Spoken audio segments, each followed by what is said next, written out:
Welcome, welcome, ladies and gentlemen. Good morning, good afternoon, depending on where you are in the world. We are here for the Will English Valorant LAN Invitational. Unfortunately, Zimbabwe and Dividing here, not at the LAN, but we will be bringing you all the action here on this channel. You excited, Dividing? I am incredibly excited. My first ever Valorant cast, and this could not have been a better event to do it at.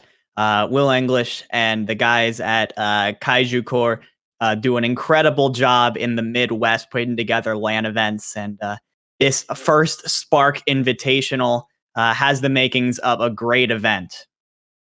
Yeah, it really does. We are going to see throughout the day a multitude of teams go through the Will English gauntlet as we head through this bracket. There will be a losers bracket as well. Double Elim, all going for that grand final and prize pool of $400, which is going to be really exciting. And it's nice to see LANs open back up. We are just waiting for the go-ahead from the teams as well. Dividing, I mean, you must have been keeping up a little bit with VCT and stuff like that. Is there any agent that you're looking out for here? Any difference makers when it comes to individual plays or how teams work off of a certain character? Anything that you're going to be looking out for from these amateur teams, for lack of a better phrase? Yeah, I'm going to be looking for teams to be bringing out. I'm personally curious to see how these teams use some of the newer characters in the Valorant roster. KO, a character that got released very recently. Haven't seen it a ton in the VCT, but I think his abilities to suppress his opponents and make it so that they can't use their abilities is something that's very interesting. I just feel like, you know, like Sombra and Overwatch, it has the potential to be one of the most overpowered things in the game. And it just comes down to if I just don't think he's been in the game enough for teams to really understand and be able to utilize his full potential. I hope we get to see some of it, though, today. I think you're right. And we certainly might do. As I said, these teams aren't necessarily professional teams. Anyone from any rank has been able to sign up for this invitational. So it's been a wide net of players coming in. So they certainly might be taking their individual takes on the meta, perhaps. And I think even when we're watching VCT at the moment, no one team has got it completely figured out. We're seeing differences when it comes to even duelists. We're seeing like Jets and Razes come out on Split, for instance, and no team's really settling with who's best where. Viper is one character as well, one agent that we're seeing fall out of favor a touch. I mean, she was a must pick and then she kind of got nerfed a little bit. When you were talking about newer characters Dividing, when we look at Astra, is she likely to be played here, or is it going to be a case of stick to what you know? Viper was so good, so let's keep playing her. Like, how do you approach this if you're a team coming in? Well, I feel like when it comes to Viper, she obviously has a lot of defensive utility. She has her smokes, and she, of course, her ultimate ability is incredibly powerful for being able to keep hold onto a site. However, you look at some of the newer characters and the way that Astra is able to place smokes from all over the map instead of having to like shoot them out or, you know, place them down and come back to them later. You know, you look at her ultimate and honestly, Killjoy manages to fill that slot pretty well with her ultimate. So I think it comes down to if you really want to go super, super defensive. It comes down to, I think, the play styles of what these teams want to play. You want to go super defensive, you know, Killjoy and Astra are great picks. But if you want to go a bit more of a hybrid approach, someone that can protect but also attack, if you want to put it like that, I think Viper is a very valid choice. She protect, she attack, and she's maybe got your back. We are going, and we are taking a look at map selection coming up. Now we see that it is indeed Haven. So the three sites, I mean, you're very likely going to have to spread a little wider, and perhaps this might be where we see Astra, right, Dividing? Yeah, especially on the defense, Astra could be an incredible asset. You know, Haven already does tend to be kind of difficult for the defender since they have to spread themselves out among 3 separate points, as well as like the main areas and the short and long of each point. It's impossible to put a person at every single point where the enemies could go. So having as many defensive opportunities as possible will be, I think, crucial for these offensive teams. Or you could just go all in, go like with a double duelist composition and just bet on getting a bunch of rounds in the attack. Yeah, I think it's going to be really important to see map control coming on through from these teams. And again, because it is such a wide variety of players, we assume that the players who have gotten to this point in the tournament are going to be of higher caliber, but they might have their individual takes or niches that have gotten this far. Sky has been used so much as well. Oh, yeah. And you are actually seeing this Sova and Sky on Haven being played from time to time. Do you think that's something that we can expect? Is that something that you reckon has trickled down even like past pro level?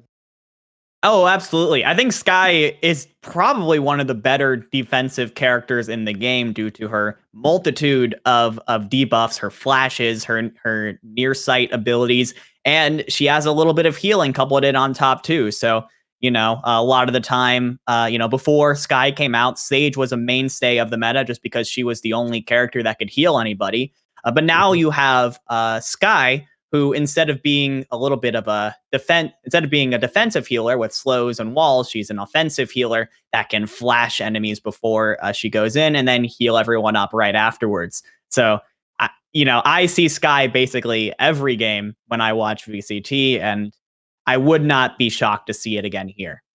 Yeah, not at all.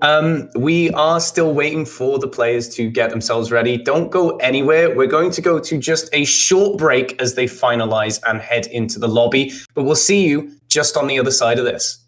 See you in a bit.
Welcome back, ladies and gentlemen. We are headed to Haven. We've got Tendon Clan versus Naiwan here, and we are just checking out the agent selection screen. We, as you said already, Dividing, as you prophesized, both teams, one indeed already locking the Sky, and the other hovering over. I wouldn't be at all surprised to see them go for that either. Yeah, already talked about how the Sky is such a valuable asset, especially for maps like this that are a lot more closed in. There's tons of opportunities to flash your opponents. Them going to go with a Killjoy, locking that in. Super defensive pick coming out from the Team Naiwan. So very interested to see if maybe they're going to go for just a more defensive strategy overall, and a Brimstone as well. For the controller side of things. probably the best overall smokes in the game, stays around for a very long time. But as far as other utilities, you see people like Omen and Viper maybe chosen more often than that. But super interesting picks coming out from both teams.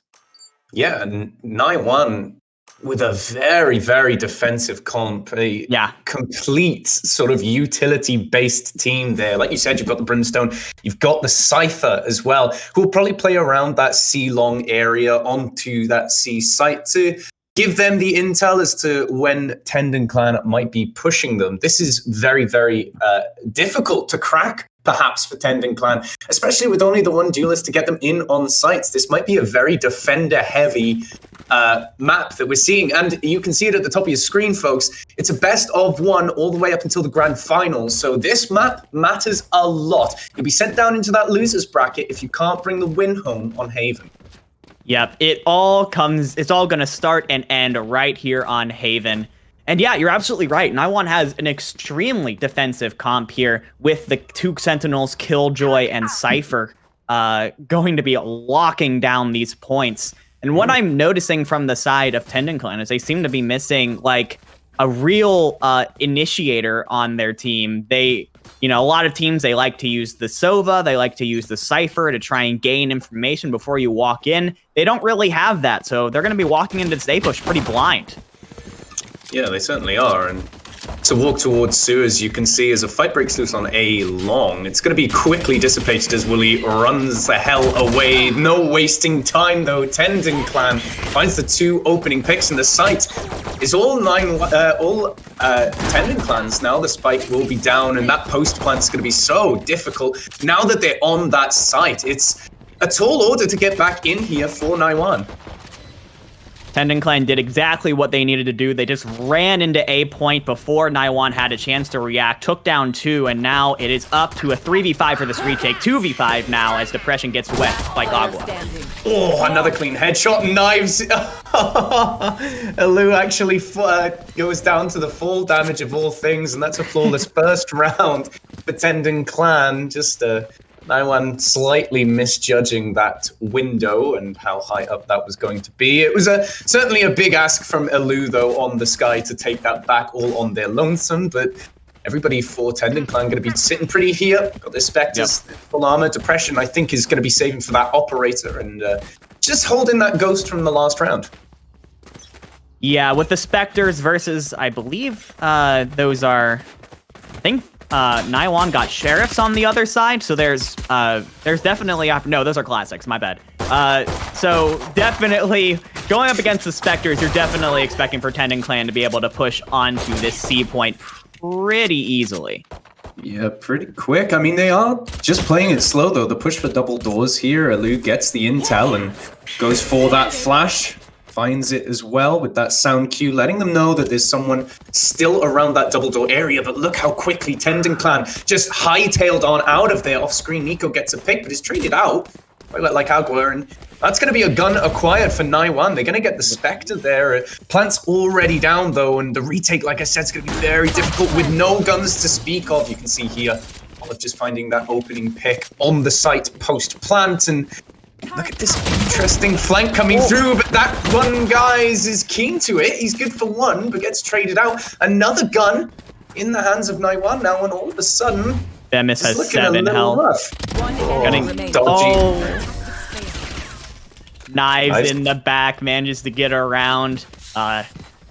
Naiwan just a little bit too slow there, and Knives is there to finish it off and bring us to a 2-0 to start off for Tendon Clan. A beautiful start, especially on the attack. But now, Naiwan, they've got some money. They're buying the rifles. This is their first really good chance to come back into this. It is, and you can see Depression actually opting for that op for Tendon Clan here on round 3, which is very economically efficient of them to get that underway straight away, and you can see they're taking full advantage of it, but Depression doesn't want to give away that they've got the op, so they just let that Killjoy turret sit by and let one of his teammates deal with that. Just a poke and a prod on C long as they've realized that all the Cypher utility is heavily laden on the site. It's just going to be a slower, laborious push, but look at the push and the aggression out of A from the defenders here. Woolly's ready for this flank. And you saw on round 2 how aggressive the rotation was. It's a lot slower this round dividing. It is a lot slower. In fact, it seems like Tendon Clan is going to opt to go through Garage, and the flash from them is not good enough. Spike down. Naiwan comes out on top. It's now just down to Depression here with the op. Gonna be very difficult up here on close quarters to pull out this 1v4. We'll see how much he can do. Just waylays in wait there, doesn't find the shot, but now he's given his position away. This is dangerous territory. He gets the 1 and 13 HP is all he's left with here. He sorely can't do much more than that. He's good for 2, but well, when all is said and done, he was up against it there, and the op goes into enemy hands. Naiwan now in possession of that. Woolly happy as Larry to pick it up. Valiant effort there from Depression, but it is Naiwan who managed to take their first round of the game. Depression, though, does have the knives up, ready for the next round if he wants to use them. By the way, talking about this before, Knives is not playing Jet. I'm very disappointed in this. I just feel like had to have been decided beforehand, but it was not. A long, coming out from Tendon Clan. They're going to be very aggressive here with the knives from Depression. Yeah, they have to be, right, as well. Got to catch the element of surprise, and Knives draws first blood there. Travioli going to be falling down. No smokes available for them anymore. But the spike goes down on this eco round, and sometimes that's all you can ask for. So anything that comes next is a bonus. It does pose Naiwan a difficult question, though, how to retake into this. It's going to be a little tricky when so much post-plant is on. But look, the molly just gives the killjoy away, and Woolly knows that he's on that left-hand side of A and gets the kill. Depression with the knives onto Venice, though, will equalize 4v3 now. Knives is stuck in this corner, has to go for the reload, and it's just a bloodbath. Nico's going to try and buy some time here. The defuse isn't stuck just yet, but surely Alu is going to be doing that. Nico's got no hope here, absolutely none. He gets an exiting pick. That, I think, is going to be all he's got. Beautiful Cypher Cage. Oh, Woldy gets the exit pick, and now Nico has to buy a gun again. You look at the money coming out from Tendon Clan. A good start from them, but running very low. If they lose a third round in a row, things could very quickly spiral out of control here. This is their last full buy if they do manage to lose once again. A beautiful Cypher Cage, though, coming out from Agua. I do have to give him credit for that. It cut off the sight lines extremely well and didn't allow Tendon Clan to push back onto point A. We can see another neutral sort of push to the middle of the map here. Woolly just trades out Vemis there as quick as you like. Seekers, though, gives really good intel and lets them know that it's just Woolly on B site. It lets Tendon Clan push right on. The Resurrect comes through as well, but Travioli's good. Finds Olive. Again, getting the better of his Brimstone counterpart. Nico, though, is just too wise to the danger and gets a clean 2 kills as Depression plants the spike for the 3rd round for Tendon Clan. Beautiful stuff there from Tendon Clan. Nice mid push. Early pickoff, I think, from Knives really opened things up for them to push into the mid. You love to see it. As now, the economy sort of stabilizes a little bit. Now it's more in Tendon Clan's favor. You see Elu and Travioli both sitting at $150. So that's actually a broken buy coming out already from this team. They might have actually wanted to just go for a full light buy here, because now if they lose this, they're going to be in a very rough position economically. Yeah, I really thought that the 2 Jets were going to clash there, but it's not to be. Depression backs off where he suspected his counterpart was, and indeed they were. It would have been the Knives versus the op. We might get to see that right here. Depression is priming on A short, but in fact it's Suez he's got to worry about. This is, again, a very slow approach, but Woolly gets the right click. He backs off and doesn't pick up the op, though. Frightened that there might be more afoot. The lockdown coming through as well, just to get Wet Like Agua off this site. He's spotted out, though, and Olive cleans him up. Travioli just on the lurk. The flash, though, gives so much away. Nico going to be taking him out, and now the spike is down. Tending Clan again looking good, and this retake 2v3. Woolly's got to come up with the goods. Gets one knife. Alu is good for another, and all of a sudden, this post plant's turned on its head. It's just Olive left. He's got the ultimate and some smokes if he chooses to use it, but he might not have time. The dash on the site, the friendly flash, but it doesn't matter. Alu's there to clean it up, and the defuse is easy as pie. That was such unfortunate timing from Olive. The second that he looked away from that entrance on B, the Jet peeked around and was able to get a favorable position there. As now we are tied up once again, and several ultimates on the line now for Naiwan.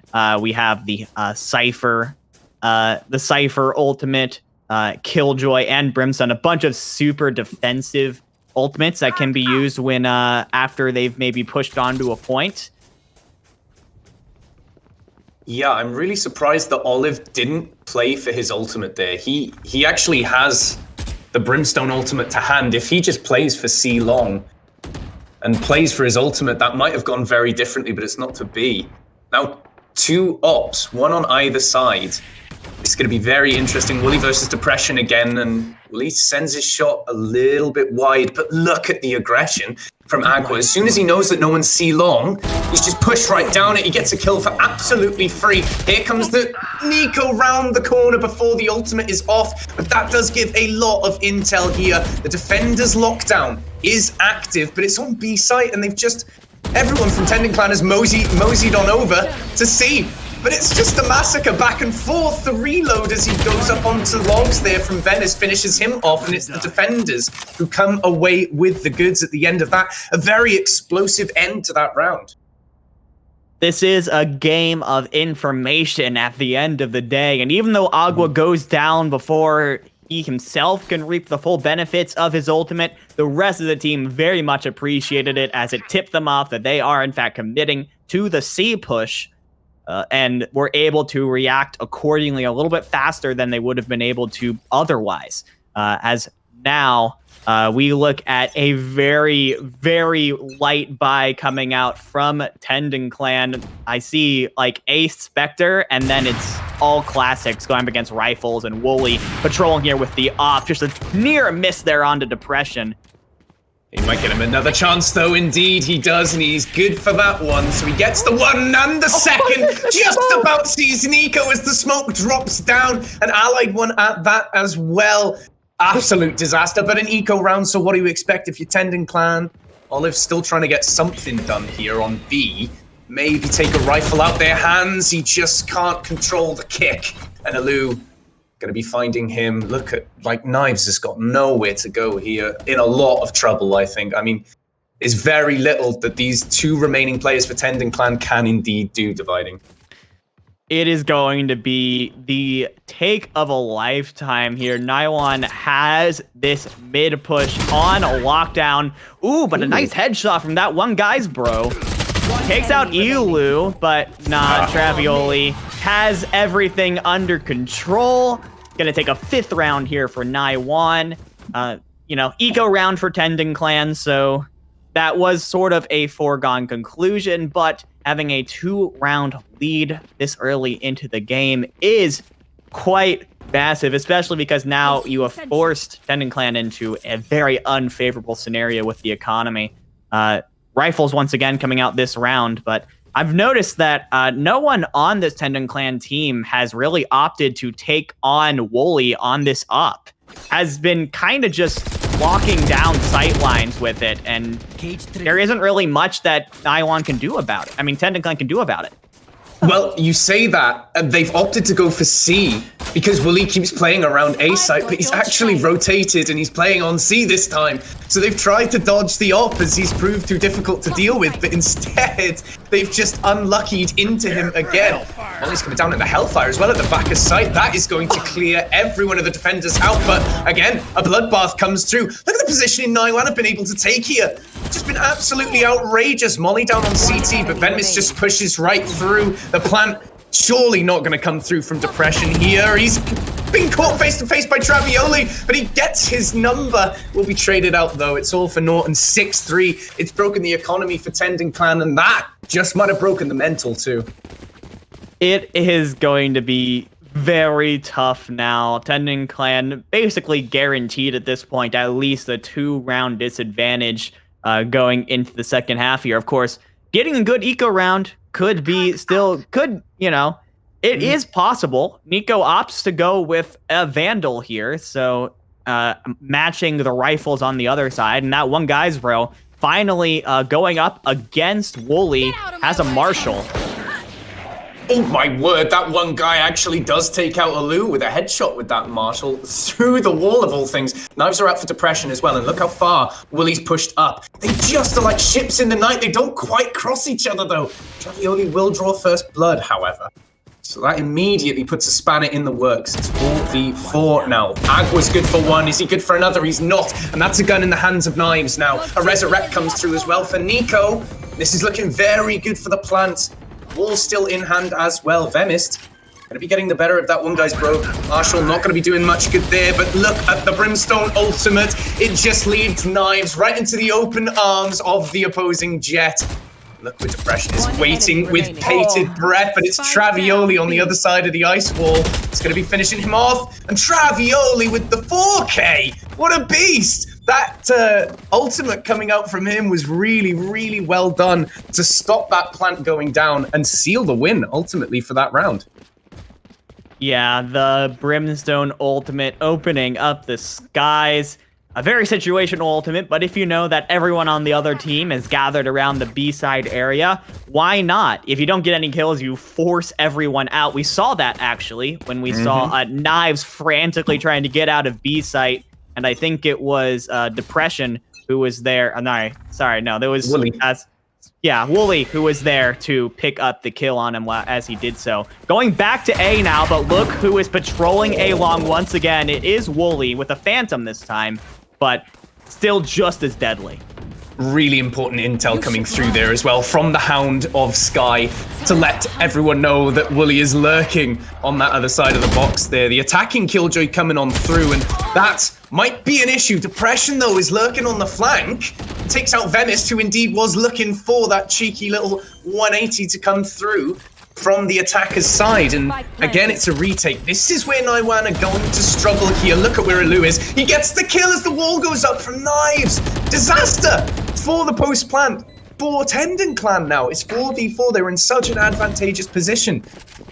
Olive, however, might be able to pick something up. The intel from that flash just lets him know. Alu's good for one there, but gets traded away. Depression still alive and kicking, takes out Wooly, and now this is going to be difficult indeed. Look at that. The cage with the swing from a friend is all you need now, and that's all they can do. Naiwan, this is looking pretty good for Tendon Clan. If they can end 7-5, this might be a pretty good attack.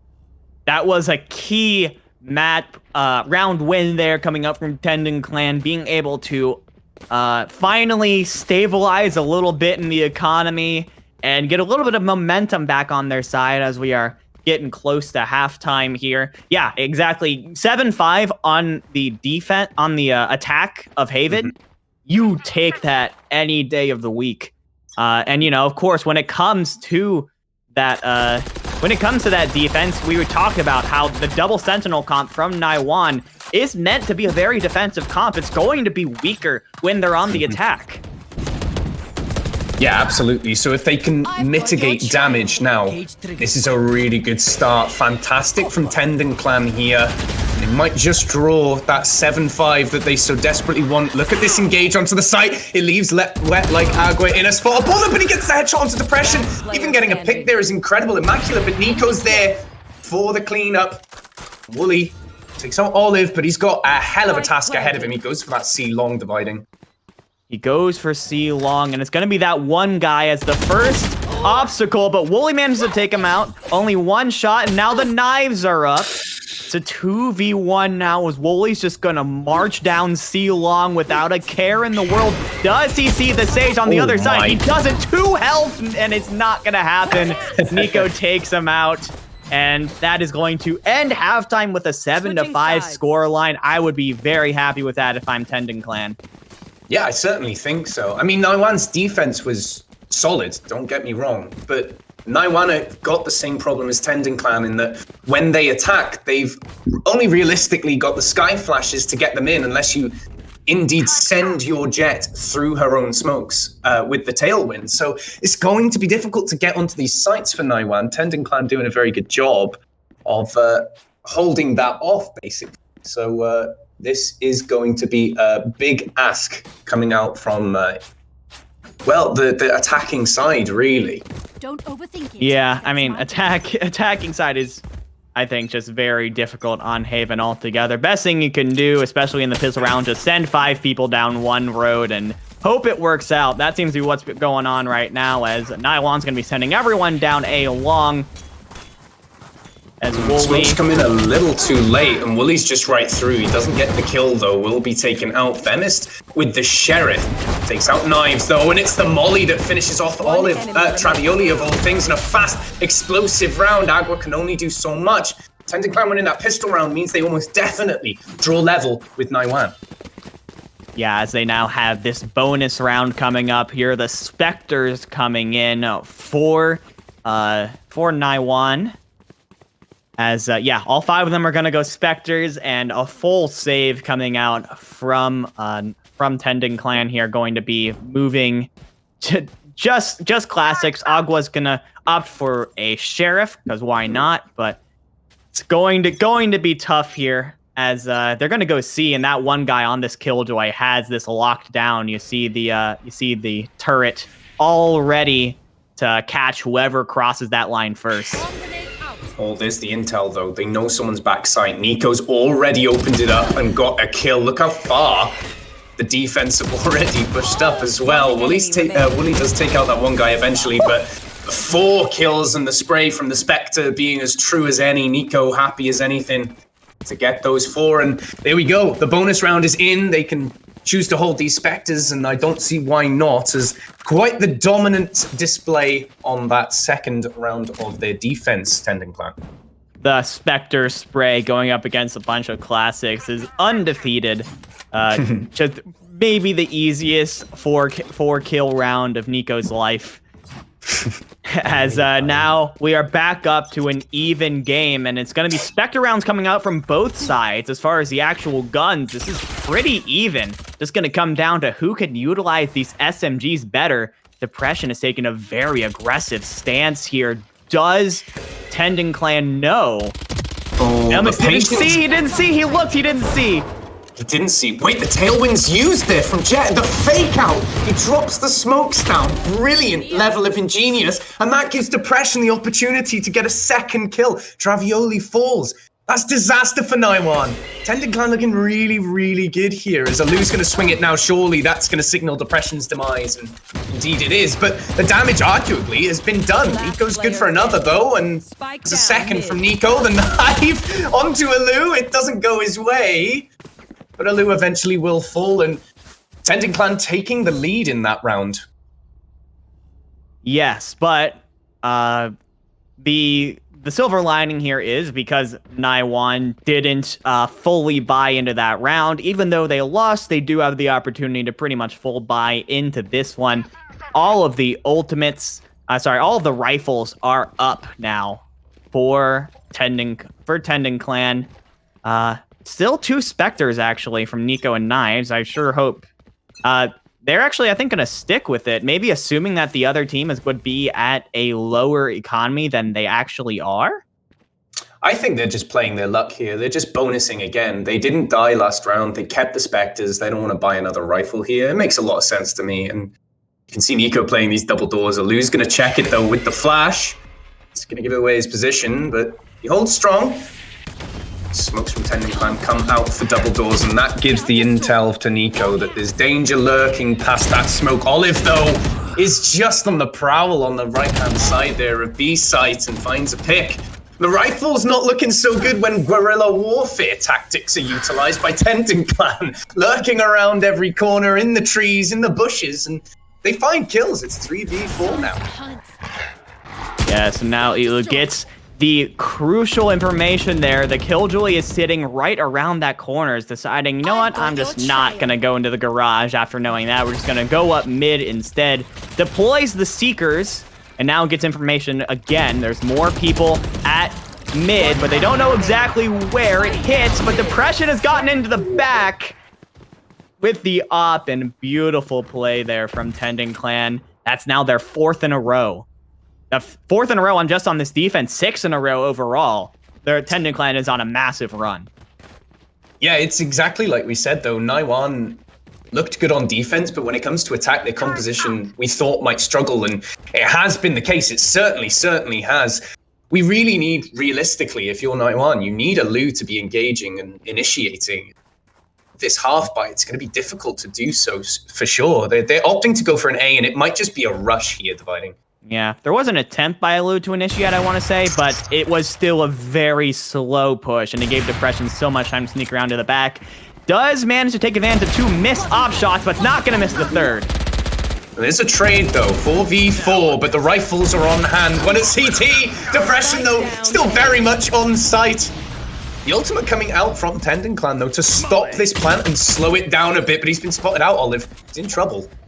Gonna have to back off. This has slowed down what was a really rushy push, which is exactly what no one wanted. And Tendon Clan now, well, they're in control. They're in the driver's seat, and Fairmist is just stuck. Oh, there's the intel as well. He's in trouble now. If anyone wants to pursue him, just drops into sewers here, into that cubby. Travioli has a go at swinging that A main and meets his very swift demise, and it's just Fairmist stuck in the sewers now. There he goes. Yep. 7-10. 7-10. It was 7-3 not too long ago, Simbabble, and now look where we are. Tendon Clan firmly in control of this map. Naiwan's comp is having a lot of trouble being able to get the information and push on to points. Unfortunately, I think they were betting on being able to take a few more rounds during the attacking round. As now we have a full buy coming out from Naiwan, but if they lose this, they will be absolutely broke. Oh, that's beautiful from Nico. Finds the intel and swings off the flash. He catches the opposing Sky whilst they're using their own intel. Catches them off guard, and this might just open it up, but Depression has swapped sites again. He's on C site and is holding down double doors now on garage with this operator. It's going to be impossible to get through realistically. They're still all huddled up there. Everyone from Naiwan huddled up in garage. They are slightly stuck now. Yes, as they're all just kind of huddled up in garage. They can't really move anywhere. They know that one guy is out patrolling on the other side. They know Depression is there. Venice is finally just going to swing on it. Trades out, which is about as much as you can expect at that point. And the remaining members of Naiwan are actually going to flip on over to A. At this point, we see the Killjoy starting to rotate over in that direction, but I think Naiwan does have a clear opportunity to plant. 30 seconds left. Yeah, they should be good for the plant here, but with a collective health pool of about 150, Naiwan's in a bit of trouble now. They are going into a retake, Tendon Clan, with jet knives available. Can't imagine they'd want to use them necessarily. But very little util on the side of Tendon Clan, who want to get back onto this site. One spotted up heaven, and one guy going to be taking him out. The knives indeed are out from Depression, and he finds Travioli. And as easy as that, the retake comes on through. Tendon Clan looking very, very dangerous. Yeah, and I mean, you gotta feel bad for Naiwan now, because look at the money. They really don't have very much of it. They have, I think, barely enough to go for a sort of soft buy here if they want to. Now, here's the issue for Naiwan. You can buy Vandals here if you want to. Bemis and Agua have the money. Honestly, I think Travioli and Wooly might. The problem is, if they lose, then they are not going to have the money to do it again on what would become a match point. You're coming into it with 2 Vandals and 3 Spectres going up against a mix of Vandals, Phantoms, and Depression on this op, which has been absolutely devastating, and you have even less of an answer than before. Oh, look how far up Nico's pushed. He's good for 3. The gun diff coming in clutch for Nico there, and he's done a world of hurt for the attacking team now. Bemis has been spotted, but I mean, what do you do? Like you said, they're on an eco, and they have to be, because otherwise, match point, you don't want to be on an eco. It's going to be get the plant down and hope for the best. Agua's got that rifle to hand. He might be able to catch a kill quickly if Olive isn't wise to the danger. He won't have any intel on where he is. Neither will. And again, like ships in the night, it's going to be Olive who gets the better of the intel, but it's Bemis who swings from sewers. So the plant may go down now, and that's 2v3 for the retake once more. Double lockdowns coming into play now. I mean, you look at the players Naiwan has up, it's about as perfect as possible. The Killjoy, the Cypher, they have put down the ultimate and all the tripwires, and they've decided it's the biggest fake possible, using ultimates just to leave and try and get over to C. But you see Depression and that one guy, they're too smart for it. They are more than ready for this. Oh, certainly wise to the danger here. Venice just can't land the shot. He had the jump on him and everything, but that one guy's just cleaner with the Phantom and cleans it on up the updraft. Okay, there we are. Wet Like Agua doesn't really stand a chance there, and the defuse comes on through Tendon Clan match point. Naiwan weren't favors to win that round, but they've got to win 5 in a row now to stay in the game. I just don't understand that move there from Naiwan. It was a 2v3 retake, right? And you have the Killjoy, you have the Cypher, you have the Killjoy ultimate available, and they use it. So many defensive tools that I would argue that a 2v3 retake is even, if not slightly favorable to Naiwan. Instead, they decide to get fancy with it for some reason and decide to use the ultimate only to rush on over to C. I think they would have had a better chance if they just stayed on the point, and now it is match point coming up for Tendon Clan. Olive is just going to run in, finds Vemis, and this is looking rough.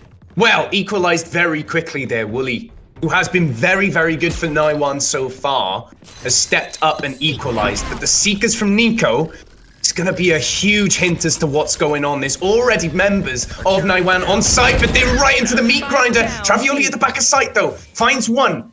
He's got to be good for more than that, though. He's really got to step up, and he's not checking his left. Alu will fall. And there it is. That's all she said. Tendon Clan going to be taking home Haven, and Naiwan going to be going on down to the losers bracket. It was a good start coming out from Naiwan, at one point up 7-3. But their defensively favored comp fell apart when they swapped on over to the T side, and after 10 lost rounds in a row, Tendon Clan moves on to the next round. Congratulations to them. Some stellar play coming out of players like Nico and Depression.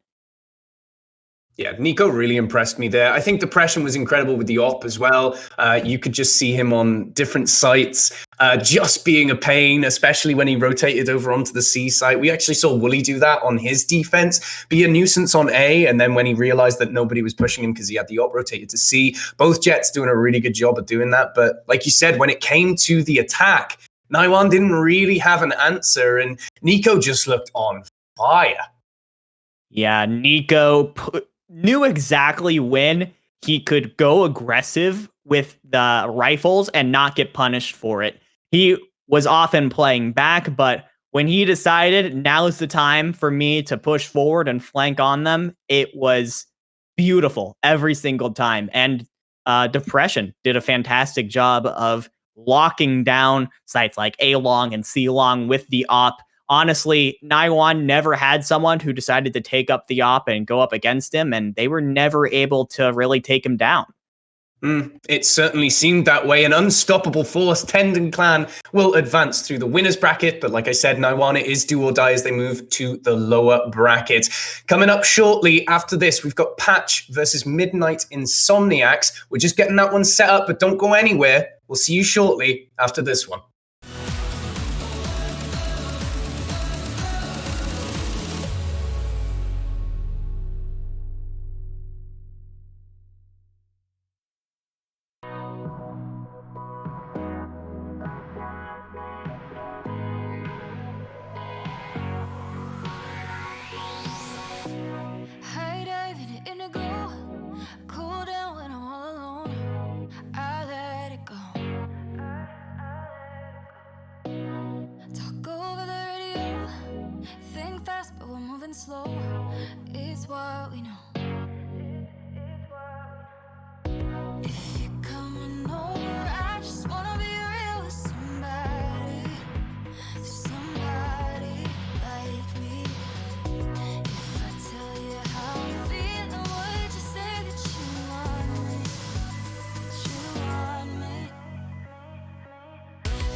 the tangible. We get lost in the virtual. You less alone when you're logging on. If you're coming over, I just wanna be real with somebody. Somebody like me. If I tell you how I'm feeling, would you say that you want me? You want me? 'Cause I'm so sick of all the noise, all the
empire.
Welcome back, ladies and gentlemen. We are here with the Will English Spark Invitational over actually happening in person. We've got the LAN going on. Dividing, we saw quite an interesting game just gone by, but now it's two teams coming up who are, well, stomping their way all the way to the winners' semifinals. Yeah, we were coming up with Patch versus Midnight Insomniacs, who very much earned their way into this matchup. Patch beat Team Masubi in the first round 13-4, while Midnight Insomniacs beat UA Karasuno by a crazy scoreline of 13-1. So I think we're getting two high-quality teams coming out here into our semifinal matchup. We certainly are, and it's worth noting as well, we did take a sneak peek before the lobby is sent in. We took a look at the ranks of the players. Some of them ranging from silver all the way to diamond. So a bit of a grab bag of players, at least as far as the ladder is concerned. It'll certainly be interesting to see how they fare as we head to Ascent.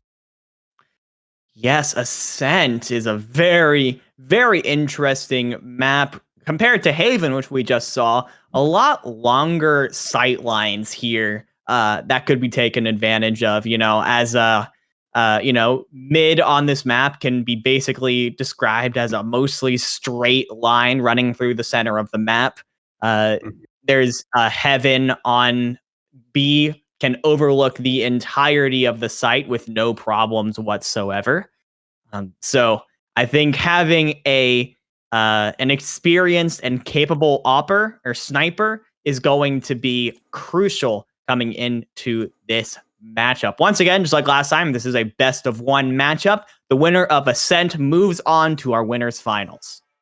Yeah, exactly. And you took the words right out of my mouth when we were talking about opping as well. It's going to really be the difference maker here. We saw it in the last series as well, the best of one we just had gone. We saw Depression on that Jet, really laying it in thick with that operator, and it looks like we've got Crafty Beaver over there looking and hovering over the Jet, and James has already locked it down.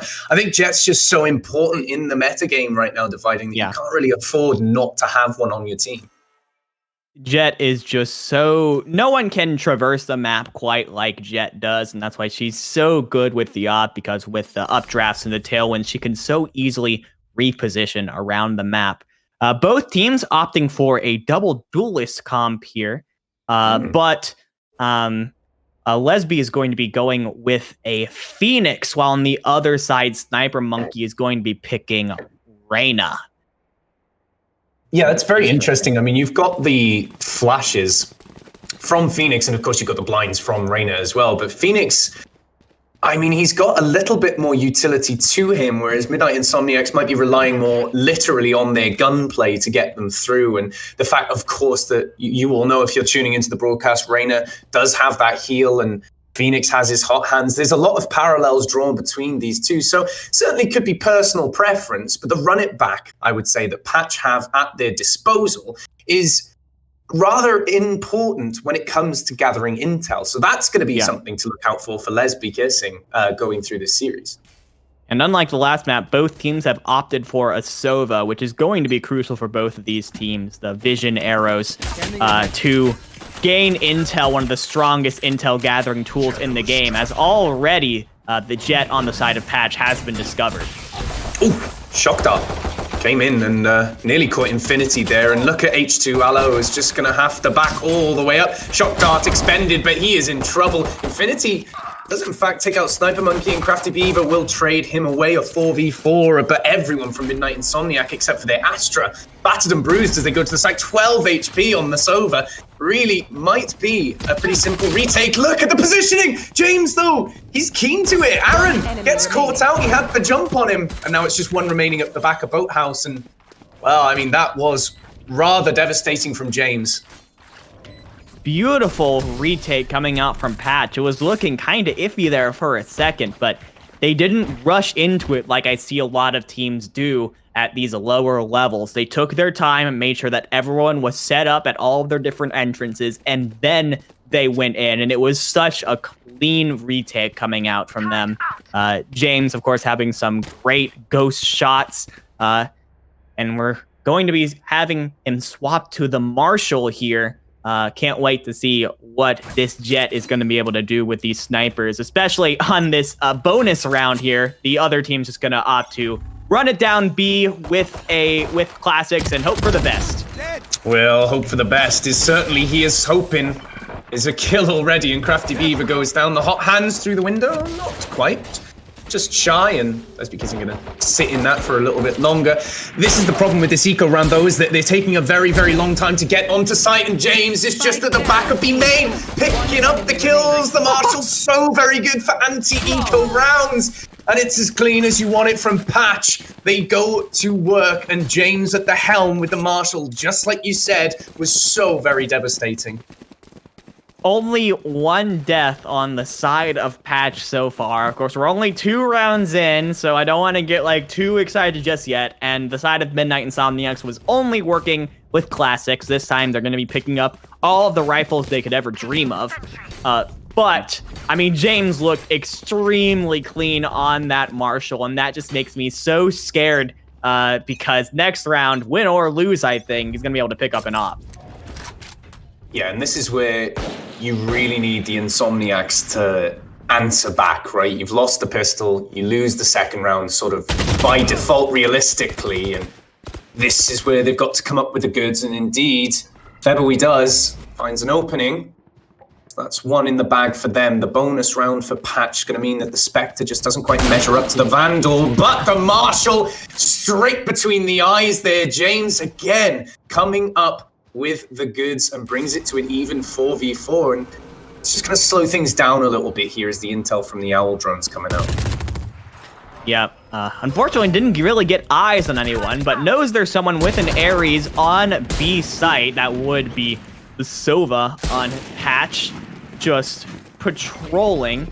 But now we see the rotation come out. Aaron brings out the Nebulas and is going to try and block off the any kind of entrance that Midnight Insomnia that James can do. But oh, Infinity really can be your wingman anytime there. James didn't know that someone was lurking around Pizza, but the Omen's gonna have his back. The molly into market just slows James down, who has dropped the Marshal in favor of a Spectre going onto this site. Spike still not down with 20 seconds to go.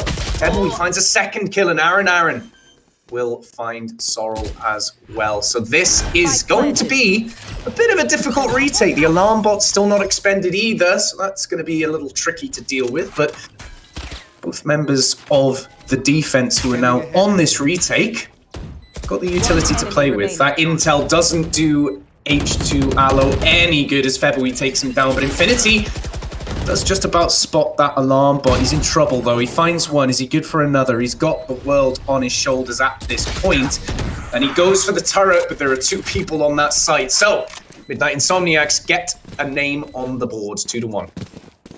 2-1, still in favor of Patch there. Nice rotation coming out from Midnight Insomniacs. Understood that B site was locked down, was able to quickly move on over. Sorry, it was the A site that was locked down. Quickly moved over to B and was able to find a foothold in there and locked down any scenario that Patch could get back into this. Still, the economy is looking good from both sides, and we're going to be starting off with the knives coming out from James. Is going to going very aggressive with it too, almost into the spawn. Someone, right? I don't think he saw it. I don't think he saw him. No. I think it was the Astra. Yeah, it's the Astra who was playing for A there, and that's because that's the second time that they've been caught out pushing through B main, and it's going to force the defenders to rotate away. Look at this mid from James. He finds the spike as well. Enormous from them, but nobody's covering it. Spike's just going to be taken on up, and the retreat from the duelists now who are walking up mid as happy as Larry. Aloe doesn't know, though.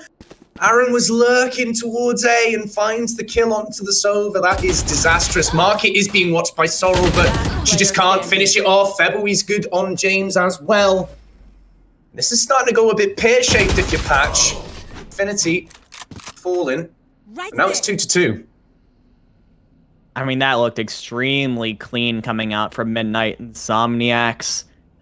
Didn't matter whether or not James gets an early pick off with the knives.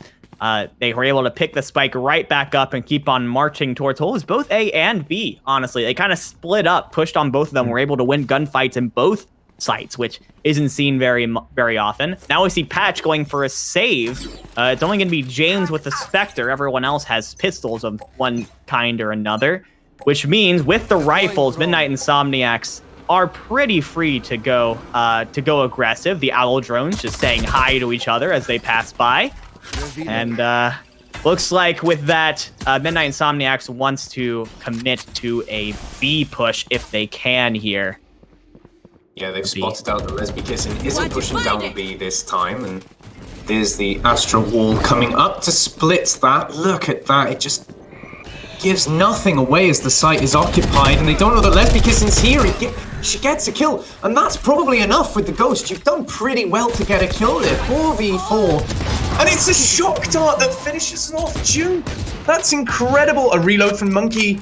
He's in trouble. This site is beginning to get overwhelmed. James with that Spectre, like you said, the one gun they had to hand, but February's on the flank, and he just mows everybody down, stopping that in its tracks.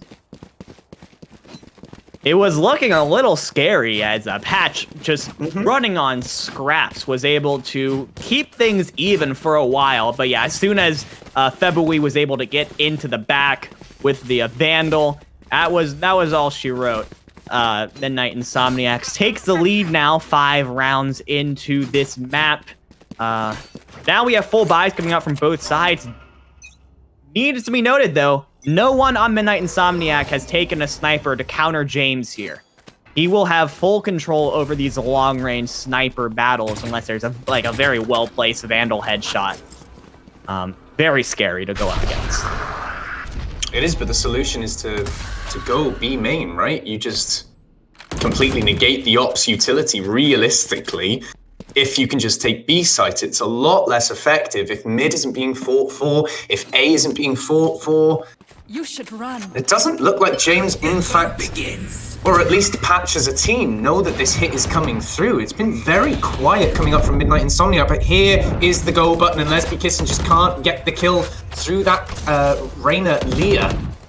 No players detained from that lockdown, but it's going to be great for clearing on the site. Aaron now caught with an Omen in his face, and, well, he's going to get the better of him, but Aloe's trading back and forth. Patch gonna have to retake this now, and they do have that off. The Hunter's Fury comes through from February, who's once again found himself on the flank. Oh, it so nearly catches Aloe there. This is gonna be a minor lull going into this retake. A 3v3 now. We see two members of Patch and the end through the smoke. Febui, are you kidding me? A double headshot with the Vandal just spamming through the Nebula. That is insane. And now Midnight Insomniacs with a 3v1. It just comes down to James. And honestly, I think he's just going to save. Oh, yeah. What a play. But yeah, what a phenomenal play. Again, Febui stepping up. He got the triple kill. Oh, they don't get to keep the op. James oversteps and maybe mistimes the retreat and gets punished for it. They lose the op. That's disastrous, really, for Patch. That is devastating, because look at the economy. You really wanted to keep that op there. James is now just going to have to settle for the Marshal coming into this next fight. Actually swaps to the Judge. We've got many shotguns coming out from Patch, which shows they're going to be very, very aggressive on this defense. You got to get up close and personal to get value out of these shotguns. And it means that retaking is a nightmare, right? You can hold an angle okay with these shotguns, but as soon as you lose a sight, it's all over. But James hasn't got to worry about that. He's already thinking about the next round. As the hot hands come out to stop Sniper Monkey progressing any further, but nobody knows about the Bucky lurking on the site. Alarm bot goes off, and the Leah doesn't bother Sorrel all that much. She's going to be pushing in now with the Bucky, the blind, and 2 shots, 2 kills go the way of Sorrel. Spike is down, though. That's a little worrying. And just a stinger on the site now. Sniper Monkey's going to be getting the better of the Phoenix. And that eco round goes just about as well as expected for Patch. And all of a sudden, Midnight Insomniacs take a hefty lead. Halo gets 1. He's got a lot more to do, and indeed, Reyna, Sniper Monkey really coming into their own now. You can't be peeking when you're not done reloading at H2ALO. That's not how you just can't be doing that. Yeah, I mean, it was a very valiant effort there from Sorrel getting 2 picks as Midnight Insomniacs pushed in. But unfortunately, there's only so much that you can do with the Bucky. Very low reload time, so just got to get it done quickly, and could not quite get it done. So Midnight Insomniacs now with 5 rounds in a row, looking for a 6th, but a full buy coming up now from Patch. So another good opportunity for them to try and move this momentum back. And we're looking for a long push coming out from Midnight Insomniacs. It's the first time we're seeing a push of this kind from them. And it's the Sova on top of the point and the Jet sort of in that middle location. See if James can find anything here. James lurking on trees, been good with the Marshal, but hasn't seen much action with this operator as A-site is completely overrun. An infestation of Midnight Insomniacs swarmed the point. And this post plant is going to be difficult, but the run it back's going to do well to get intel here from Lesby Kissing. Going to be taken out of it, lickety split, but Spider Monkey traded away. This op's having trouble getting through this door. The lockdown will come through, though, for the defenders, and it's forced the hand of Crafty Beaver to go and deal with the threat, but they will be ended, and June Pens, who also was detained, is going to be in a lot of trouble. 2 kills, however, come through. The clutch from Aaron. Not to be, but February's still alive and kicking the stick on the spike. Doesn't happen. And now it's just February and James. A battle of wits, but it's February with a 3K that round who gets it done, and I think he's going to die to the spike. Not quite, but he grabs the gun and hightails on out of there.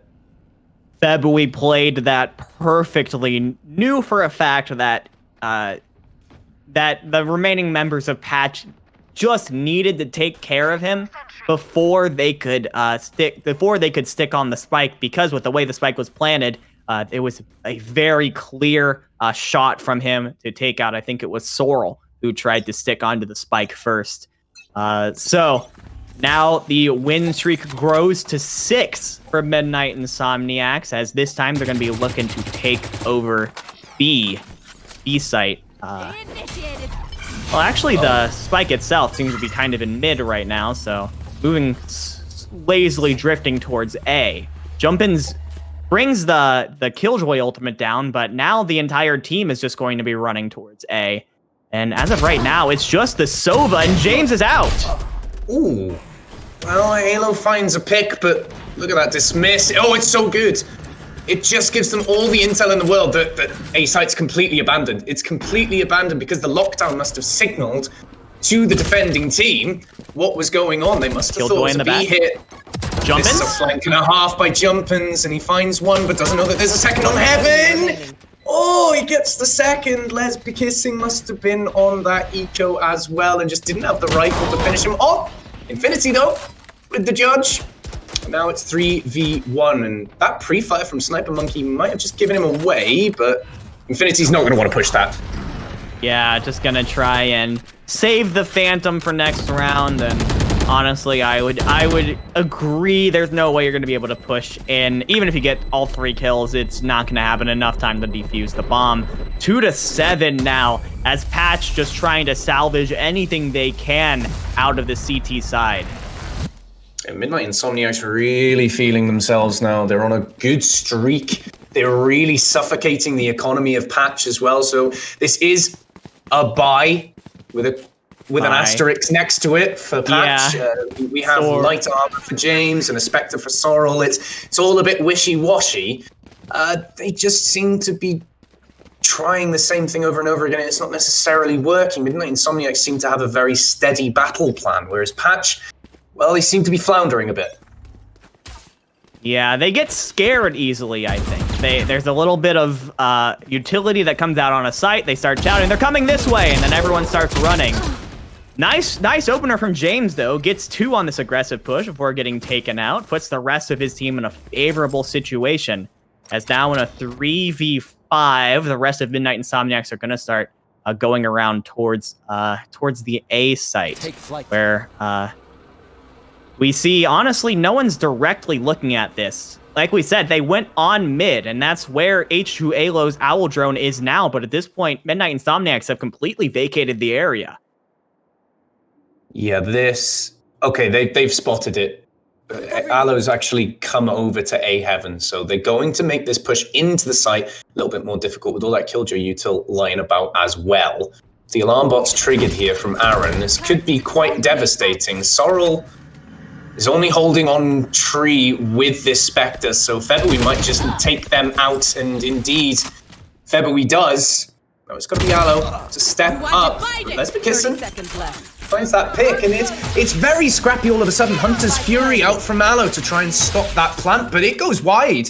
Doesn't find anything off of it, and the knives coming out as well from Midnight Insomniacs doesn't connect, and it's the opposing Sova now. It's Aloe. He's looking really, really good, finding these picks and making it work. Aaron's in trouble here. The flash connected onto him. It's Aloe again. The defuse comes through, and Patch shows some signs of life. Indeed, they do. A nice retake coming out from Patch. Started off with James with the 2K, getting his team in a good position to start off, but overall, the rest of the team was able to pick up the rest of the round. As now we head. Sorry, what did you say? They can't quite full buy. I mean, James presumably is just going to knife, but Sorrel's on a Spectre again. Yeah. Because it was such a costly round to win, they're still in a bit of a rough spot when it comes to the economy. Yeah, definitely not perfect. But looking at the other side, you take a look at Aaron and Jumpins. They're not in a great position either. If Patch can lengthen this to a two-round lead, then I think Midnight Insomniacs would be forced in a less than favorable buy, and right through the smoke. What is that Infinity? Dear God. I mean, Can we get a mod We're on this a guy? LAN. That was crazy. We're on a LAN, so no one can check him PC. But someone check him PC. That was disgusting. Infinity completely stopping Midnight Insomniacs in their tracks. Don't think February's going to spot the Jet lurking in Boathouse there, which could really cost Midnight if they choose to go B. But they're going to rotate away with no smokes to speak of just yet. There we go. We see them come through. Lesbikisson just can't get a kill from mid, though. That's going to open up that A side of the map. February now all the way up in tree. Look at the space they've taken. Yeah, and Jumpins was not expecting this close of hold at all, but Ayla wasn't expecting a second member. As now Crafty Beaver swings, manages the trade. It's now a 2v2 as the remaining members of Midnight Insomniacs are trying to take control of A. The Nebulas from Astra are keeping things away from now, but James has taken down February, and Sorrel gets the final kill on Aaron. So that is a second round now in a row for Patch. Last round and now, before the switch. and now we see, it looks like we are going to have enough economy here for Midnight. No, actually, Jumpins, like I said, is in a very tough spot. It's going to be able to get the Vandal, but is going to have light armor coming out for this next fight. Yeah, we see James going over to the op as well again, because it has been a couple pretty rough rounds economically for Patch. This has been the first one that they've been truly comfortable in. Now we get to see if James can get anything done with the op. I mean, well, that's the intel that you need from that ultimate, right? Lesbikisson finds out that this is a B hit and it's coming fast. We see the Empress let go from Monkey as well, but the Paranoia catches Sniper Monkey and does cause them some problems. And this is when the op gets less impressive. The alarm bot onto Sniper Monkey alongside those mollies is just going to leave him on 12 HP. So little Lesbikisson will fall, though, when all the dust settles. And Midnight Insomniac have control of B site. Yes, the spike is down. It is a 5v4 retake, though, in favor of Midnight Insomniacs. Sorry, yeah, but it's James once again, the Jet coming up big, finds two, and Infinity gets a third all of a sudden. Now it's a 4v2. It's on the jump-ins. It's now on the just jump-ins. It's 3v1. Not gonna happen. Yeah, not gonna happen there. And 7-5 again, it's a lot less painful than what it threatened to be. Patch answering back after a rather large streak of lost rounds there. All of a sudden, don't make that look so bad. No, absolutely not. And now moving on to the offense is Patch. And honestly, they are not in the worst situation. They're going to have the Sova to help initiate onto sites. As far as cutting off lines of sight, you've got the Omen ready. You've got the flashes coming that are going to come out from Phoenix. Honestly, they're not in the worst situation. Like we said, just the last game, the team that was down 7-5 at the end of the defense ended up winning like 10 rounds in a row to win, which was crazy. As now Patch is going to start their attack on T side. Gonna go B. Sniper Monkey is ready though. How much can he take out here? Gets a pick on the Sheriff James. bullet. Yeah, the Sheriff bullet through the wall there just chunks James down to half HP, and it's a frenzy versus the Sheriff here. That Sova dart coming out from the defense.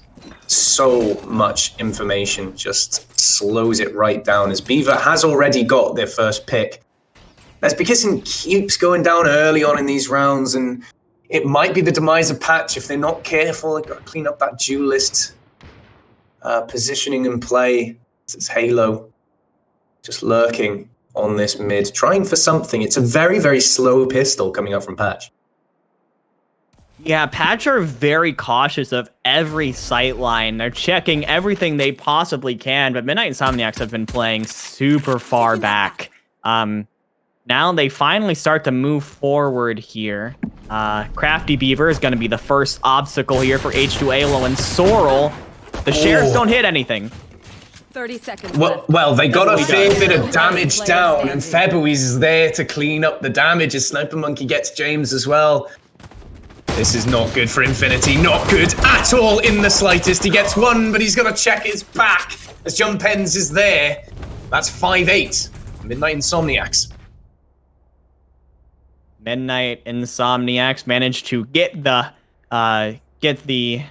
momentum back on their side with the pistol round victory, and now with the bonus round, of course, nearly guaranteed to move their lead back up to 4 rounds.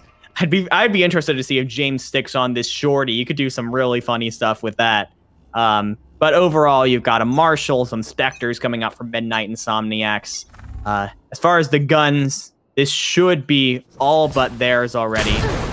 Oh, you say that, but Crafty Beaver very nearly overstepped themselves, and that could have been a lot more deadly than it threatened to be. The tailwind onto Cyberfeb was just spamming through. No, the shorty, the reload, the molly. It finishes off Beaver, but the damage surely done now as the clean headshot from Sniper Monkey makes that a quick and crisp 5-9 to the Insomniacs.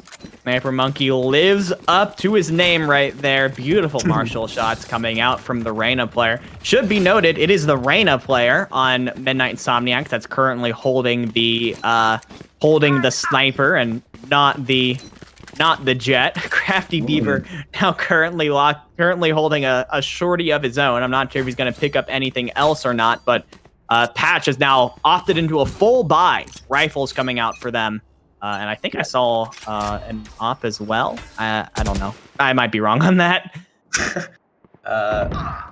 Well, there we go. This is a must-win round for Patch as well. They have to answer back now. This goes 5-10. It's all of a sudden very dangerous. And see, Sniper Monkey actually really does need eyes in the back of his head here as Tile's just being pressured out as well. Jump Pens finds Lesby kissing, but it's Infinity who answers back. And the defense are looking a little slim. There it is from James as well. A second kill for him this round. He doesn't check A main though. Luckily for him, nobody lurking around there. He may just get the jump on Aaron though. Yeah, Aaron has no idea just how many people are heading around him. James ready and waiting for jump-ins here. Catches them out, but Aaron manages the trade. It's a 3v1 now, but the rest of Patch knows exactly where he's at. Infinity might catch him on the way out. That paranoia is really good. It's just going to force Aaron away. If you're Aaron here, I reckon you save that rifle for the next round. Pushing this 3v1 is going to be so very difficult. And look, he's been revealed. Infinity just cleans it up. The intel's so very good from Aloe, and well, it's never been easier to hit a headshot, has it? No, not when your target is glowing red right in front of you. It's usually made pretty easy for you there, and that's why you love to have the Sova in these kinds of compositions. A must-win round from Patch. They do manage to win it and keep themselves from going too far off the deep end here. But you look at this economy, it's still not fantastic for Patch. Sorrel is coming in with no money at all, and there was 200 credits on another player. So Febui is gonna just gonna spam through the wall, doesn't end up getting much with it, but now there's an Odin on the side of Midnight Insomniacs, and that fills you with fear every time. It certainly does, and yep, that's just gonna be again another slow approach from Patch, and I don't mind that at all, considering it did lead to a round win for them last round, but they do need to be proactive somewhat. Try and get that intel and make their way as we see Sorrel just guarding the flank on B here. This is certainly an interesting position, as you do have players scattered everywhere. Now the smoke comes out and it forces Sniper Monkey into a bit of a rough situation. James, if he doesn't check the smoke though, is in trouble. The blind is just so poorly timed from Sniper Monkey, and James gets the better of him. There's a pick. The attack to B site is imminent. James now just looking for something, anything, but no one on Midnight Insomniacs is willing to push at all. In fact, it's behind him. Crafty Beaver manages to take down H2 Alo to even up the 4v4. 20 seconds left. Patch has to make a move now. Looks like they're going to start running towards A, but the Killjoy, the Jet, the Phoenix, they are all ready and waiting for this move. I think Patch played a little bit too slow. Now they have to rush onto the 10 site. seconds left. They've waited way too long, and look at this from Lesbic Kissing. Finds the kill in the back. Et2 Brutus, says Jun Pence as he goes down. But the spike, most importantly, is planted. They are not in a good position, however, Patch. They're in so much trouble. Lesbic Kissing will fall, and Crafty Beaver gets the 4K to level that one out. 6-10. That's a dangerous position for Patch to be in, as I think they might have to eco this next one. Oh, they will absolutely have to eco in this next round. Oh man, that's tough because I don't dislike the slow playstyle that comes out from Patch on their attacks, but there has to be a point where you have to have someone in your comms going, okay, we've got to make a decision. Where are we going here? Where are we committing? They waited way too long to commit, and because of that, when they finally decided to go A, their movement was incredibly telegraphed and gave Midnight Insomniacs all the information in the world to take them down. Now within a life by coming out. No, look how forward Sniper Monkey is. He gets caught out though. The Odin does find a kill, but it gives them a rifle in trade as Spider Monkey goes down to the ghost of all things of Infinity. Featherweight does find a pick though, and look, it's just been slowed right down. Crafty Beaver's gonna catch this rotation as well. 100%. The knives ain't much good from there, James, and it's Crafty Beaver with a 2K. That has just completely decimated this attack from Patch. They're in so much trouble now, and surely 6-11. Crafty Beaver a little overzealous, but is gonna get away with their lives. Yeah, I mean, Sorrel does have the spike, so it is not fully impossible here from Patch, but sort of stranded out here in the mid area. Doesn't feel safe coming out of this little cubby. And now with Infinity down, it's just going to come down to Sorrel. She's just going to try and peek out through main, but Crafty Beaver is there. Finishes off another 4K for the Jet of Midnight Insomniacs to bring us to 6-11. Yeah, and that is 8 kills in 2 rounds for Crafty Beaver, who's very much come alive in the second half of this series, in this map. Really putting on the pressure, pressuring mid at the perfect opportunities that they see, going down this A site, this sort of A main area, and scouting that location out. Who needs intel? Who needs a Silver Dart when you're there as contact, right? Like, so valuable for the team. Full buy coming out from Patch, which makes this a key round. If they lose this, they will have to go into match point with likely a broken buy. Patch needs to win this if they want to stay in this game. Yeah, this could be disastrous. Featherwee's just scouted that there's very few people mid. Look at that! The meat grinder from Aaron. Aaron finds 3, and disaster well and truly strikes now for Patch as Midnight Insomniac looks so very good. The Odin is donned now like Mjolnir to the Phoenix. Infinity finds a pick, but it's going to have to do so very much more than that. This is almost impossible for him. Starting off with 1, though, that is a good start. And Patch, well, they're so thin on numbers now. This is going to be very difficult. Look at Midnight Insomniac just guarding the spike as well. Yeah, I mean, Infinity needs to get in there and get that spike, but with 3 members and the spike lost in, like, this little corridor of B long, it is nearly impossible for Infinity to push in here without some insane shots coming out from this Vandal. I cannot imagine as he checks the first corner, no one there, but now knows where everyone else is. Oh my word. This is just a firing squad. This is going to be so difficult. Yeah, you may as well have given him a cigarette and a blindfold for that one, because Infinity stood absolutely no chance there. Sniper Monkey was the one with the final blow, but it could have been any of the 3 players in there, one of whom I believe had an Odin as well. So absolutely no chance with the paranoia expended that Infinity was going to get anything done. Match point here for Midnight Insomniacs, and Patch are looking worse for wear. 3 of them are on light armor. H2 Alo is going to be rolling out with a Spectre.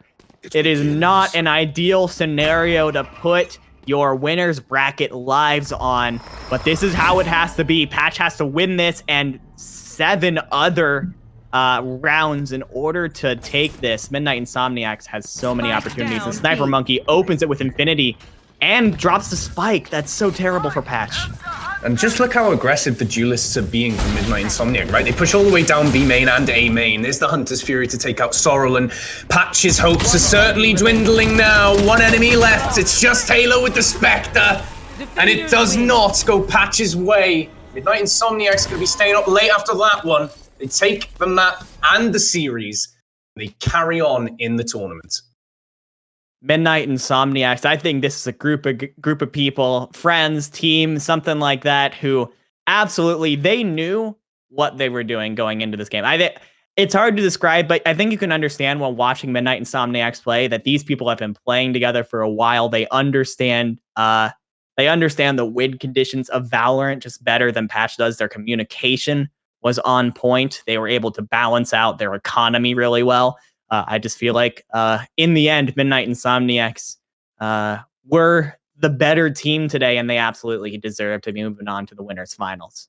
Yeah, and you can see there James sitting at the top of the leaderboard as well, but he's right there with Crafty Beaver and Sniper Monkey. So both the duelists for Patch looking very, very good. And unfortunately for Lesbian Kissing, it just didn't come together. I believe they finished on 8 and 16. So I'm not going to say duelist death, but something didn't go right for Patch in that series, and they will be going down to the losers bracket, whereas Midnight Insomniacs looking very scary, like you just said, heading through this tournament. Yeah, I mean, I've only seen 4 of the 8 teams that are going to be competing today, but honestly, keep an eye out for Midnight Insomniacs as the day goes on. I think they're I think my favorite to win this whole thing now. Yeah, February looked really, really dangerous on that Sova as well. Holding the Odin on B main is obviously a tried and tested method, but even when he had a rifle in his hand on those attacking sides, he looked very, very scary. So look out for Midnight Insomniacs, who will be playing later on. We are going to go to a short break, but we do have more Valorant on the other side. Don't go anywhere. We'll see you really soon.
moving slow. It's what we know. If you're coming over, I just wanna be real with somebody, somebody like me. If I tell you how I'm feeling, would you say that you want me? That you want me? 'Cause I'm so sick of all the noise, all the back and forth. Just wanna find a still place where I could go. I lose myself, I cannot help it, I'm emotional. Oh, if you feel like this, would you let me know? Would you let me know? Please let me know. Would you let me know? Oh, if you feel like this, would you let me know? Would you let me know? Please let me know. Would you let me know? Please let me know. White noise on the telephone, fall asleep to TV shows.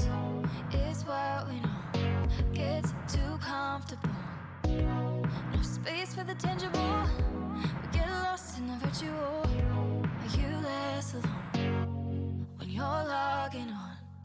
If you're coming over, I just wanna be real with somebody, somebody like me. If I tell you how I'm feeling, would you say that you want me? That you want me? 'Cause I'm so sick of all the noise, all the back and forth. Just wanna find a still place where I could go. I lose myself, I cannot help it, I'm emotional. Oh, if you feel like this, would you let me know? Would you let me know? Please let me know. Would you let me know?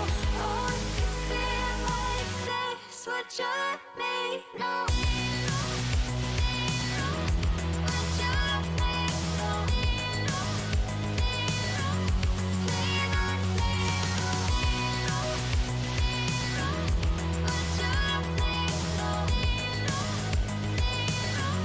Please let me know.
touch the sky.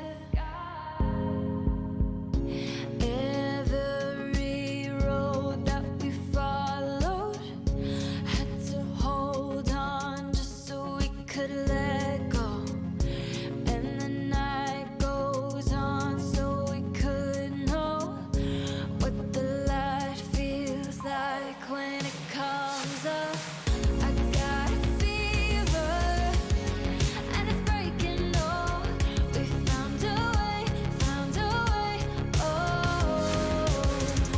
true believer. Yeah, we're waking up. We found a way, oh.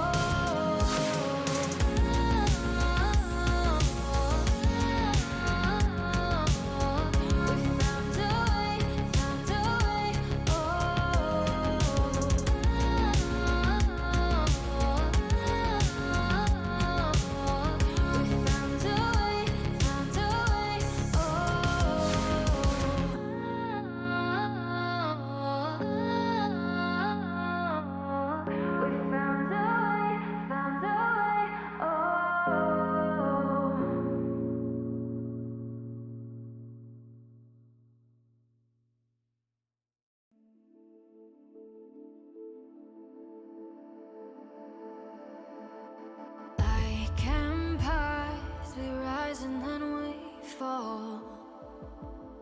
Can the tides calling through it all? Titans watching, waiting. Once rivals, now we sit patient. At the end of the world, where will we be? Immortality is calling now. Speak our name. And finally, welcome back, ladies and gentlemen, to it's not the Will English Invitational, but it is First Spark here at Ignite Gaming Lounge in Skokie, Illinois. I'm Will. We've got Tangerine, and we're a little bit out of our sorts here. This is going to be, this is going to be a little bit of an adventure for both of us. We're trying this, kind of remote and live production hybrid for the first time, and so I am not in control of any of this stuff. The eyes in the sky is Jukecast. He's going to actually be running this for us.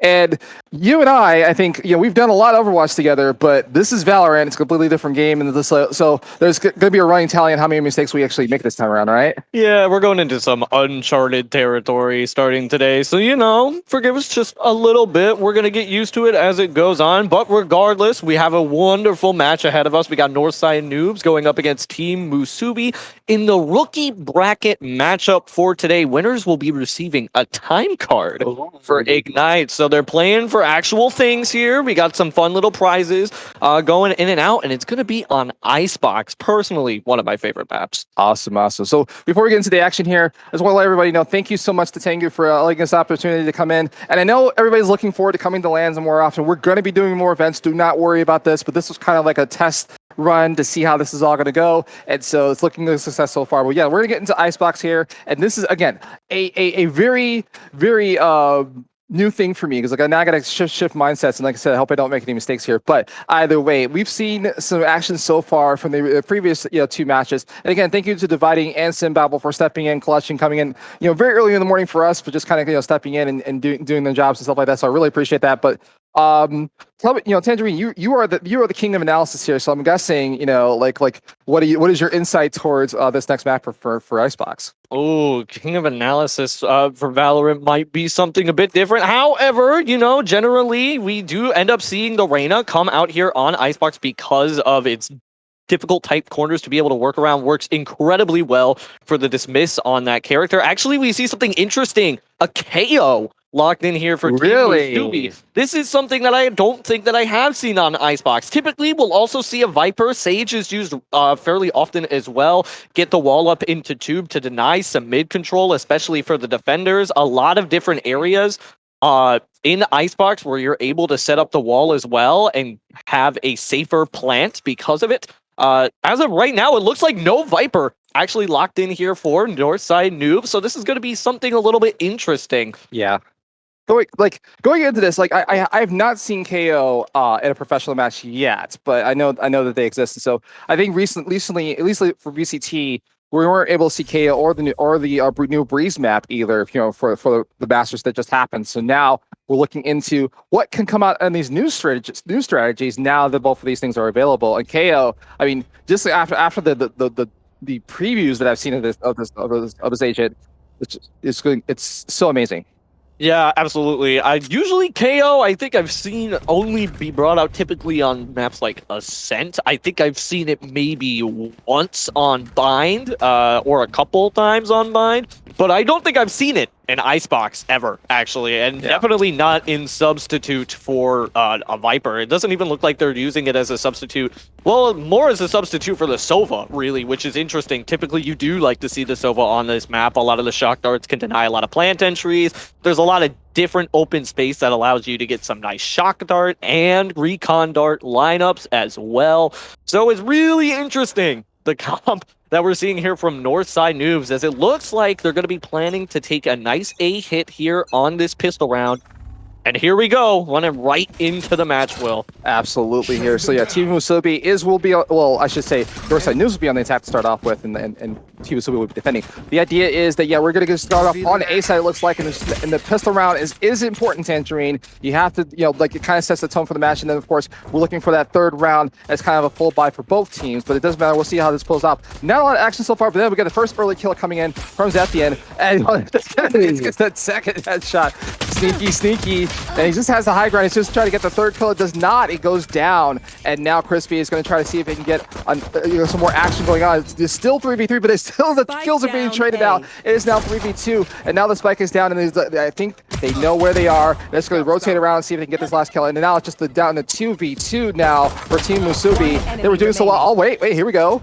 There's now it's 2v1. Oh, very close. It was very close. Went down to the last place. So the first pistol round goes to the round of Team Musubi, and they're going to start off really well. So we'll see what they're going to do for the next buy for the next round here. Yeah, I was a little bit shocked at the mid lurk that ended up coming out from both of those players over on the side of Team Musubi. One player didn't end up going in through the flank side or through rafter side of A. However, regardless, ended up working out for both sides. Now you have Team Musubi here on a making a force buy, trying to get as many weapons as possible. You can even see Zyathan, who was popping heads left and right last round, buying the Vandal early on with a nice little dragon skin, as well as these players start to line up towards B. Boombot starts to come out to detect some of these players as the Viper Wall will eventually rise. Absolutely. So Viper Wall rises, and now it's looking at, Northside News is going to kind of on an eco here. Only one person upgraded their pistol here. So they're just looking to see how much value they can get out of this. I mean, they're not looking to win this round, but of course, will they take rifles away from their team just like that as Kill gets traded out on for this B side, I should say. And now we're looking to see if we can get at least a flag going for some extra money. But again, it's not looking too good. And then, of course, 2 more kills comes in from Nav as well. And now it's not looking too good for Northside News. They had a plan, but the spike is down, and that's it. And that's just how it goes. It was just an eco rounds, anti-eco strategy. They got 2 kills down at the very least, so they got some value, got some guns out of their hands, but not enough to break the economy of Musubi. And now we're in that very crucial third round where now you can buy rifles, and we just kind of the work they did in this last round for Northside Noobs looks pretty good so far. Yeah, Northside Noobs able to get a little bit of econ damage out there, but it doesn't look like they're actually going to be committing to a full buy for quite a few players on this team, which is interesting. Timbex will have that run it back to be able to use. Basically, you can use that ult like it's candy. I'm assuming it's going to be used here to try and get entry up onto A site. You never know, though. The recon drone starting to come out. I think they're suspecting this A push to come through, but with the half buy might not be as potent as they would like it to be. Ares spam fire starting to come down, and no opening pick found yet, but it looks like it's going to be coming shortly here. Nav just gets a little bit too swarmed down. Oh my goodness, just got a little bit too greedy there. I mean, like, they knew where he was and just swarmed on top of him. All 5 members of Northside News are still together here. They're going towards this A site. Now, they haven't gotten the plant yet in the last 2 rounds, and we're looking to see if this is going to change their fortunes here with rifles in hand, but it's looking like a little bit of, well, I was going to say a rotation that's going to come out from Musubi, but there's one player will swap around, but Ziggy, on the other hand, is going to get an opening kill, and now it's 5v4, but it gets traded out immediately. So now we're looking for the plant, but it looks like that we're going to get rotation from Northside Noobs. That's a little ballsy, I would say, but you know, maybe they're still thinking that they're going to try to take this B site, but there's hunting definitely for those last two players. It looks like the plant will come in on B, and it looks like it's going to be a 2v4 retake, and maybe Musubi will have to save unless the Raze is going to try to be a hero here, and they at least get one as you know, kind of a seconds left. pass kill away. But the spike is planted right now, and now we're looking towards. Let's see, we have.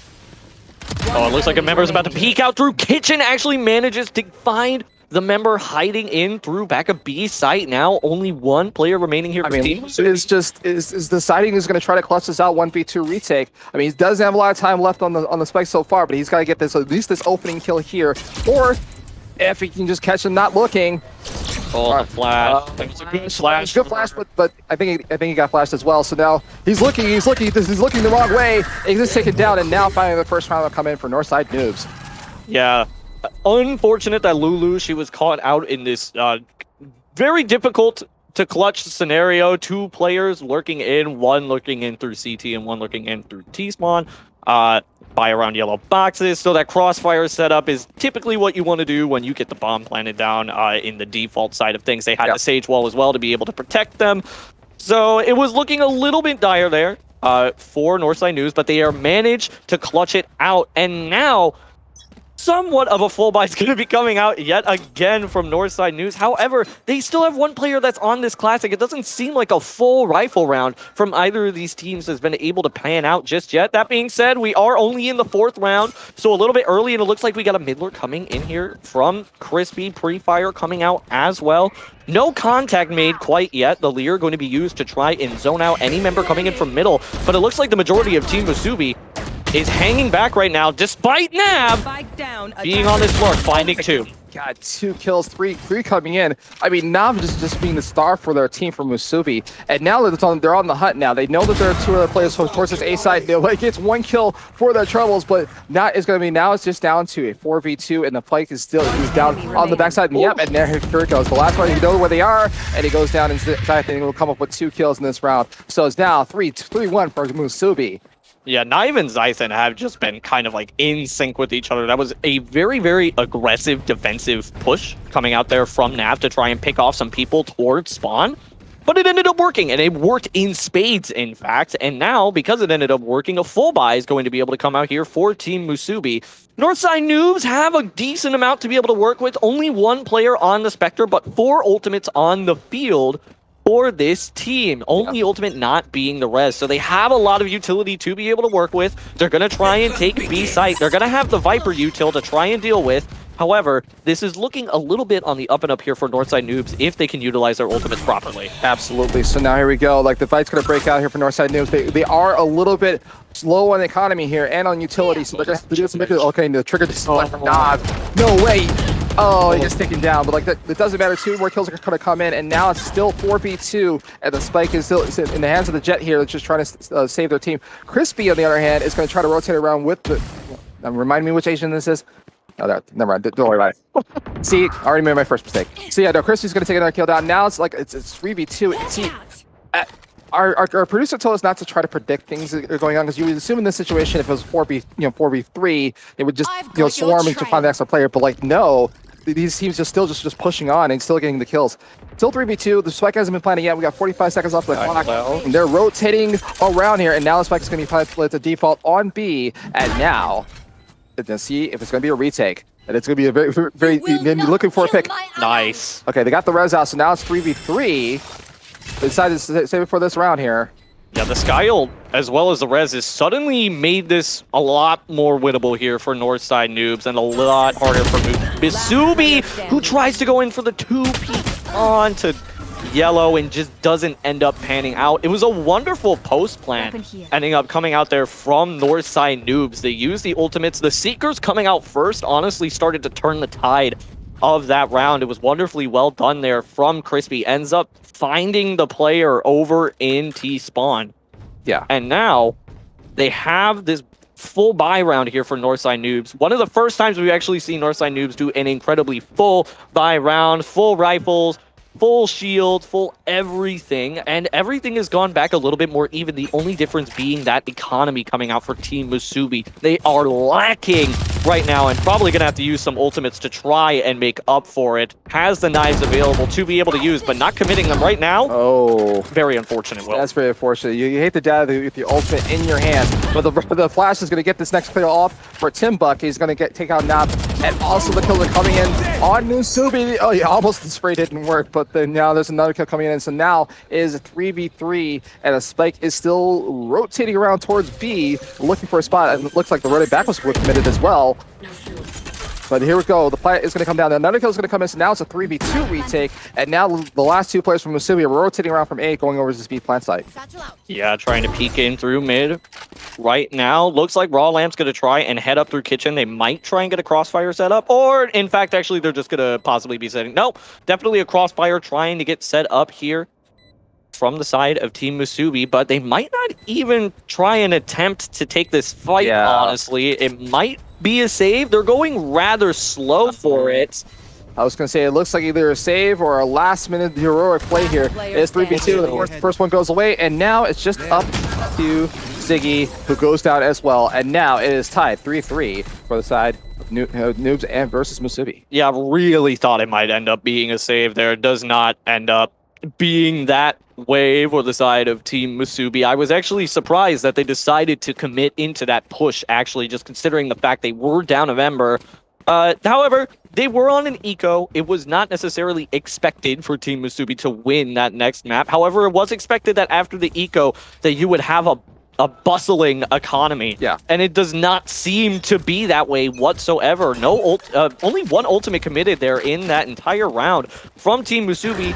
So they do have some to be able to use, but it looks like the suppression coming out here from KO is actually going to be kicking things off here for Northside Noobs, as well as the Hunter's Fury out in response from Ziggy. Can anything be found? And in fact, nothing can't. It looks like the majority of these players are starting to surround the A site, two lurking up mid right now, but Ziggy ends up finding the first. My goodness, right to his head. You hate to see it like that, but Zayate is going to go down to the spray from Goofy, and kills keep getting traded out back and forth. And again, the spike is still going over towards A, but it's still just a little bit here. Okay, now another kill comes in from Noobs, and now it looks like they can rotate over to A, get this plant if they can get it in time. But the team from Musubi is rotating around to A on the side, and looks like it's going to be a 3v3 fight on top of this point here, and also it's going to be committed. Oh, it gets it. Oh, he does get it with the ultimate. The bazooka right to the face, and the spike is down, and he didn't get it planted, and that is going to be a round for Team Musubi on the strength of the one ultimate alone. What a goodness. Just a retake from Musubi is strong in this sense here. Yeah, absolutely. And what's up with all the Guardian gamers coming out here today? That was absolutely ridiculous coming out there from Ziggy to be able to find the pick at the beginning of the round. It doesn't look like they're able to get an incredible buy. Ziggy actually still lurking around on that Ares. However, it's definitely not the end of the world for either team here. 4-3 currently on the scoreline. I think this round could honestly go either way. You have that Viper's Pit to be able to utilize as well for Team Musubi, but Viper's all the way over at B. If a fast A-hit ends up coming out here, I think Northside Noobs could be able to take this one rather handily. Suppression knife coming out, suppressing Xayathin over on this top box, going to be pressured out there by the KO util. I mean, it's looking like A is the spot to be, ladies and gentlemen. All 5 members, or I was going to say 4 members, no, 3 members now, from Northside News. We're looking to get this A hit pretty quickly, but it's not working out too well. It seems Team Musubi is on top of all of it, and it's just taking on the numbers here. It's now still 3v3, and the spike has still not been planted yet, but it's looking like the Jet will get it down, and now the spike is planted on A, and is looking for a retake, and you get one initial kill. The Viper Pit is now committed to this fight, and it's looking not too good for Musubi. There's still Musubi gets a kill into the Viper's Pit smoke, and it's still going to be turned down as a 1v1 clutch coming out to place. The integrity still down. A Jet gets the revive, but oh, that almost got it out. They did, the revive was committed towards the end. Both players go down, and Team Musubi is going to get this defuse and go up 5-3. Yeah, you're going to want that res back if you're Northside Noobs, but that was incredible play there from Lulu. She completely isolated all of the 1v1s by herself with that Viper's Pit. Understood that it was a clutchable situation, ended up committing it in. It was towards more of the front side of A site, sorry, more towards the mid side of A site. not over the spike, which is not something you typically see from a Viper coming out once the spike is down and you're trying to play retake. However, it ends up working perfectly. Different members of Northside Noobs had to try and deal with the threat that was the Viper on point, and they all just ended up taking secluded 1v1s as it seemed, and didn't win any of their gunfights up against Lulus. Now, Team Masubi up 2 in this game. Yeah, see, first you those to see try again. They're looking for this A set, but there's only one player not on A, so 4v3 here going into this fight here. And on top of that, like, you know, the economy did not favor Northside News, so they just looking for sacrifices and economy damage here, as opposed to actually getting this round. But if they can get the spike plan, there's be some extra money going in. But they know that they're here, and now the kills are starting to come, and they're starting to slide down. There it is. Now, Goofy gets one rifle in their hands, if they can pull that off. But now, it's still 3v3, and it's still just running 1 by 1. They almost got the last kill as well. Oh, now here comes another Sky. I guess 2 more kills down, and now Team Masubi looks like they're just in place. And Goofy goes down as the last player standing, and it's now 6-3 Team Masubi. So now Northside News have a question. They just got ecoed, and now they're going to see, like, you know, do they have enough for rifles this time around? Yeah, ever since that one pick and that one round win ended up happening when, I think it was a couple of rounds ago, when the Guardian headshots started coming out and Northside Nudes ended up losing on an eco, they've seemed afraid to head up towards mid whenever they're trying to take A now. And it's something they really have to start doing just a little bit more. And in fact, they're actually going to be, I think they're hearing me, because they are sending 3 people up mid, albeit not towards A, but instead towards B site. Xerxes already finding the pick immediately, though, onto Nav, one of their star players so far on this Team Masubi roster, and won't end up getting traded. In fact, now, Northside Nudes up 2. Yeah, it's almost looking bad for Team Masubi here. They're down into the 2. It's going to be a 2v5 clutch, and they're going to have to promise on this B side. Unless, you know, Crispy on the other hand, I think has gotten 3 so far, and there's a flawless run is going to come in for Northside Noobs, and so all the value in the world. And now Team Masubi's economy might be a little bit broken here going into this next round. Yeah, you love to see them trying to take these split angles when they start to approach into the site, especially going up against a Viper playing one-dimensionally and playing behind the wall consistently. If you don't know where the enemy players are, where you need to pre-fire, it can be really difficult to try and walk out of that Viper wall. So taking these split angles is exactly the way to go. And in fact, Northside Noobs have said, hey, if it's not broke, don't fix it. Going to be trying to take up yet another push. Only keeping the Sky here on the mid rotation, though, will be checked who's by Zyathan, who is up on this mid lurk. As the dog comes out through mid to try and check something out. KO ultimate also being popped. And it's a pretty slow push coming out here for Northside Noobs. And the pick comes through.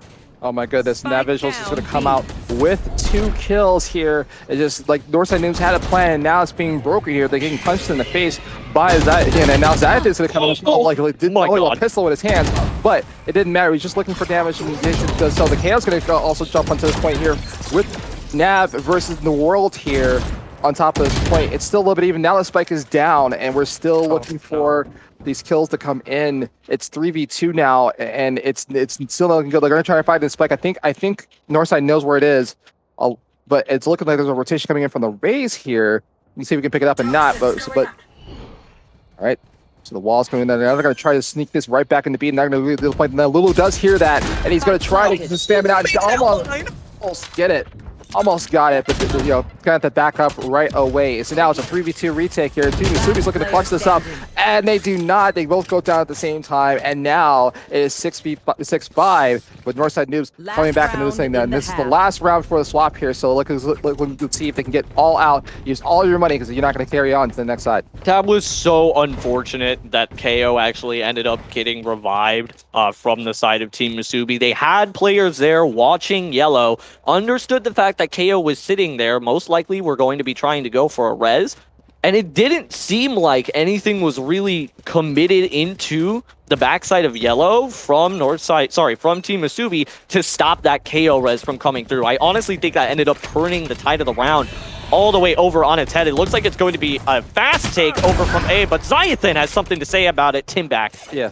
striking back though. On that op for the first time, I feel like in this round here, gets the opening kill, still 4v4, but this A hit was not looking too good here, and looking for might be a rotation out into mid to see if we can get to the other side. But all the members of Musubi have rotated around. They're going to be this battle looks like it's going to take place on B. But look at this, there's a flank coming in from Crispy, and it doesn't work well for Lulu as they still shoots behind him. Now it's 4v3, but that Timbuck is going to get that value on the op. It gets a second kill in this round, and now he's looking for more. It's looking, he does know where. Oh, he knows where the Silva is. He's going to try. No, he doesn't know where the Silva is, but now he's going to try to rotate and see if he can get the raise as well. It's still not working out so far. It's still over here. But now he knows where they are, but it doesn't matter. Ziggy's going to get that LP kill, and now the last kill coming in. And Spike is down, and it's a 1v3 clutch factor for Northside Noobs if they can pull this off. If Timbuck, he does have to run it back. So it should ult now. We hope. I mean, I hope, honestly. Yeah. You know, down with his hands. All right, he's going to see if he gets some value off of it. The run it back is committed, and he's going to try to rotate around. And timing. Gets shot for shovels, and they know where the run it back was. And now Team Musubi finishes out their first round with 7-5. And now we're going to see what they're going to do in their pistol round for the next round here, with everything being reset. We're going to try again. And now it looks like that Team Musubi will be on the attack, and Northside Noobs will be on the defense. Yeah, it was incredible heroics that ended up coming out there from Timbuck, but it doesn't look like it was enough to really be able to secure the roundup. And, you know, both of these teams, honestly, looking pretty crispy right now. That was the first time that we had seen an operator come out whatsoever throughout the entirety of the map so far, and it ended up paying off in spades. I think if they can start to invest a little bit more in Timbuck trying to get that operator and playing, or even any member of the team just trying to play maybe a little bit more for picks right at the beginning, possibly, it would end up working in their favor. However, it looks like an aggressive Viper Wall going to be coming out here from Team Musubi, as well as Crispy trying to take the peek, ends up getting gunned down. All right, so the kills are coming in from Musubi. They definitely got the first pistol round, and looking is more of the same. But this time, look, if they can get the fight down, yes, they will. And they're going to try to hold off this last kill. But Xerxes, on the other hand, is going to get the headshot with the pistol. Gets two. Okay, so now he's going to get two. Do they want to retake this, or they try to save their kitchen? Or do they rotate and try to save their pistols and go into this next round here? I mean, the plant is down, and there's no one's looking just for their last minute entries here. So it looks like there's going to be a save for once. I mean, most of the time... Most likely, probably not a save, as they do have pistols. Not much to save here, if I'm being honest. If they are saving, I would be a little bit thrown off. I'm not going to lie. But Raw Lamp, they were already lit anyway. Like, they didn't really have a leg to stand on regardless. Yeah. Which is a little bit unfortunate on the side of Northside Noobs. This is starting to slip a little bit too far out of their control. They have this Team Musubi has this bonus to be able to utilize coming into this next round as well. So things are only going to get even more difficult for Northside Noobs as we see the Bucky start to come out from Goofy, and Northside Noobs recognize the fact that, hey, this could start to spin out of control really quickly if we just end up giving them the bonus. Let's take a gamble here. They end up going in for the full buy. It could come back to bite them. Yeah. However, it's more of a force buy. All you have is like semi-automatic weapons here, so like it's not looking too good for and not a lot of utility either. But this, then of course, right as we say that, the shotgun does come into play. It gets 2 more kills coming in. So now Northside Noobs getting all the value in their economy at the world. Now it's putting Northside Musubi on the back foot. One person got flashed out of that, and now. Now Timbuktu has a rifle in his hands now. Like, again, you talk about a gamble. It seems like it's working out in their favor. Now they just got to sit here and be patient. But unfortunately, the one kill's down. They had almost down, like, he was down to, well, he's getting healed up, but he was almost down to like 10 HP there for his life. But this spike has still not been planted. There's this huge long rotation over to B, and they both know, and both teams are heading towards it here. Dark doesn't get anyone. 46 seconds here off the clock. But wait a minute, it's a fake. It looks like they're just going to rotate back over to A. And Crispy Crispy's going to get some information here, and yes, they do. And so now they know the rotation is on, the game is on, and now it's just a race to be here. But they're going to go through mid. Oh, and Timbuck is going to get a long-range rifle kill off of it as well. So 26 seconds left on the clock here, and this is all but, not all but over, but they have to rush towards A here, and they got to get a plant in the next 15 seconds here, otherwise it's not going to count for this round here. And it looks like they will get the plant off, but not by long. But as they do that, they take advantage of it as well. A couple of kills are traded off, and that might be it. That might be the game. Nope. We'll see if we can plant it in time. They got how many seconds they need? 10? Oh, and they get called out. They had the Viper wall, but just a little bit. They heard the sound and was able to approximate it. And now the gamble pays off, and Northside Noobs is going to win the anti-eco round. And now they're just going to see if they can continue on and press this advantage forward. That was so nice there from Northside Noobs. They were reading the rotations that were coming out left and right. I will say though, Team Musubi definitely had some lurkers. Most notably, I believe. Oh no! In fact, Crispy was the one who ended up getting picked off there, and the fact that Crispy did get picked off for Northside News was an incredible amount of information that was given over to the side of Team Musubi. They realized that hey, they're starting this A rotation. We need to go and get to A before they end up going to A. In those moments, in those quick rotations, it seems like Team Musubi just need to be a little bit quicker on the rotations, on the retake, to try and catch some of these Northside Noobs off guard when they're trying to retake site. Full W to capture Orb is definitely one of the most interesting techs that I've seen. I'm not quite sure how they move forward. However, we'll move past that. All right, so now kills going to come in from Musubi here. They were looking at the A side kind of longingly here, but they're all Northside Noobs is still here. So it's 5v4 right now, but it looks like the A side will be committed here, and all of the utility and value here. Now they see it a little bit in their eyes. They get flashed for their troubles, and now 2 more kills comes in. So now it's a little bit even 3v3, but a kill gets traded out from Ziggy, and another one gets killed out. So now it's 3v1, but the spike still not planted. And there's A side. They're looking for this last player, looking for Zane as a jet. And he's standing on the side trying to see if he can clutch this out, but I'm not sure if he's looking for that. So where's the bomb going? Wait a minute. You know where they are? I'm sorry. Again, trying not to predict here, but I was like, you know where they are, and it's 3v1. You plant the bomb on A. That's what you do, but... okay. But, again, this is why we're in the booth, Tangerine. Exactly. We're not here in the rookie bracket finals. We have the all-seeing eye in this case. They don't. However, it looks like they are, in fact, getting the picks that are required. These pushes that are coming out from both of these teams are rather slow, I will say. The takes that are starting to come out, especially towards A, it feels like they're setting up the utility to be able to take the site rather fast. However, they're playing passively after the utility comes out. I'd like to see the tempo maybe start to step it up a bit, but it looks like we have 5 members that are going to be pushing up mid. I don't think they know Xiathan's on too, but Goofy finds the flick reaction. My God, Goofy is going to come in. The kills keep training out here, so it goes back and forth. So now we're back to a 3v2, and the smash after the wall. Yeah, Scramble's just going to go back and forth here, and now a couple suppressed players is 2v1, and the spike seems to be rotating over. Well, I was going to say it was rotating over to B, but now it's going to rotate over to A and mid side. But they're just going to be hunting this last player from Northside Noobs, who's on the KO here, just looking to see if they can.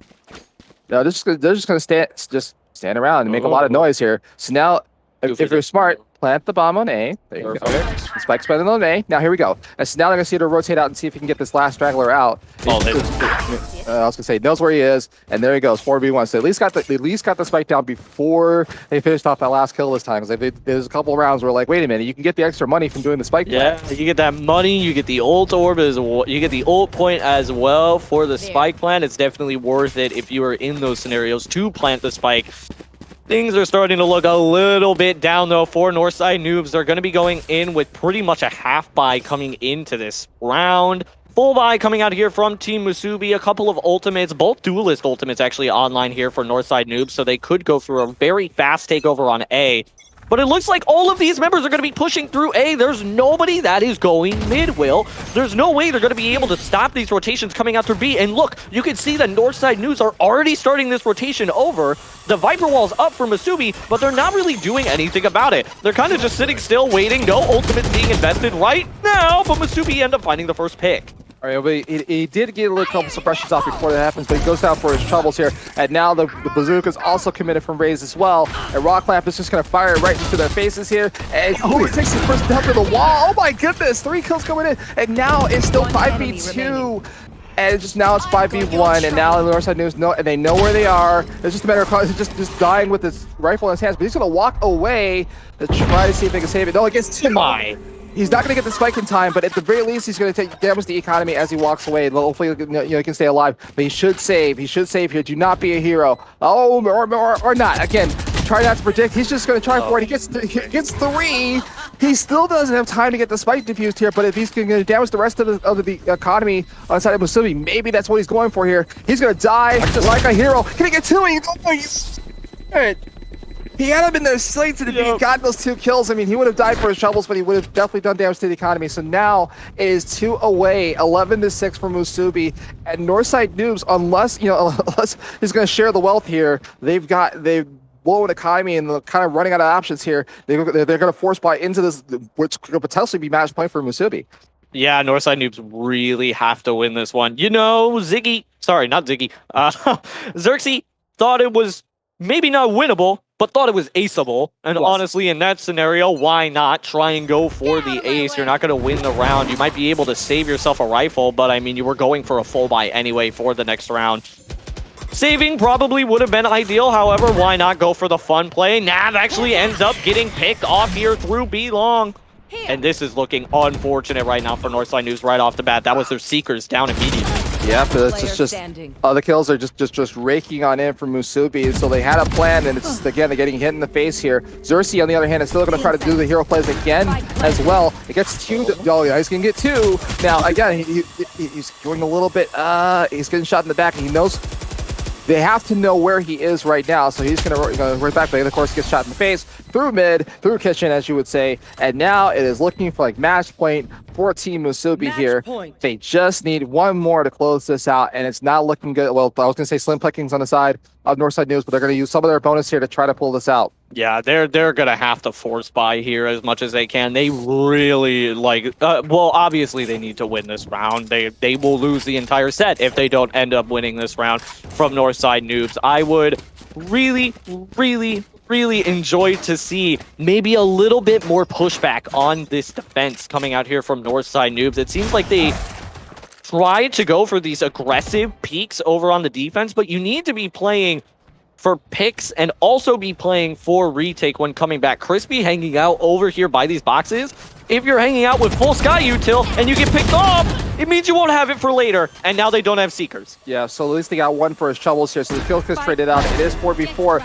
And look at this. As we say that, Zion is going to get another kill here, so now it's a 4v3 retake. The spike is planted down on B, and now the rotations are coming in. And Timbuktu is going to get 3. Now it's a couple more kills are coming in. He gets traded out, but that's going to be 3v1, and it's looking for this last, and he's going to find the Hunter's Fury just to save his team. And yes, they do. They get it. So now the defuse is going to come in, and so at least the Northside News gets to play for 1 more round as they get the defuse.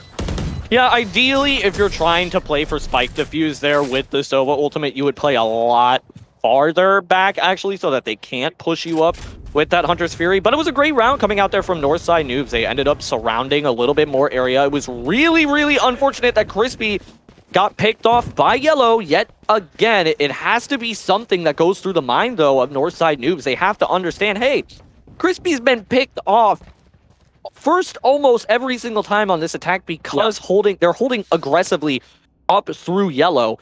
And no util from the Sky, which is the best part of Sky's kit. All of that util with all the flashes, the dog, the Seekers, all the information that you could get, it's so pivotal. And to be holding right there means that you're far less likely to be able to use it over on the retake, which is something you need. But this mid lurk from Timbuk could be deadly. It could be. He knows at least 2 players went by, and so Xanathan is going to open it up with the first kill. They're looking for the fight on this A site here. All the members are committed here, so this fight will continue here. The rotation is going to come in from Northside News on the back side here, but the Diathan in the hand does not carry. He doesn't even care. He gets 3 down, and now he's looking for the last 2. It is looking all but over for Northside News. They have the Viper Pit is committed as well. It is a 2v5 retake coming in from Northside News. They got to hold on to the butts here. They're going to try this out. The Sky Utility is going to come in as well, and it's looking. He gets 1 at least. And that is going to be the game, ladies and gentlemen. Team Musubi is going to pull us out 13-7. Well done there from Team Musubi, I will say. Northside Noobs not really finding a ton of angles to get success, especially over on the defense. Not really utilizing the cover, in my opinion, in the way they should.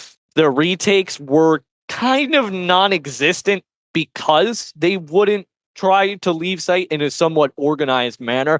And it seemed like Team Musubi was just trying to ride that momentum all the way out to the end. Yeah. And they end up doing so. So congratulations, Team Musubi winning the rookie bracket. They will be getting the Team Ignite. They will be getting the Ignite cards. Yes. To play a little bit more here. I think it's like 5 cards with like 5 3-hour cards, I guess, for all members of the team. So that's a lot of value here coming from Igniting, however. So like, man, what did we just see, Tangerine? Like, it was just kind of like this.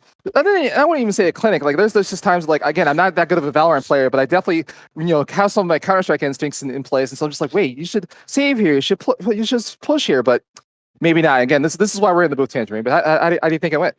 Honestly, I thought that Musubi definitely looked better, especially coming out there on the defense. Their defense looked a lot more rock solid than Northside Noobs, despite the fact that it was actually Northside Noobs who had most of their points taken when they were on offense. It's not to take away from Team Musubi's defense. Icebox, I believe, is an attack-oriented map regardless in the first place. So the fact that Team Musubi was able to go up in that entire debacle, despite it being an attacker-sided map, I have to say, incredibly well done there from Team Musubi. Absolutely. So that is going to be Team Musubi winning our rookie bracket finals here. So they get the cards, they get the the pride of not being the worst team at this first Spark event here. So we're going to take a quick break. So far, we're going to get into our winners final match. I think me and you are going to stick around for the next one. I'm not sure. We're going to find out in the background. But thank you all so much for tuning in and letting us fumble through this first Valorant cast. For his second, my first, and so I hope I didn't screw things up too much. By the way, we'll be right back after this.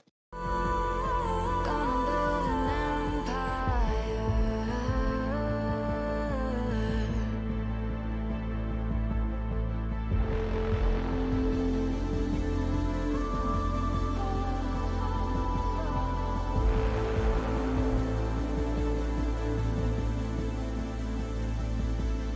Twin pillars, the east and the west. Scorch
empire.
And welcome back to First Spark here at Ignition Gaming Lounge. I'm sorry, not Ignition, Ignite Gaming Lounge. I should know that. It's Skokie, Illinois. My name is Williams the Fourth, and I've got Tangerine. And apparently, I don't want to, I gotta mute his microphone because no bias in the cast. But apparently, Kaz Money Crew, who's actually been wrecking shop here in this tournament here, is actually composed of DePaul players, and so Tangerine should feel right at home in this whole entire match here coming up. Warms my heart just a little bit. Well, warms my heart to see the DPU team just absolutely wrecking shop. You might not know from the name, but Kaz's Money Crew is the name of Kaz, who is actually, I believe, a tier 3 player. They did end up going up against Ghost Gaming, if I remember correctly, on Valorant, the team that Kaz was on that plays for tier 3. But Kaz is, I believe, Nise is technically the captain of Kaz's Money Crew, but Kaz is on the team. It's a big convoluted thing. But it's DPU primarily coming out of it. Pretty much an immortal average going up against Midnight Insomniacs, who we did see take a rather convincing victory coming out of their bracket play prior to this rookie bracket match that we had going on. However, we are going to be checking out the next map that's going to be coming up. Drumroll, please. It looks like we got Bind coming out here. A little bit of TP action. Hopefully, this won't be a 13-1 stomp like the majority of them have been going up against Kaz's Money Crew. Because we got a fun map. I love watching Bind. Yeah, absolutely. But here's the thing: if you're gonna name yourself Kaz's Money Crew, you have to be the money, right? You have to be in the money. You can't be slipping here and not play as well if you're on Bind. But by the way, we're going into this map here: Kaz's Money Crew versus Midnight Insomniacs, and let's see what these initial picks are going to come out here for agents in selection here. I always feel like Bind's a little bit of a toss-up, honestly, for when we see agents select. You can see the Phoenix come out, and in fact, we are going to be seeing the Phoenix come out from Midnight Insomniacs. It's one of the maps where Phoenix can definitely work really well, especially obtaining hookah control with Phoenix. There's a lot of lineups you can see on TikTok that a lot of people will just try and see the lineups coming in from hookah. However, Midnight Insomniacs have locked in their composition. Brimstone is going to be on the side, who has been seeing a little bit more play recently as the different smoke characters have been buffed a little bit, especially with post-plant util being so prominent. The molly being placed on spike situations is absolutely detrimental. On the other hand, it looks like we have an Astra coming through, and we have the Viper locked in for Kaz's Money Crew. This is a little bit more, I think, of a standard comp coming out from Kaz's Money Crew that you would likely see on Bind. Awesome. So, as you mentioned, there are a lot of major, you want to say money players on Kaz's Money Crew. So we're going to get into this Bind map here, and Midnight Insomniacs will be on the attack to start off with. And as you mentioned, yes, definitely some TP action here. I think I remember when Valorant started coming out, and this was kind of like the signature map was Bind. And just wondering how the TPs worked and actually playing it. Yeah, it goes in one direction here. So like you can't just go back and forth and just hog over the side. Although you can, there are some strats that I've seen that you're just basically camping out those little spawn points here for the TPs and just waiting for teams to rotate and get around. But either way, we're getting into this map here, and this is winners final. So we're thinking that the competition should be a little bit even here. But you're thinking that it might be another 13-1 stop from Kaz's Money Crew. Yeah, a little bit. I'm not going to lie. Kaz's Money Crew has been absolutely dominating the show the entire time. I don't really see why it would stop now. But, this is a completely different match. They have not gone up against Midnight Insomniacs. I really want Midnight Insomniacs to try and pull out some heroics to make this a bit closer. But Get Milk starts immediately with a pick.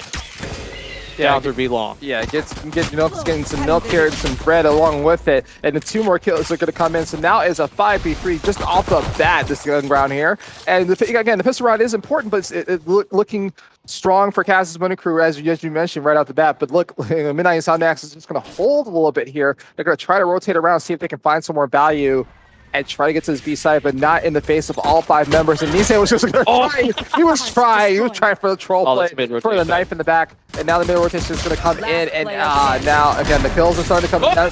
What?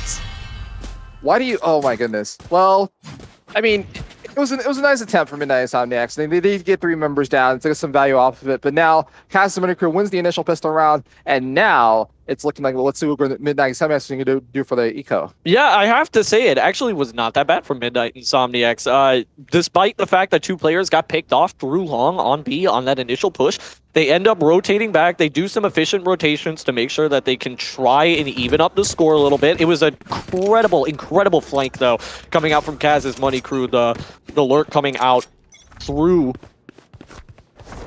around Hookah.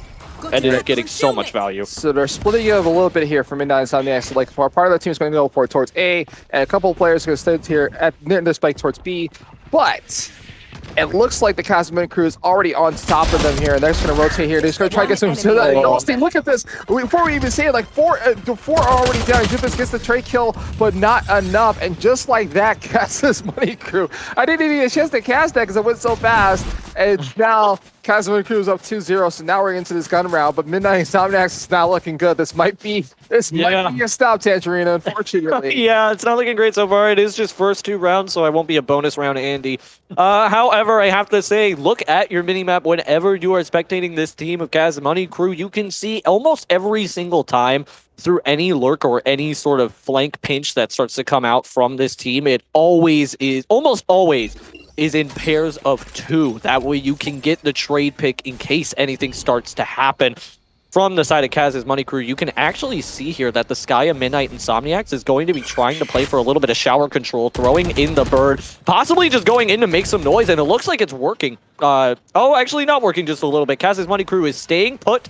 They're understanding the fact that this might just be a default play coming out from Midnight Insomniacs. The shock dart actually ends up finding a good amount of value. It cannot send in the drone, though, out of fear of being flanked on. Yeah, Kaz is going to get the kill through the wall here. The trade kills are coming out as well. Jelly almost got killed with that shotgun, but the Jupins is going to take advantage of that as well. And we're still down even to, well, it's actually a 4v3 for Insomniacs, and they're just looking to see if they can attack the A side. They get the kill of the Kaz, and now it looks like the go button is going to be pressed for Insomniacs here. They're going to try to see if they can retake this A side, and one player is still lurking behind the wall here on A. They know where they are. And Nisei is going to back up here. And let's see. And it's not. Oh, wait a minute. Now, why are you going to rotate again? You had the. Okay, I'm sorry. I'm sorry. With Viper Util actually set up over on A, this might not necessarily be the worst play. However, it is definitely starting to come down to the wire, Will. This is starting to get a little bit last minute, and it's actually surprising to me. Nisei has decided to not rotate over to B yet, so it looks like Ghosty might get caught off guard. Nice shot, though, with the Sheriff. Yeah, but it doesn't even matter. It's like you're trapped in here with me, and Ghosty is just going to get the advantage kill, but he's going to get swarmed by all the members of Midnight. Midnight here. Nope, the spike goes down, but now it is a 3v2 retake here, and Nisei is going to start off by getting the first kill. He gets the second, and oh my god, he's just getting uncontested here. It doesn't even matter. He gets a third, and now it just gets the defuse, and what a clutch coming in from Nisei. Man, you can hear them screaming from up over on the mezzanine. What an incredible clutch coming out there from Kaz's Money Crew, the Sheriff, bringing in some absolute incredible value from these players. Winning the bonus is Kaz's Money Crew. Midnight Insomniacs are starting to put up a decent fight, though. I have to say, possibly trying to go in for that plant over at A might have actually ended up benefiting them. It looked like Midnight Insomniacs were going just a little bit slow over on that rotation. Eventually, when they went into B, they were able to push in a little bit faster, but it was wonderful patience coming out there from Nisei to be able to understand the players were already swarmed around B site, not understanding that Nisei was over in the back of sight of B. Ends up finding the pick, and that's a really nice trade, though, coming out there for Midnight Insomniacs as Kaz finds the extra pick. Yeah, I mean, I was gonna say, like, you were thinking taking down Kaz would be the go button for Midnight Insomniacs, but you forgot about Nisei. Wow. Oh, those tracking on that. Oh my goodness. And Ghosty goes down, and now it's just a 1v4 coming in for Junpens, and I don't know if they know where they are, and the spike is down near mid, and now it's just looking to see if. Yeah, it's just like Kaz Cruz. All you have to do is be patient. They're not going to hunt for this player just yet. It's up for Midnight Insomniacs to try to pull this out. And Junpez is going to attempt for this here. He's got 45 seconds, and maybe it's a. Is that Kaz on the rotation? I think so. If he's on the Silva, I think it's going to be a. Yep. He's seen him, and now he's going to put the boomers get him. And Junpens is going to commit the... no, that's not the ultimate. Going in smokes. 3 smokes, actually, trying to do as much as possible. I mean, the cover fire, you can't push through that. Like, you put down these smokes, but you also put them in a position to where it's cutting off mid, but it's also cutting off your entry into the site. This is going to be rather one-dimensional now coming out from Junpens, and there's nothing to save. Yeah, I mean, yeah, absolutely. So he's got nothing to live right here. Oh my god. Oh my god. 5 shots on him. You had 5. Little unlucky. He had 5 shots on it and missed all 5, and now, I mean, it was just kind of a long in the tooth here, but Insomniacs is going to go down now. Kaz's Money Crew is just dominating here. It's a 4-0 Yeah. Midnight Insomniacs. I mean, I think the loss bonus will come into play here to give them a little bit of a buy, kind of a half buy coming in for the side of Insomniacs here, but they have no answers whatsoever. It's just every time where they go, this Kaz's Money Crew is just on top of them, taking them out. Yeah, absolutely. But this is going to be the first full rifle round that we have coming out from both teams. This is going to be the most even round that we have seen so far come out from both teams, besides the pistol round. Run it back invested in here from Aaron, going to be trying to retake site, but with that Astra utility, it's going to make it a little bit more difficult to push. And Kaz's Money Crew are not giving them an inch as the Killjoy ult comes out trying to clear out B site and trying to defend against any sort of aggression that could come out from this defense. Jelly taking so much from the mollies, will end up getting a pick though. Yeah, for sure. So 2 kills coming inside from Kaz's Money Crew, and they try as they might. The Killjoy just remains and has the spike in their hands, and they're just the surrounded. They know where they are too. Alex gonna try.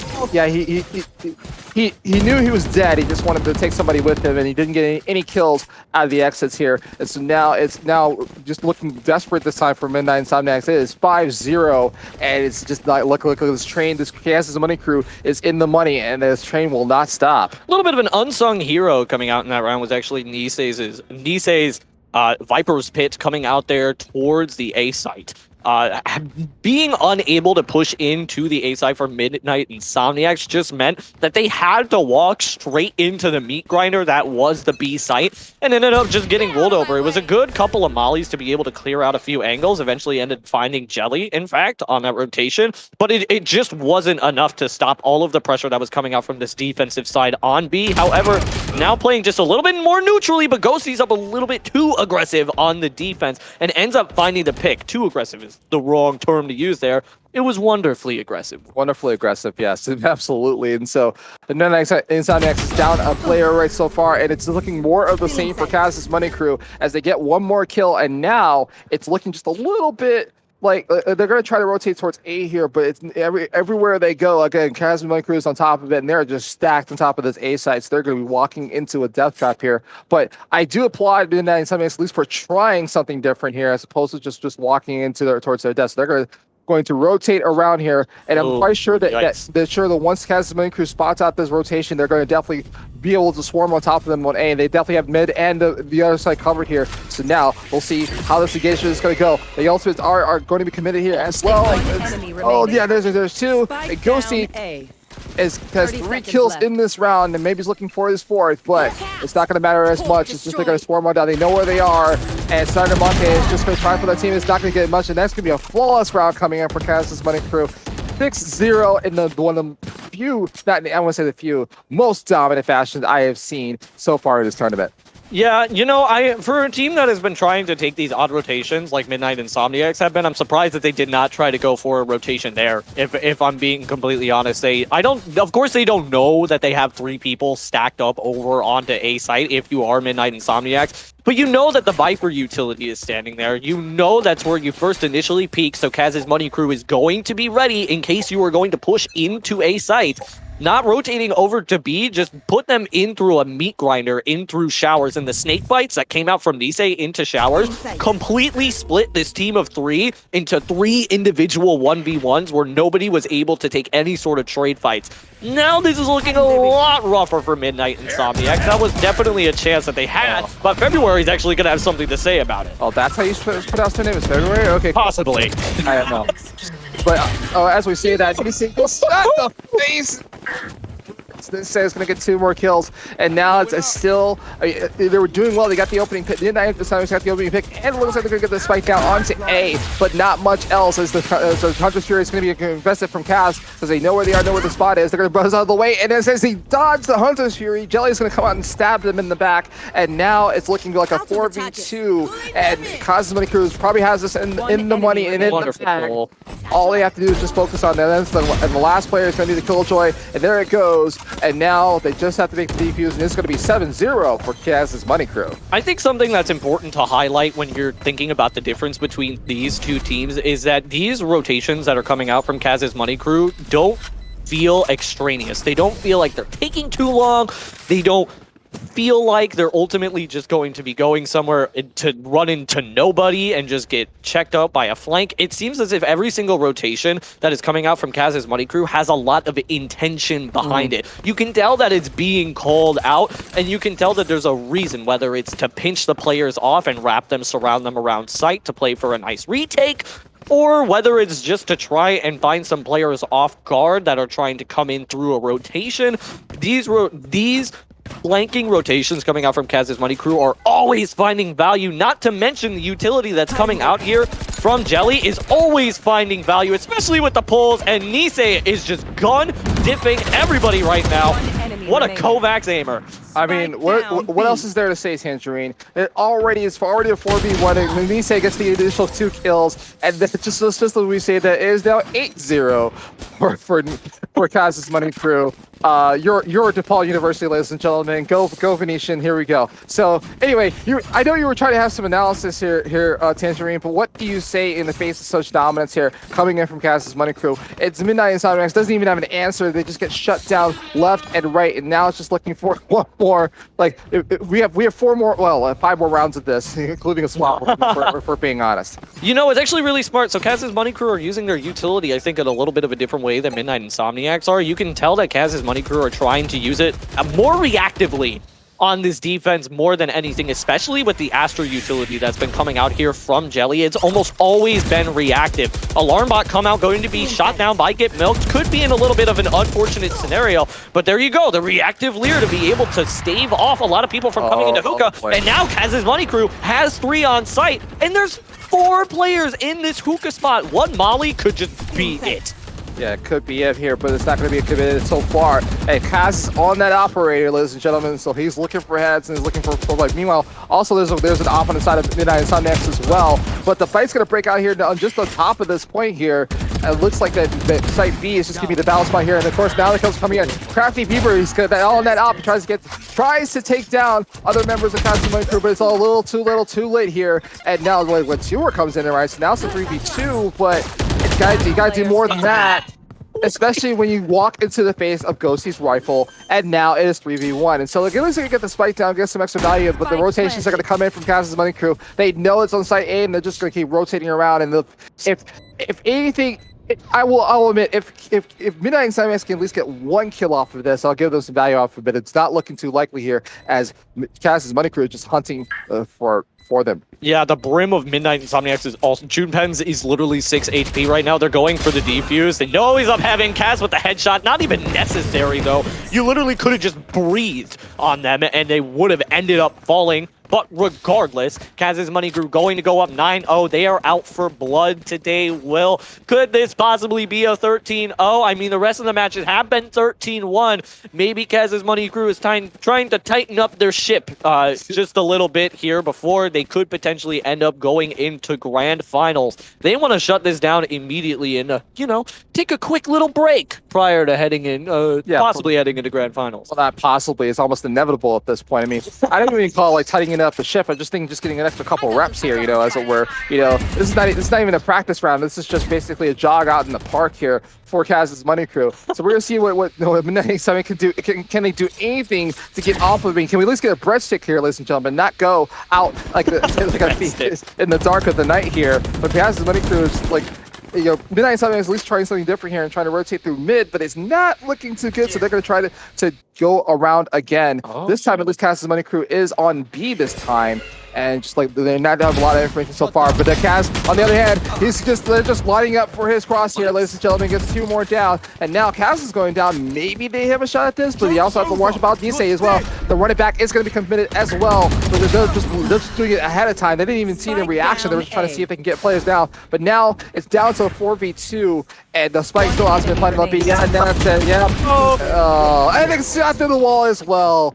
Get Milt is going to get 3 this time. So you were worried about Kaz, you were worried about Nisei, but what about Get Milt? He also got 3 here. So now it is 10-0, and you know what do you say? This is so dominant. I don't even know what to say. So now it's about pride for Midnight Insomniac. So you don't want to go out. You know, you want 1 round to say at least you put up a fight. At least you didn't get, you know, you can send home without your lunch money here. You at least put up a good fight, but it's not looking too good in the face of such raw dominance here coming from Kaz Money Crew. Yeah, and I have to say, it's simply, I want to see Midnight and Insomniac start to play off of each other just a little bit better. Immediately ulting to clear Hookah, honestly not a fantastic play because everybody still has shields, and it's not like there's a ton of people caught up in Hookah, and in fact, it will end up being punished as Kaz by 3 right at the beginning of the round. I'm sorry, I didn't even let you do play-by-play there. I mean, it was over within like a couple of seconds. Again,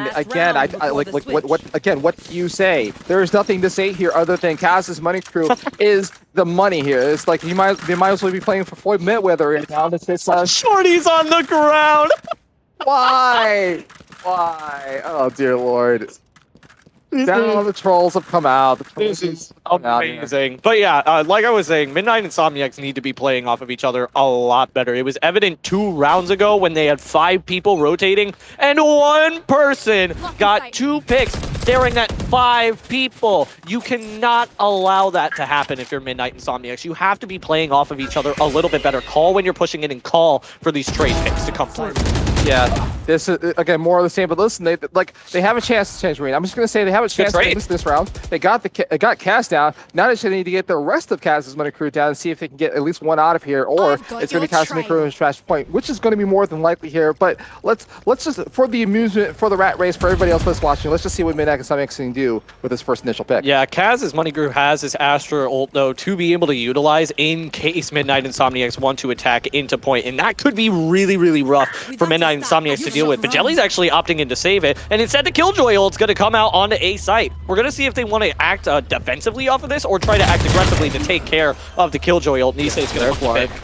Okay, so the plat is going to go down there. Okay, at least they get 2 players to stop, but they get punished immediately and get shot in the back by February as well. So now is a 3v2 retake. I mean, the chances are getting a little bit better for first Midnight Insomniacs, but they got to come out clutch here. Otherwise, their turn is over, and the Fuse is going to come in, and there's nobody to punish whatsoever. Oh, but they do interrupt it at the very least. But now it's 1 last player just shot in the face with the blocky. Yeah, oh, come on.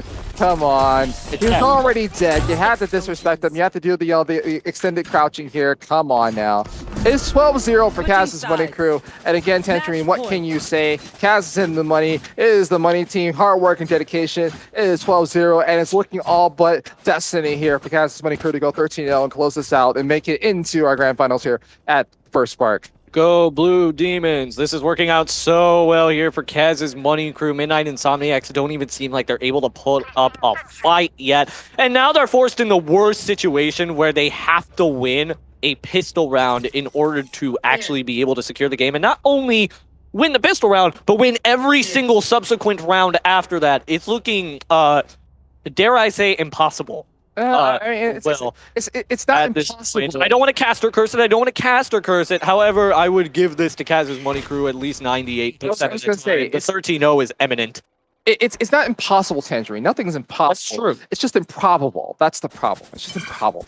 That's the word you're looking for. 2% could happen. Yeah, it's you know, there's a chance. There's a chance, but it's not looking too likely here. And Midnight Insomniacs is just going to stack on top of Bay here, and there's the first kill. There it is. They're 4 away from being 13-0'd, and it's just, you know, just more of the same. Nisei is going to come up with 1 kill, and now they're going to rotate around for the back line here and see if they can get to the February on the. Oh, wait, like, there's some resistance. Killjoy February now gets traded out. Now it's 4v3 for Kaz's Money Crew as they do have the numbers bench, and the fight is going to go down, and it's going to be. Oh, it's on B. It's on B right now. So all that confusion was happening here, and get B, and that's going to be the game, ladies and gentlemen. And Kaz's Money Crew is going to be perfect, not flawless, but perfect here as they go 13-0 in this winners final matchup here against Midnight Insomniacs. And what can you say, Tangerine? You saved the best for last, and here you go, Kaz's Money Crew. You know, 13-0, almost expecting it a little bit just because of how dominant this team has been within the tournament, but in fact, this was their most dominant showing, just going by the numbers. And I have to say, you could look at the mini-map the entire time and recognize where Midnight Insomniacs were doing wrong when compared to Kaz's Money Crew. Every singular time Kaz's Money Crew ended up going on some sort of prolonged excursion, it was usually backed up with another player. You could even see in that last round that there was a player trying to come up in to go on a rotation from Midnight Insomniacs, and they were met by 2 players of Kaz's Money Crew, but only 1 player was going up against them. That's why you have to have that other player there. You have to be able to play off of each other, and it just didn't seem like Midnight Insomniacs were doing that nearly as well as Kaz's Money Crew. It was so consistent. You can tell that this is a seasoned team that has played with each other a fair amount. A fair amount, dare I say, a dominant fashion whatsoever. So congratulations to Kaz's Money Crew. They are our first team that's going to be going into the grand finals here for this matchup for this evening, or this afternoon, I should say. We're not in the evening just yet. But either way, I mean, a completely dominant fashion, 13-0. What can you say? I mean, you expect nothing less from the team of the DePaul University Blue Demons. So congratulations once again, and Tangerine gets to cast another match. He has to gets his bias and his casting in. So therefore, so congratulations. At least they pulled it out. Yeah, no, very, very happy. The DPU boys are, the DPU team, I would say, are pulling it together. They're absolutely wrecking shop. However, it's not over for Midnight Insomniacs yet. I believe they will be going into the losers bracket to see if they can try and fight for a chance to rematch up against Kaz's Money Crew. Maybe they'll find some footing. Maybe they'll be able to take a round, Will. We don't know. We'll have to see how these losers bracket matches start to play out. I mean, how many rounds have Kaz's Money Crew lost so far? 2. Just 2. Just 2. So they played 3 matches, I think. They played 3 matches. So again, I mean, statistics notwithstanding, right? History notwithstanding here, you would think that they're just trying to go for just like to keep it at 2, just like those two are just warm-up rounds, and now we're just gonna get the rest of it here. But either way, man, listen, this is good. That's gonna be it for us this afternoon. So we tried this Valorant thing, and it's gonna work out. I think it's gonna work out pretty well. I think we have a bright future for the both of us here. But we're gonna look into our losers final matchup here. We're gonna get a couple more casts in play. It's gonna be J Roman Turbo. It's gonna take you into this losers final. So my name is Will. Thank you so much for watching, and that just hang on for a bit. We're not going anywhere, but we'll be right back with a couple other people, and we're gonna get this next match going. Thank you so much.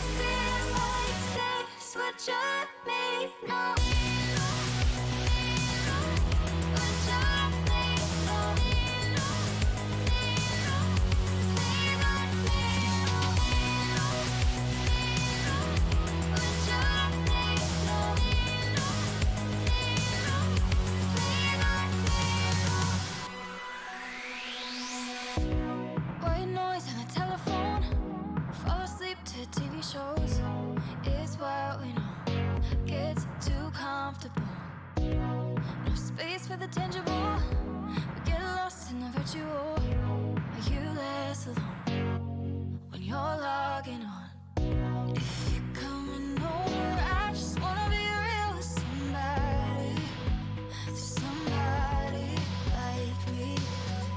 If I tell you how I'm feeling, would you say that you want me? That you want me?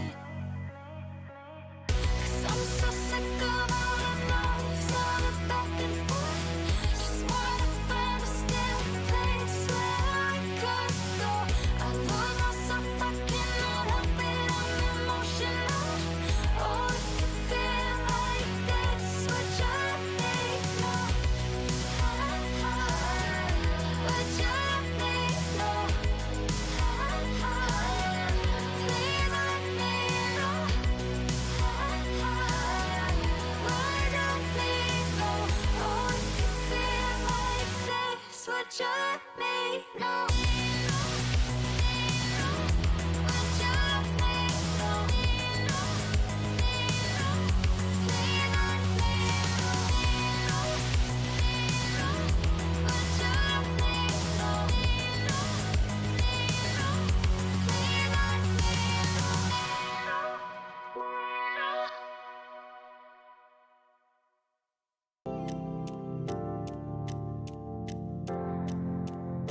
And welcome back, ladies and gentlemen. So I lied to you all, ladies and gentlemen. Apparently, loser semis was delayed a little bit because of technical difficulties, and so rather than trying to like swap everybody out for this next match here, we're going to give you some bonus action here, ladies and gentlemen. You get to hear our casting for at least one more match. So now we're looking at Tendon Clan versus Patch here in our loser semi matchup, and then the winner of this will go ahead to play against our Midnight Insomniacs here for, well, I mean, I realize how much of a misnomer Midnight and Insomniac is, but either way, in our loser final matchup here, which will be J-Roman and Turbo. Once again, how you doing, Tangerine? Like, that match went so fast, we didn't even get a chance to even and do any analysis of it from this last one. Yeah, it was rather quick. Hopefully this next one's going to be a little bit closer as we start to go in for Tendon Clan versus Patch. We have the map getting loaded up. I believe that it was bind. Yep, it is bind yet again. So it's going to be the tale of two binds here. One of them was a 13-0 stomp. Hopefully this one's not going to be a 13-0 stomp as we start to head into the map. Yeah, seriously.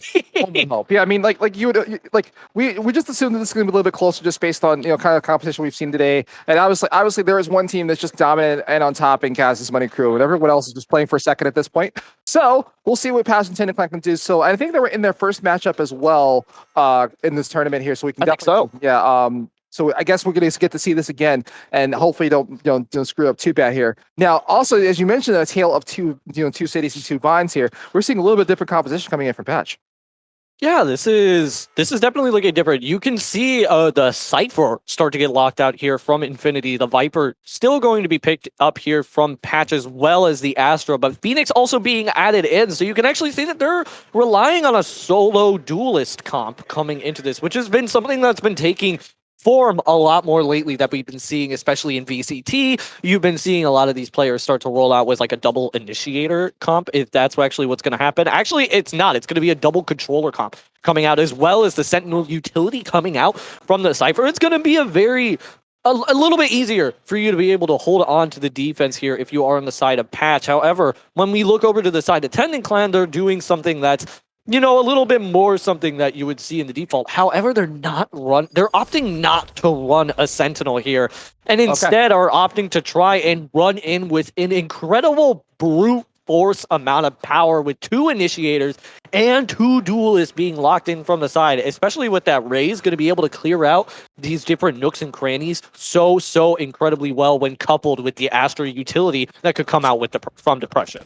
Now, also, Tangerine, as you have informed me, on the side of Patch, we actually have some female identifying players on their team. Yeah, we've had a few female identifying players come up throughout the entirety of the tournament, most notably in our last match, I believe Jelly, female identifying, as well as Lesbi Kissing, Sorel, and Olive, all female identifying, which is amazing to see. Yes. You love to see the inclusivity within the community here. Absolutely incredible. But we are going to start to get rolling out here in 10 seconds with this pistol round. This is going to be the end for one of these teams here coming into the bracket. We're going to see which one it was. This is a little bit of a rematch like we were saying earlier. So we'll see who can try and turn the tides here, as it looks like it's going to be a default hold. Actually, no, a B push coming out here from Tendon Clan with a lurk coming out at A. All right, so now we're getting a little bit into the aggression here. The B push is going to come in for the side of Tendon Clan. All 5 members are committed to the site here. It's just like getting pushed back a little bit by the utility. The Astra is going to try to smoke them out, but either way, the members are going to go down. The Spike is going to go down extremely quickly here for Tendon Clan, and now it's looking like just a 5v5 going to the next one, but of course gets shot in the face from Infinity, and that's going to start off the engagement here. Oh, 2 more come in from Tendon Clan as well, and it's just looking like all it's looking all Tendon Clan all the time here. Let's see if they can do it. No, the trade kill does come out, but now it's still a 3v1. And yep, and they take down, so the attackers will get this first point here. So now, Tendon Clan is going to be up 1-0. It looks like what Patch is going to do for the anti-eco. That was actually probably one of the most textbook pistol rounds that I've seen throughout the tourney, if I'm being completely honest. That was really, really well executed coming out there from Tendon Clan. They were able to get onto site rather quickly. Unfortunately, the Tasmanian Tiger coming out from Knives got a little bit caught up by the tripwire and wasn't able to get shot out of it. However, despite not having that information, they were were still able to put down so much utility that just completely stunted the push that came out from Patch. And they tried to disengage and go for a 5-man retake, but it just didn't end up working out in their favor, to be quite honest. And now the Showers aggression going to come out from TennoClan, sending 2 people into that space. And this is why you don't solo push against 2 players on the side of Patch. It never works out. Yeah, it never works out whatsoever. And so TennoClan looks like more of the dominant team that they are. Now it's 5v2. They're going to plant the spike here, at least before they hands out these last 2 players. And it's a 2v5 coming in for Patch here. Yeah, that was something I committed there. I'm not sure what I'm messing up in the name. But here we go. Yeah, Brit Util is gonna come in, and now it's one last player here in. See, I'm messing this up already. So no, so 1v5 is not looking possible for Patch here. They're just going to have to hold out. Maybe they're going to save. I'm not sure here. But he's going to try to see if they can get some of these X's coming out from the bomb site. It's all but over. It is a point for TennoClan, but if they can just do some econ damage, and they do not, and TennoClan will come up to 0. Yeah, TennoClan were also set up on the pinch there just in case Patch managed to find a pick there. Infinity had the potential to make that work out. However, it definitely would have been one of the more interesting clutches we would have seen here. In fact, one of the only clutches that we would have actually seen here throughout Patch, despite the one that came out earlier. But I digress. It's going to be a full buy coming out here for Patch on the bonus round coming out. If TennoClan are able to make this next push end up working out, it's definitely going to start swaying heavily into their favor. As you can see, some ultimates are already starting to come online here for TennoClan. Most notably, those knives are about to come online, which could prove to be useful in an eco round. The well is going to be used well here from Astra, actually, to deny any sort of, I guess, intelligence being garnered from that Boombot, as yet another pull comes out from Halo, pulls a player out of hookah. That's 2, and almost got the 3rd on top of that as well, but Patch is looking good so far. At least get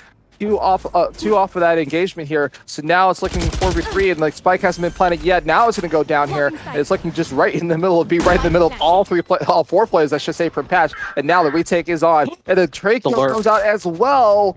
But Nico, they're just playing ring around the rosy here. The spike is planted down. Let's see if he gets shot in the face, and yes, they do. And it gets traded out. So now look for the default, but like the hookah, that's one. And now they know where they are. They know that they're upstairs. They just get a high ground position. They're going to try to take this out. It's a 1v1, and they either prioritize the So smart! Oh, just trying to play stall with Util. I don't know why. I don't know why they're not going for the wallbang right now, if I'm being completely honest. 2 HP. Concussion comes through, not going to quite find it. But can the spike get defused? It can. It actually did manage to get the spike defused in time.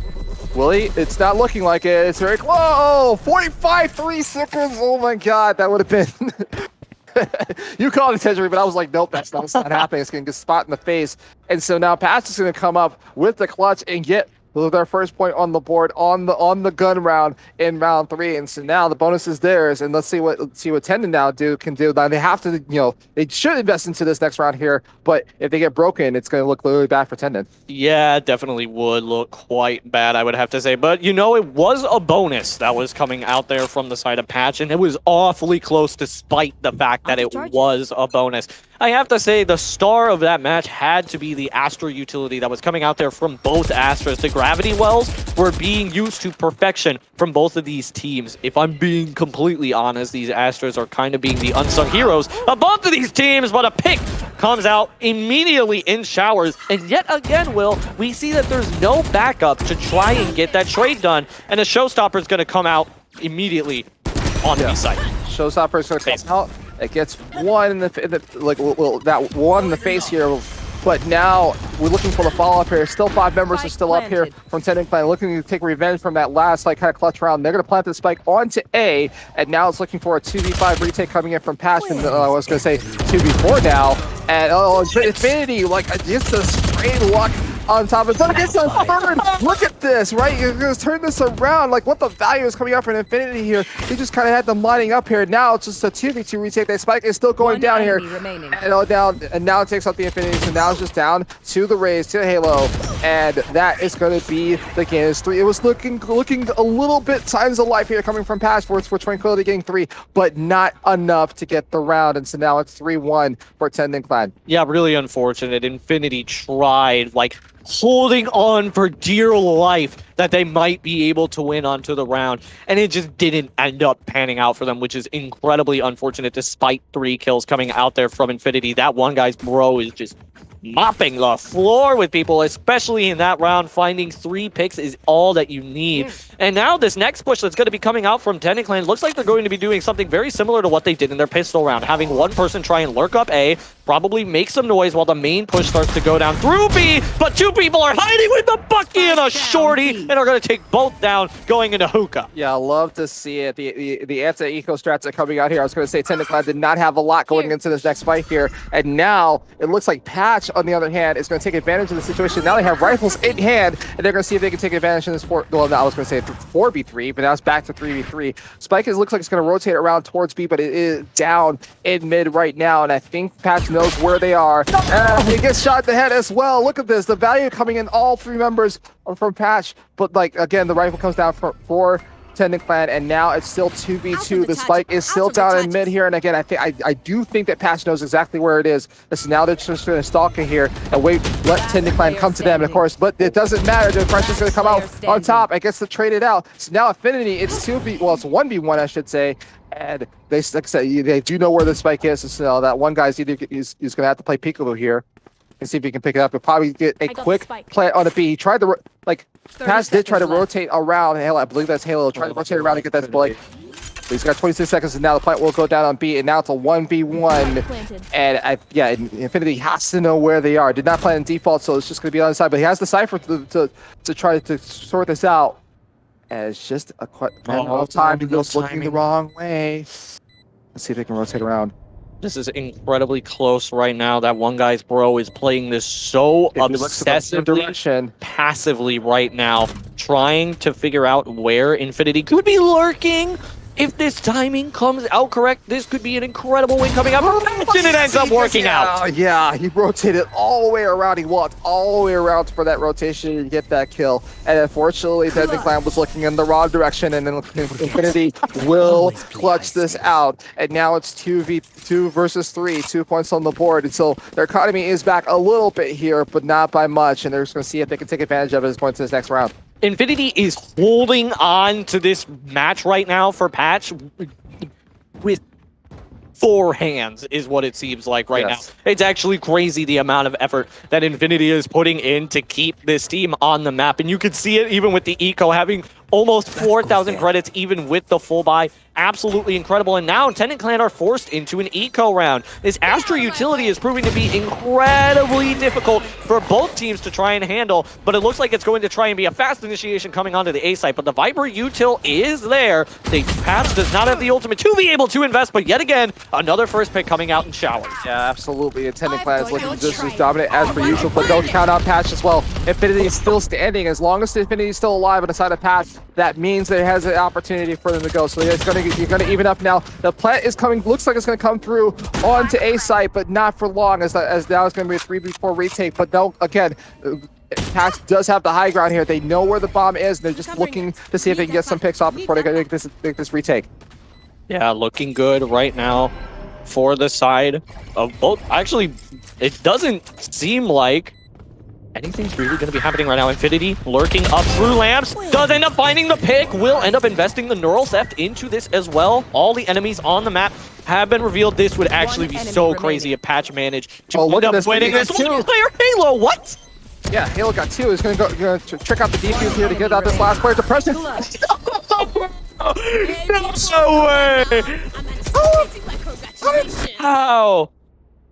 That is incredible, and that's exactly what you need to do coming in for the post-plant retakes. This is why you play for the spike. You don't play for the kills. You play exactly for when the player is going to go in, tap that spike, and you try to get them while they're unaware. It was incredible Sheriff taps that ended up coming out there from Tendon Clan. Albeit, Tendon Clan had to invest 4 ultimates to be able to actually win that eco round.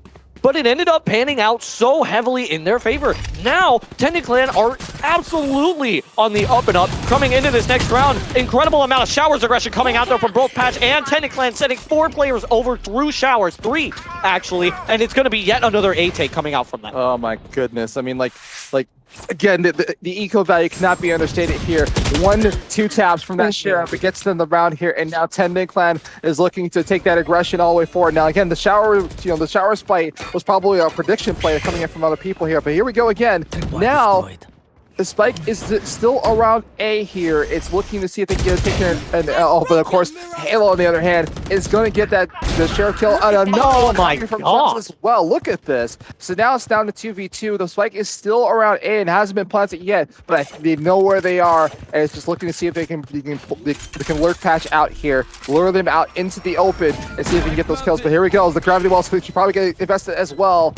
Spike is down on A, and now it's a 2v2. Of course, the opening kill is going to come in from Halo, and now they have to get this last nice player out and see if they can win this round. And no more heroics this time around. No more last second, 2-tap Sheriff kills to get the on. And now they're going to get this next 3rd point on the board. 3v4 is looking a little bit, not even, but definitely getting a little bit better. And yes, the eco Thrifty comes in for the round. And what a turn of events here.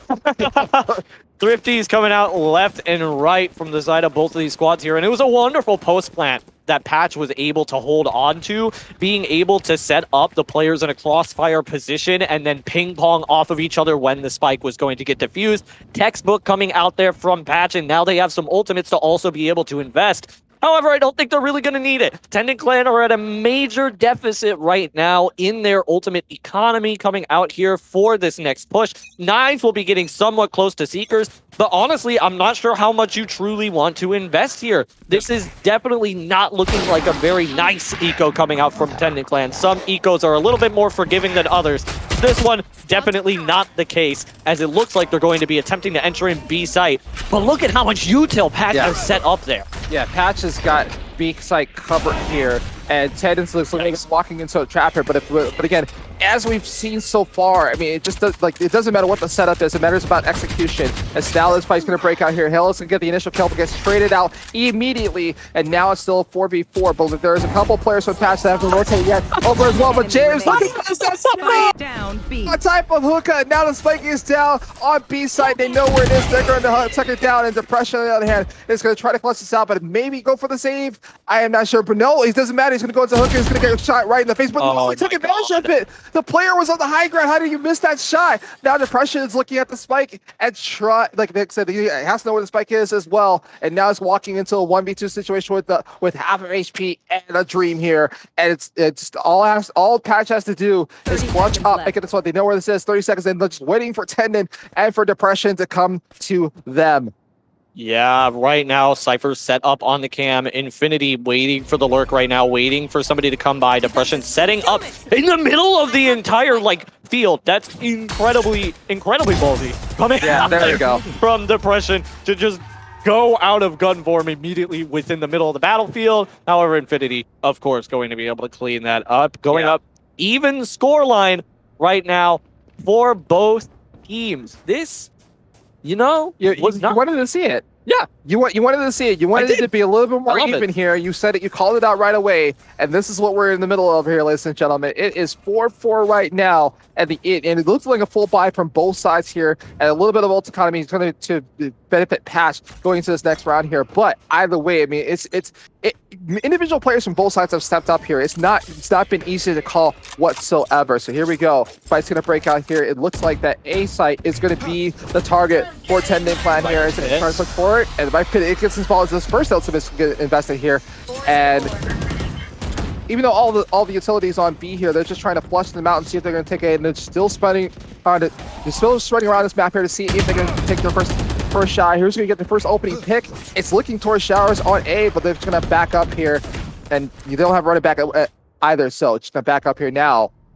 But the spike is going to be rotated over to B. It's looking like B is going to be the weak side here. But there's only one player from Patch available. Oh, no. And once they get this information, it's definitely going to be rotation will be coming into play here, but it's not looking too good so far. I mean, TendenClan have to push now onto B if they want something to happen. Why are they waiting so long? They need to go. They have these 2 players that are set up in showers. 3 were over on B, and now they're starting another rotation over towards either mid or B long, it looks like. Yeah, actually going in towards B long to try and get a crossfire position set up. But now 2 people are there from Patch. If they would have known Infinity was the only one staying on site, I guarantee you they would have pushed that incredibly quick. I was gonna say, I think they know they know the game is on here. So now here comes the initiation. The showstopper is gonna come out. It's gonna whiff. And now it's looking like the B is going to be the site here. And the initial kill finally, after a minute and a half of play here, is going to come down. But the spike has nowhere to be found here. It's good. Okay, they're going to get it down in time. It's 6 seconds left on the clock. And yes, they did right in the 5-second mark. So now the fight's going to break out on B. And another kill comes in, but like 2 are going to come over side.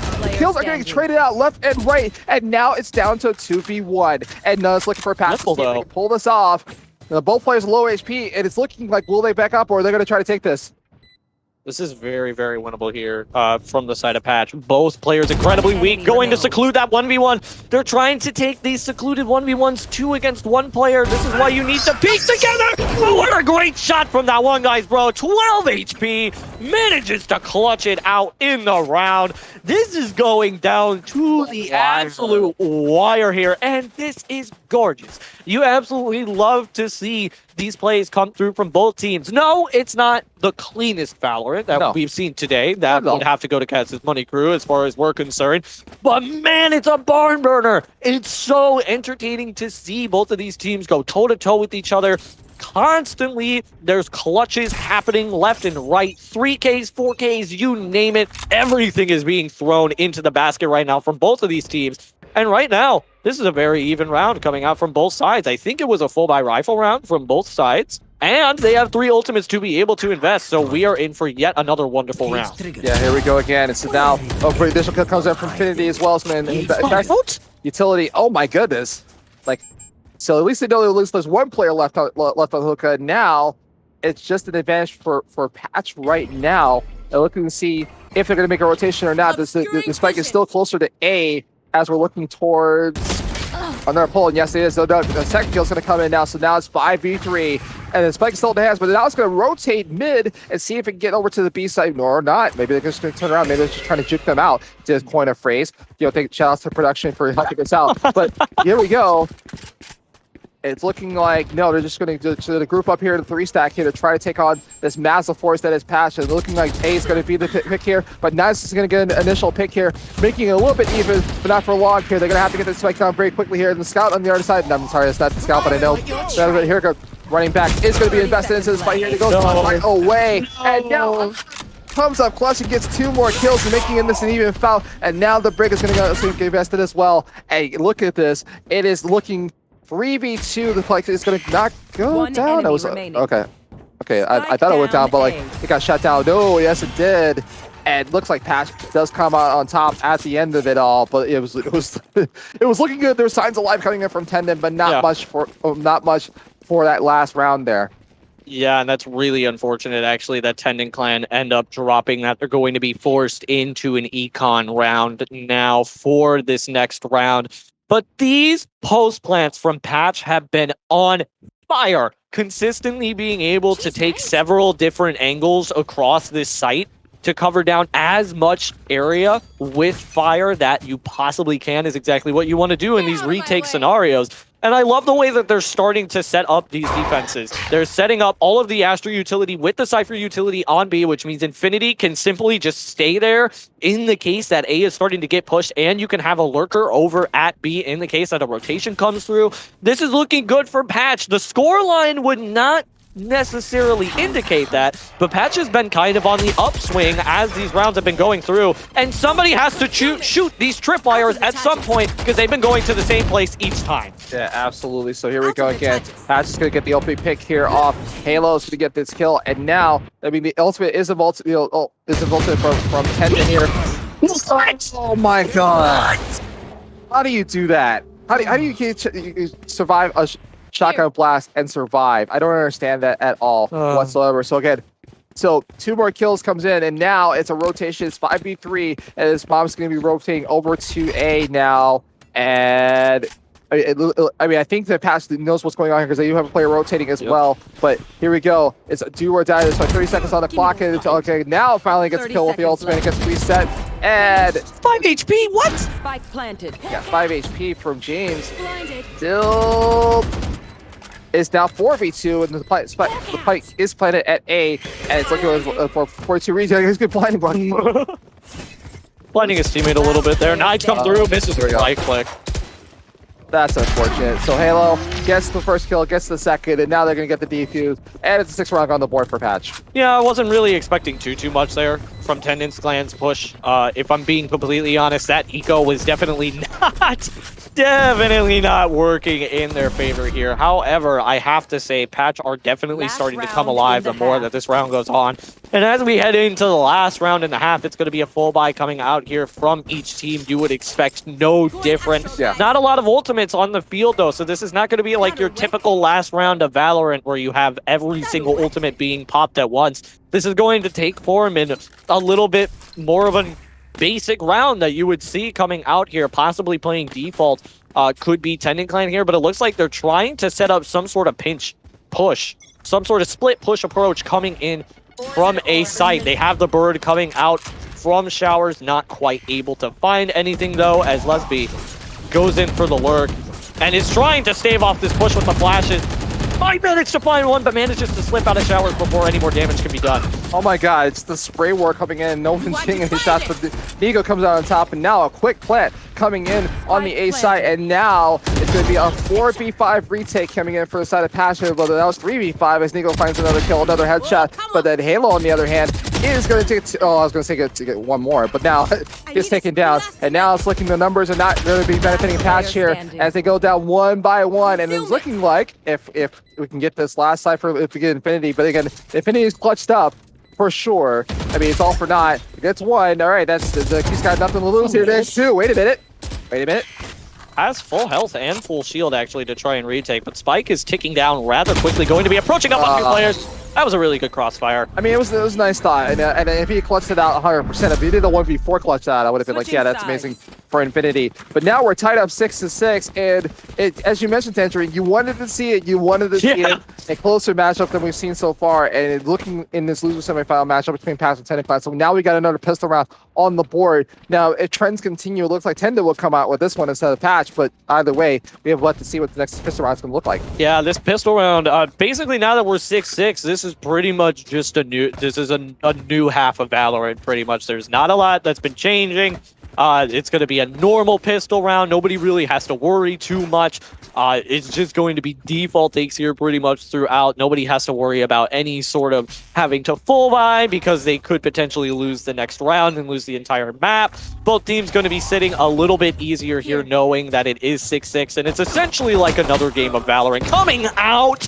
But Olive, unfortunately, she's going to be picked off first. And this is definitely a nice start, a good initiating pick to start there from Patch as they pick up the ult orb. Yeah, so here we go. So now more looking like B site is going to be the site to be, ladies and gentlemen. So the plan is going to go down for Patch. They still have all their members of their team still up and available, and now it's going to be a 4v5 retake. 5v3 retake, I should say.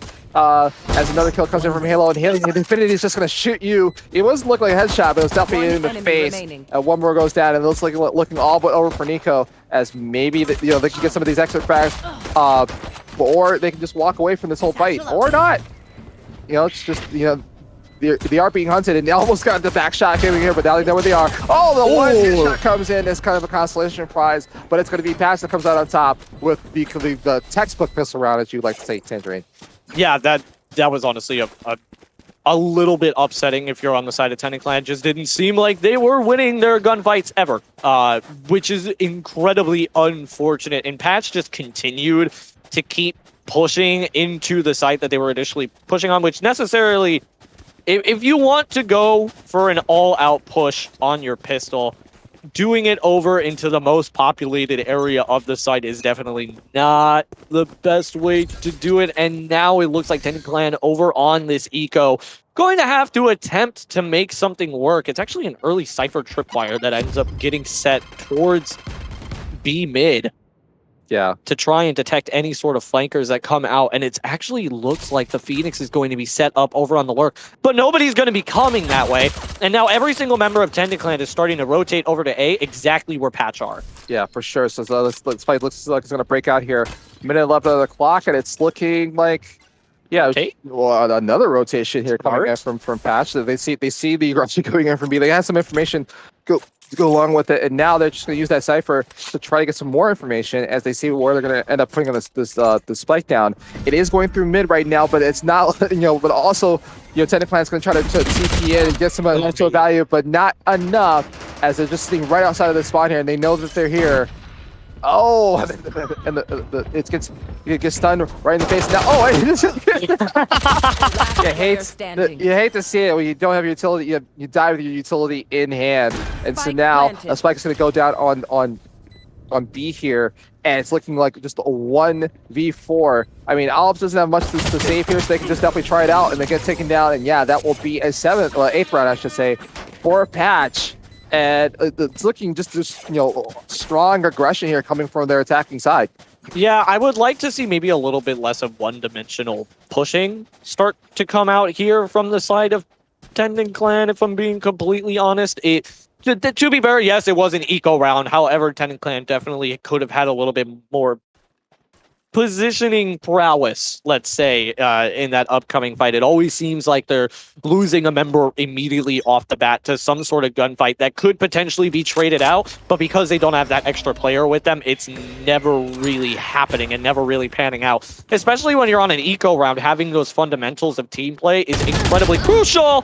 As Lesby, she ends up finding the pick immediately off the bat. Wonderful headshot coming out from the Vandal there. And now, Patch are going to be stunted here on this next push through a site. Sorry, Tendon Clan going to be at a big deficit, actually, for this defense. Coming in here as the Cypher Cam attempts to check out site, but it's littered with Viper util. Oh my goodness. And so, Spike hasn't gone down yet. It's still stuck in mid, going toward the A site. But it's not, like, at least Tendon Clan is all set up over here. There's only one player still on B, but not, they can definitely be a flanker, kind of interrupt this little plan that they have. But again, the bomb looks like, or the Spike looks like it's going to be rotating back towards B now through mid. And there's one, like I said, there's one player from Tendon Clan that can give us some information. There's also another, the Brig is also going to rotate as well. So let's see if they can get this down. All right. Flash is going to come out as well. And now, another trade kill coming in as well. And they're very efficient on trades here. So one gets down, you get the information here. So now it's like they're going to probably go down and B. And it looks 3 kills coming in from Lester Kissy. Now they're running back. Also got invested at the last second, was almost unnecessary. As now 9-6 coming in from Patch, and they're looking like they're running away with it, Tangerine. Yeah, I have to say, maybe not necessarily necessary to use that ult, actually. Honestly, I would have preferred it if maybe Lesby would have ended up saving that ultimate to be able to use in this next round. Even though it is an eco, just putting the nail in the coffin would be absolutely incredible coming out from Patch. However, like I said, Tendon Clan is on an eco coming into this next push. It's definitely not the end of the world. And Tendon Clan not having a lot of ultimates to be able to use. They are close to a couple, but don't quite have them yet to be able to utilize here on this eco push. Yeah, not at all. So, okay, the opening kill is going to come in from Tendon Clan here, and they're looking to try to get back into this game here. I mean, it's like they cannot let Patch just clutch this up every single time. But they're on eco, so they maybe to get one rifle into their hands to try to take this out. And 2 more kills coming in. We're speaking of rifles, and the value is going to come in as well. But Infinity is going to clutch up and get 1, and now it's just looking like the Spike has to go down on B if they can get past it. The Tendon Clan has gotten all the value on this eco round here. This is 4v2 right now. The Spike is going to rotate over towards A, and it's looking to see what Tendon can do. They gets a shot in the back. You hate to see it. And now there's one more, and gets a shot in the face with the non-operator. It's not the scout. I know it's called something else in this game. So I'm not the marshal. So here we go. So now, a little signs of life coming in from Tendon Clan. They were tired of losing here, so it's 9-7, and not a long way to go, but definitely need to get back into this matchup here. That was actually like a crazy round for Tendon Clan to be able to win there. Winning that eco could potentially swing this entire thing and all of the momentum back into the favor of Tendon Clan if they manage to win this next round. which is incredibly feasible. They have the ultimates to be able to do it. For the most part, they have a full buy. They just have one player with the Marshall and Heavy Shield. The Bird's going to be coming out over the top, blinding an incredible amount of people, so the information will be there that a B push is starting to come through, but no rotations as of right now are happening for the side of Tendon Clan. Every single time you throw out a Bird and it hits a member full on in the face with your Sky utility with the flash, it makes a voice line saying whether or not you hit that flash. So the fact that that hit and nobody's starting to rotate here from Tendon Clan's a little bit rough. However, Patch are taking their sweet time, so it's not going to matter in the end as Infinity gets taken out first. Yeah, Infinity unfortunately gets taken down. It's now it's going to be 5v4. Spike is still trying to get onto the B side here, but all the members from Tendon Clan are here to greet them, and he's going to get shot in the back once again. So Olive is going to come up with another kill. Now it's 3v5. Oh, no, well, as I say that, I try to say how many players are left, and it's just still 2v5, and they just walk right in front of Depression's crosshair. What a trigger discipline. It gets the first one, just lets the walk past. You gotta check your corners. Flawless is gonna come in from Tendon. So right as we were saying, it looked desperate for Tendon. They seem to clutch right up, and it's one round away from tying this up. I'm honestly just like impressed at how close the scores are for Tendon Clan, and it looks like we're actually going to be having a timeout come out from the side of the attackers, most likely tactical here. And this is, I think, one of the first tactical timeouts that we've seen the entire like tournament here coming out, Will. So let's go ahead and let's talk a little bit about what we're seeing here. Patch, so far on the offense, has looked pretty decent, but as of late, Tendon Clan have been starting to figure out exactly how Patch operates. They're understanding these rotations a bit better. They're getting the fact that Patch are taking their sweet precious time, and they're going for a lot of different rotations. So Tendon Clan are starting to hold a little bit more neutrally. They're not starting to over-rotate so that Patch can simply just take the opposite rotation and then get a free sight take. They're playing more neutrally, and they're understanding the fact that Patch like to play this kind of tricky rotation style, which happens a lot on Bind, honestly, with the power of the TPs. Yeah, for sure. I mean, but also with Tendon Clan, though, too, they've gotten a couple of very clutch eco rounds in this entire matchup here. So, like, you can't count them out. Every time you think they're down, they kind of, like, come up, get the rifles in their hand from Patch and just clutch out these kind of rounds that were supposed to be winnable. We're supposed to be just like, kind of gimmies towards Patch, and they didn't take advantage of it. So it's going back and forth here. So while Patch is doing well in certain areas, just like the anti-eco game is definitely not on point here. But we'll see how this is going to go. So now we're out of the timeout here, and starting off, it looks like the spike is at mid at the moment here, and most of the utilities being focused on this A side here for the side of Tendon Clan, but it's not, just as you mentioned, about Patch taking their sweet time here. They're just looking for an opening pick, or just looking where they're going to make their next move, but they're wasting time off the clock as they do so. Yeah, this is new actually from Patch. Patch has not been playing this passive. Well, they were playing decently passively, but they were always playing to enter a site with a very clear definition to push in. However, Patch is playing a lot more split right now. It looks like they could be potentially setting up here for an A take. However, I'm not sure quite what they're doing. I think they're just trying to wait right now and see if any sort of mistakes come out from Tendon Clan. They're playing a little bit more neutrally, like I was saying prior. But Tendon Clan are just doing the same thing. I don't know if necessarily the way to beat a neutral playing team is to also be playing neutrally. But as a matter of fact, Patch are going to be slowly creeping in, and the side take comes through. It's a great well, though, that ends up trapping a player in lamps, but I don't think they're going to be able to capitalize it. I don't think so at all. And so even though we just saw like kind of the jet moves there coming in place, now the play's going to see coming down on the A side. But they don't know. I don't think they know. Do you think they know? I don't think they know. They don't. Yeah. So, oh man, just like the kills all come in for Tendon Clan. They just punished that lack of knowledge immediately. What? Survived an off shot to the face. What a game we have here. Gotta hit that shot. Fuse is gonna come. Fuse is coming in. You're gonna have to do something. You have to do it now. And they defused the spike. That's so unlucky, actually. And now they're gonna get the operator. You see, this is the thing. I was really uncertain of why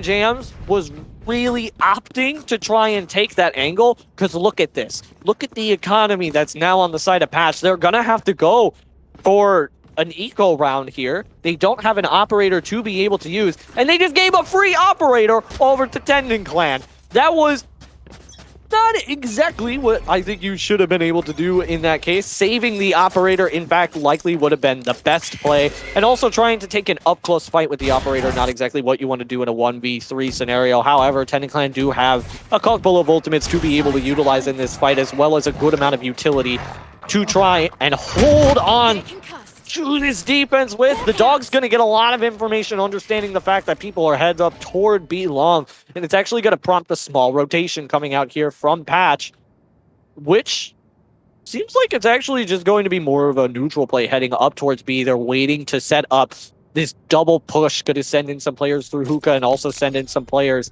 up through long, but the Astra util is set up on both sides, so this could be a little bit difficult coming out from both sides. I mean, coming out from Tendon here. I mean, it is looking like it's going to be a B hit here, and they got 45 seconds on the clock. They're almost like committed to the site at this point, unless they're going to try to do some TP tricks, which I don't think is going to work in their favor here. So, or as I say that, good rotation actually. You know, so Patch is going to try to rotate to the weaker side. Yes, but you had the advantage. You do it. Okay, the flash is going to come out as well. But 30 seconds Halo left. comes out with a kill as well. But Nico on that operating gets on as well. It's going to be an op battle and towards the A site. And they just keep trading shots back and forth, and of course the rifles are going to finish it out. Knives is going to get down to the last player for Patch, who does not have the spike in hand, but I think that Patch, yeah, the attendant does know where it is, and so they're just hunting for this last player in Halo. I mean, they can only do, all they can do is damage economy at this point here. They're not going to get the round, but they could just probably take some frags home as a consolation prize. Yeah, or they can just take an operator to the face. So it is 10-9 for Tendon Clan, and just after clutching up, and now after the anti-eco, and now the economy is definitely broken here for Patch, and they're gonna have to just, you know, try to half buy into this next round. Yeah, it looks like they're going to actually be committing in a full buy here, which is, I think it might have been an eco. Yeah, I think it was an eco coming out last round from Patch. So now they're going to be able to buy and get something done. But, you know, as of right now, Tendon Clan just look like they understand the rotations that are happening right now from Patch. At the beginning of this offense, Patch were doing really well at catching Tendon Clan off guard. But speaking of catching people off guard, that guy's bro is just going to completely catch some players unaware heading up towards mid. And now the boombot being used to clear out showers. The operator was waiting for the aggressive peek from Nico, so the trade comes out incredibly well with the Seekers following up. This is the exact thing that Patch need in order to try and take site here. I mean, so the fight's going to be taken towards A site here. Push on it. I was gonna say, like, you don't want too much information given out to Patch here, but I mean, it looks like an A site is going to be committed here. That's just going to pull forward, but that doesn't matter. Not when you're walking into the crosshair of that one guy's bro, and you know, the spike still is being picked up here. So they know where it is now. It's down in the front of them, and now they know where it is. Give him the ace. Give him the ace. Here we go. Can he get this last one? Is James just lurking behind? He's hunting. He's hunting. Oh, unfortunate. Doesn't know the player's up mid, but now they will. Jam's actually going to be getting a pick there. Could potentially mean that one guy's bro could potentially get the ace here. And this is exactly what we like to see, Will. This would not only be an ace, but it would also move Tendon Clan up 11 and 9. I don't think Jams is actually going to try to retake with this operator. Oh, actually, Miami ace!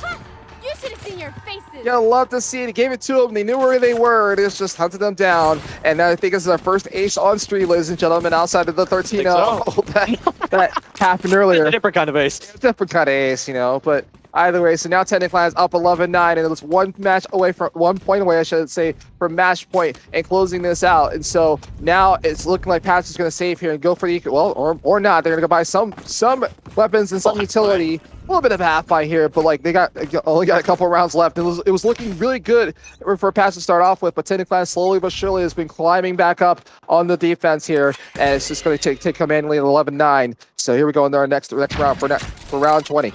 Yeah, the quick rotation, though, coming out from Tendon Clan. As soon as the bird ended up detecting that there were some people coming out through long, immediately a rotation ended up coming out. Another bird ended up coming out through long. An operator's going to meet Lesby, though, as soon as that ultimate's popped, so mitigated completely. Absolutely. So right back does get the information, and they know there's operators on there. And the gutsy, they walked past it or whatever they do. They have to reload. Come on! Beat that, James. What? Why would you do that? There's no reason to peek up against an operator when you're not using an operator yourself, especially when the entire team is rotated over towards A, and now the punishing's gonna come through! Incredible. Incredible gunplay from that one guy's bro, getting a third.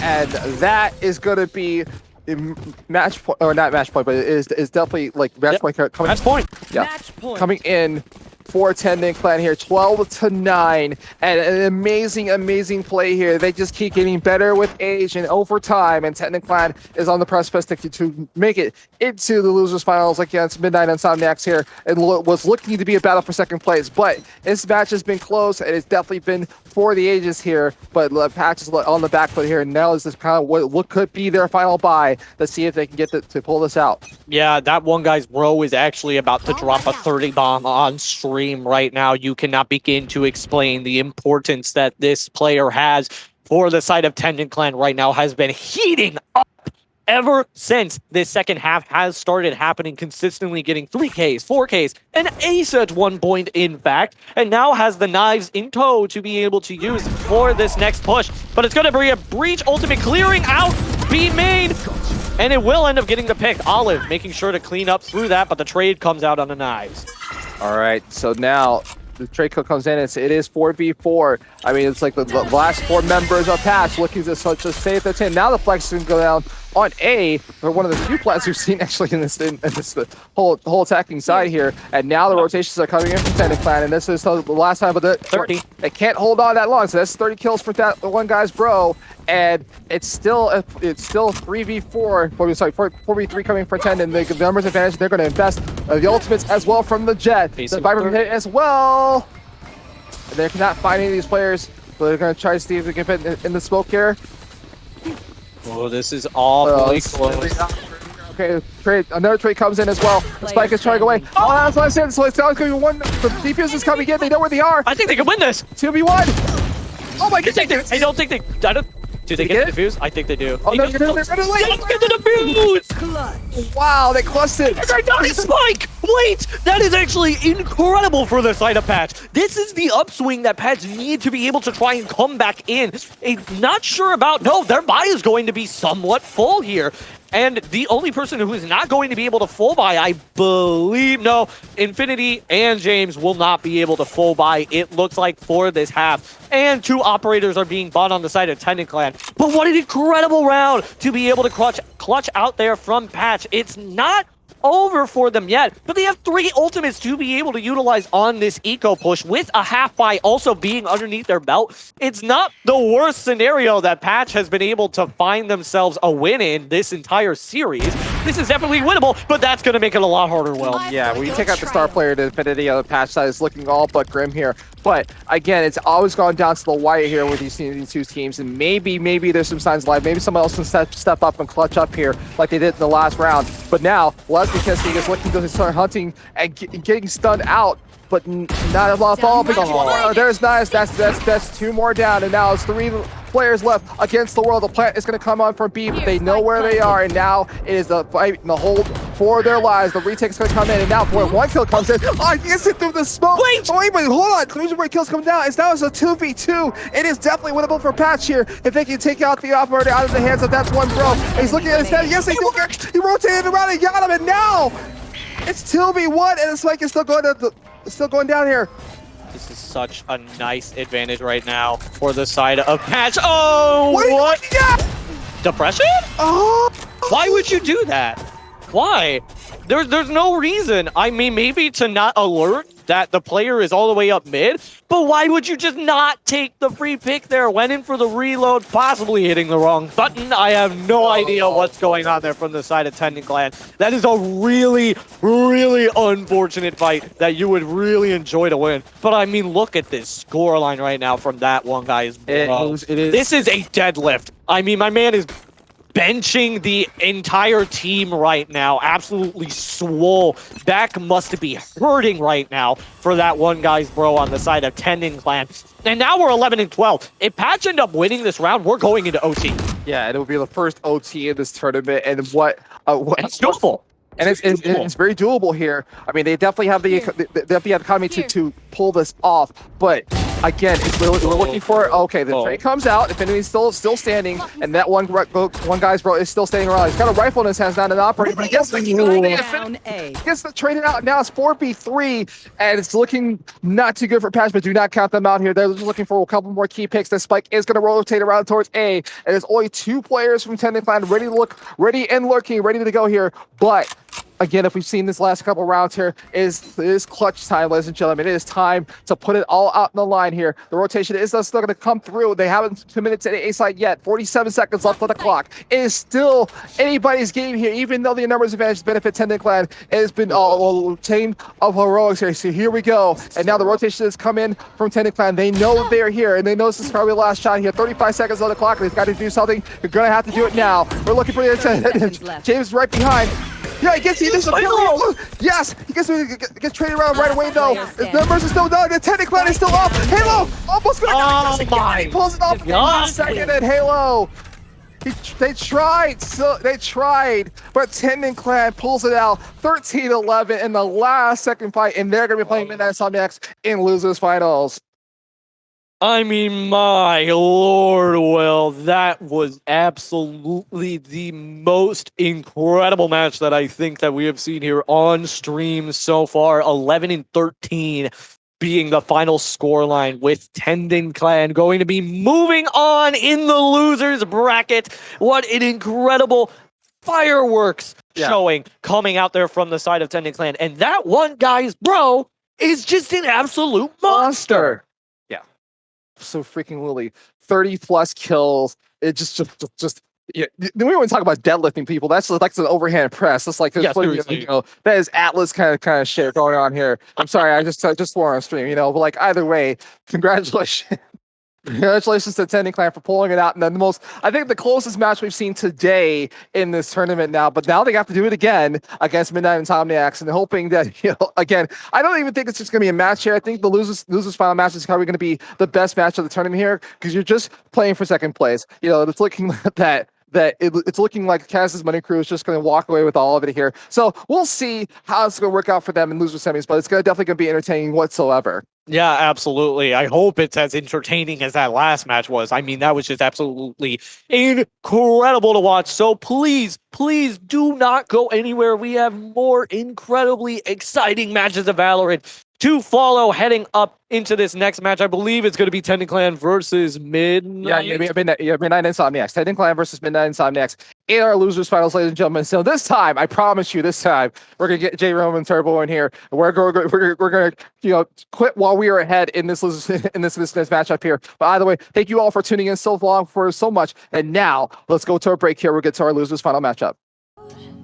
Had to hold on just so we could let go. And the night goes on so we could know what the light feels like when it comes up. I got a fever and it's breaking. Oh, we found a way.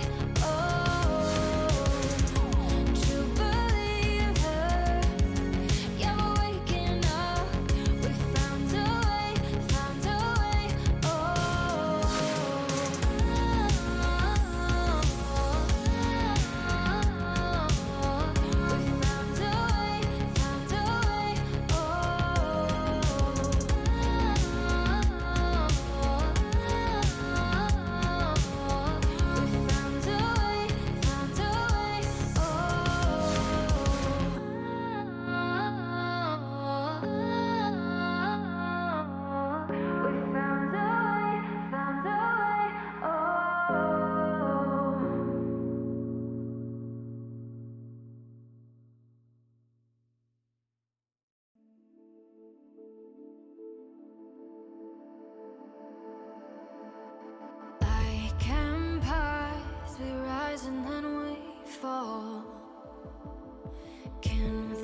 empire.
place. We'll get there soon. We'll get there soon.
And welcome back to First Spark here at Ignite Gaming Lounge in Skokie, Illinois. My name is Williams IV, and as I promised this a couple times, and I was wrong both times. We finally have the kind of the all-star lineup here coming in for the rest of the cast here. It's going to be J Turbo, Ed, and Romecast. How you doing, J Turbo? I'm doing absolutely incredible. Just super excited to get into this. I mean, I was watching the stream and seeing how Ten and Clan just barely were able to eke out their win, and so I'm really excited for this losers finals match. I think it's going to be really, really fun to see. What about you, Rome? Yeah, that was a tight one at the end when he picked up when that one player picked up the Vandal in the middle of tube on B site. Oh. I was sweating bullets. I must have not had any ammo in there because I was confused as to what was going on. That was a good ending there. Excited for this losers bracket finals. We got a monster waiting for us in grands though, so it'll be a tough challenge regardless of who makes it through this next one. Yeah, as I mentioned, I really think this is just a battle for second place. This is going to be like you should crown the champion here and now because whoever gets just the privilege of playing to lose against Kaz's money crew. And so, speaking of grand finals, ladies and gentlemen, we're also going to bring back Zimbabwe and Silab for grand finals here. So let me get out of the way here. Let you guys do your professional thing. I'm going to go back into the booth here and let you two do your thing. Thank you so much for being here, and I appreciate both of you. JT, we'll take it away. Thank you so much for that handoff, and thank you for, covering this incredible tournament that we've seen so far. I mean, as you mentioned, Kaz Money Crew, they're probably going to have a good time in grands, but we're right here in losers finals, and it's set up to be a pretty tight match. I mean, if we saw anything from the last match on stream, everyone's really fighting to at least pick up that second place spot.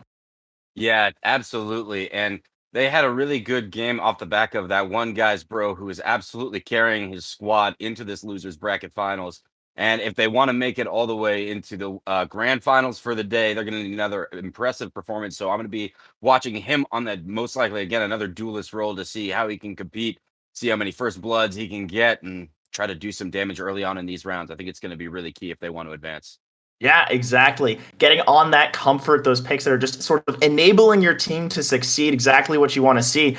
And, this entire tournament so far, I mean, obviously finals is going to be a best of 3, but they've been best of 1s, meaning that these teams need to be on their A game from the start. There's no room for, the same amount of adjustment you might get in a series. You just have to be ready to go and adjust on the fly. And I think that's some of the most impressive stuff we've seen is how these teams have tried to adjust mid-game or really take the opponent's strategies or their draft and punish it as much as possible in maybe the second half to make sure that they can get that one game they need to move on. Well, yeah, you talk about adjustments, and I'm going to be looking at Midnight Insomniacs. They had a game to breathe there for a second, but after that serious whooping that they had in the winners finals, I am really hoping to see that they have that they've had time to reset their attitude a little bit, because after getting 13-0'd, got to be feeling pretty down. I mean, it's going to be a little bit more of an even matchup here in losers bracket, but still, it's going to do a lot to your confidence. And if you're going to be swinging around corners, still thinking about the ass whooping on Bind from before, it's going to be challenging to pull out a win.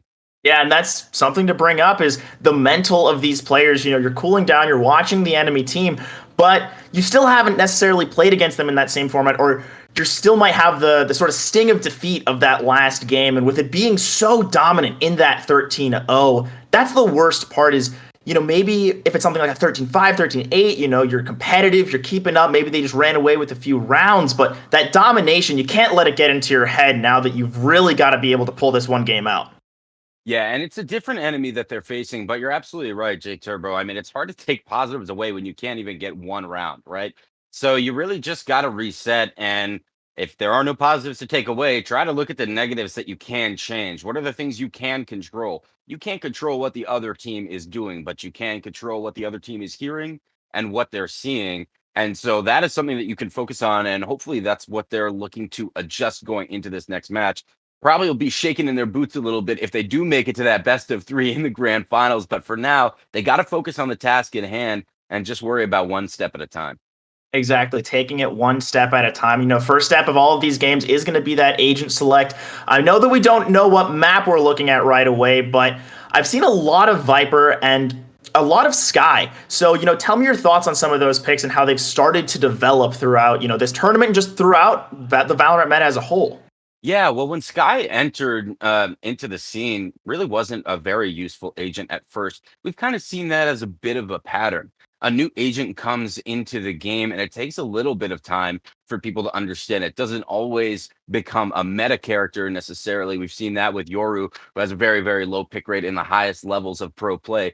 But Sky, especially after her supposed nerf a few weeks ago, reducing her total number of flashes to 2, but adding a refresh on and changing the mechanics of how the guiding light works, we've seen a real uptick in her usage. We've seen teams like 100 Thieves opt to go with 3 initiators with Sova, KO, and Sky. We've really seen a lot of the kind of typical secondary duelists on a lot of teams switch over to that Sky and run her similar to the way they would a duelist. Those Sky flashes are so powerful, and the information abilities that she has with the information she gets off her flashes, the Trailblazer, and then her Seekers as well as her ultimate ability. I mean, she's such a well-oiled, fighter to take into any battle. We've seen her on multiple maps. She's not a map-specific pick like you might see for certain agents. Astra, since her nerf, we see mainly on Split, for example. A lot of people haven't been playing her as much. So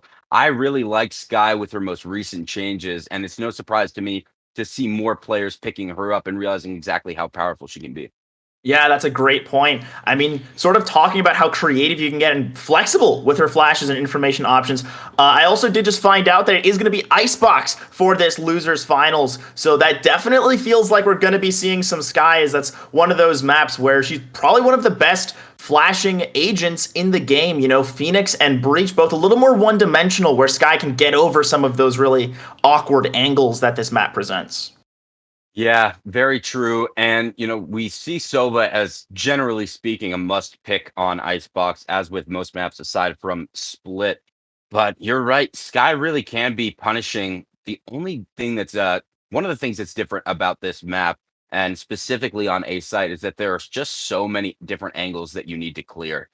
B side is kind of a different animal with how wide open it is and how difficult it is to get the spike down on B side. But with so many different angles to clear, having some flashes to clear out certain little corners and different spots can make it a little bit easier. There's really no perfect way to do it. There are just so many different spots, and when you're clearing one angle, you're exposing yourself to another. This is a map that I feel is really, our team really needs to rely on their ability to play off of each other, to peek together, to peek off of each other's contact. If you have a Killjoy, to peek off of your turret's contact. So I'm going to look to see which of these teams can play best together. And I think whichever team can accomplish that will be the one who goes on to try to take out Kaz's money crew. Yeah, they'll definitely do their best to try and take them down. But, we've talked about the Sky. You brought up how Sova's pretty much a must lock. As far as smoking agents go, do you think that there really is anyone besides Viper? Well, actually, now that we're getting into Agent Select, we're already seeing an Omen getting locked in for Midnight Insomniacs. Yeah, well, we see Viper as very high, picked a lot on Icebox, and some teams opt to not add in the Omen for a secondary controller, kind of what a lot of us are used to as a more natural smoker with the 2 smokes as opposed to the wall and the poison orb for Viper. Curious to see right now. It's looking like Midnight Insomniacs not opting to go with a Viper.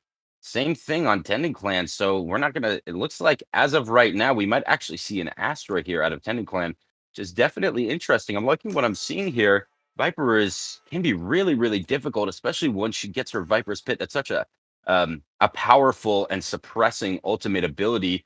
You see so often, as soon as that goes down on one site, for a defending team, the attackers just pivot and go straight to the other one. So interesting to see how this map will play out without a Viper on either side, and also seeing KO in here too. This is going to be interesting.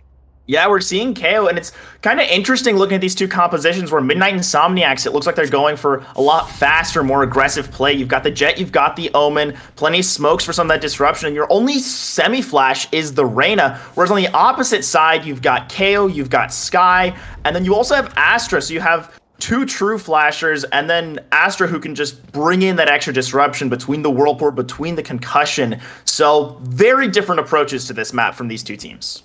And another thing to note about the agents that we see on the board here at J-Turbo is, yes, there's a Sage on either side, but I think as Valorant develops, I think we all can agree, Sage is essentially a Sentinel in name only. She doesn't have any utility that can be used to watch the flank. So both of these teams are going to need to make sure that they've got things tight here on their attacking side. They certainly will, as we are getting into the first round of our losers finals. Winner goes on to face Kaz Money Club, and the other one goes home as first contact on B Long. February just trying to find something, tagging Olive down, but as the Sage should be able to heal that back up. Yeah, exactly right. And off a little bit of contact, swinging their players over to A site. No rotation yet. Yeah, and we're seeing after that contact might be coming in. Yeah, exactly. Sniper Monkey getting flashed out as now it looks like this will be the commit from Tendon Clan trying to come on through. Crafty Beavers trading back out and getting 2 for 1 as now Nico up top looking for Crafty Beaver. Won't be able to find it. Still 2 health on that Jet. Going to be a bit of a nuisance moving forward as they try to lock down this site. But Depression on the flank making it work out of mid as this is getting tougher and tougher for Midnight Insomniacs to try and come back in. Junpez helping his team out. Now Olive, the last man standing on this post plant, just looking to try and find that right angle. Try and protect the bomb. It's planted for him, but there's too many members. Second heal actually coming down. The round's been long enough, but on the reload, February peaks, and that's going to be it. First round going over to Midnight Insomniacs. Yeah, and I like the play out of Depression, staying in mid-map. Able to take out one of the defenders, but backs off before they were able to take out February, and unfortunately they go down afterwards. Once they lost that mid control, holding that spike down was going to be really challenging. Left in a 1v3, not much to do there. They are going to get spiked down, though, which will help their economy. Going to need to go for a save here, although we do see Sheriff in the hands of Nico and that one guy's bro who we saw carry his team in that last match. They have a ghost in hand as well, so they might be looking to do a little bit of damage here in this pistol round, going up against the Spectres. Yeah, especially as, you know, it's sort of been the meta to really go for those bonus rounds, try and force up. And Sniper Monkey, already true to his name, getting a one-tap with that Marshall onto Depression. Looking for another victim. Will it be Nico, as the Jiggle Peak isn't quite going to work out for either side, but the double out of Sniper Monkey taking down Nico as well. And this is an absolute wash for Midnight Insomniacs. Oh, wow. That was, yeah, that looked like it hurt. Collateral there from, like you said, Sniper Monkey living up to his name. Yeah, those Marshall headshots are just as devastating as the op headshots. That's how I look at it. Great shots out of Sniper Monkey, really shutting the attack on A site down. Kind of a throwaway round in some sense for Tendon Clan going in with the pistols. You can do a little bit of damage, but when you're getting cleaned up like that by the Marshall, not much to do. I mean, that I was just so unprepared for the collateral as it just shut down everything Tendon Clan wanted to do. But now we're in the first sort of real round of the game. Rifles in hand for Tendon Clan as it looks like they want to try and make something happen out of B. But I like this approach. Febui just buying some space, playing close with that Spectre. Yeah, and with the Spectre in hand, this close corner is probably the spot you want to be playing on B side. Oh, out comes the KO knife, and he peeks into threes. That's the first pick, and Nico's going to push forward, lead his team onto B site. But the rotations are coming quick. There's already a Sage and an Omen waiting on site to try and shut down this take. As the rotates are coming on quick. All 5 members coming out of main. So this isn't going to be as easy to clean up. Junpez jumping over the wall, not able to find anything, as a really good wall from the side of Midnight Insomniacs to confirm that plant. Now Crafty Beaver just caught in so much smoke, you can't see a thing. But who's gonna come out on top? Tendon Clan losing 1, but Nico cleaning up 2 as Sniper Monkey, the Marshall Menace, looking to try and bring back this 1v4, but Depression on the flank will clean it up, and Tendon Clan answer right on back.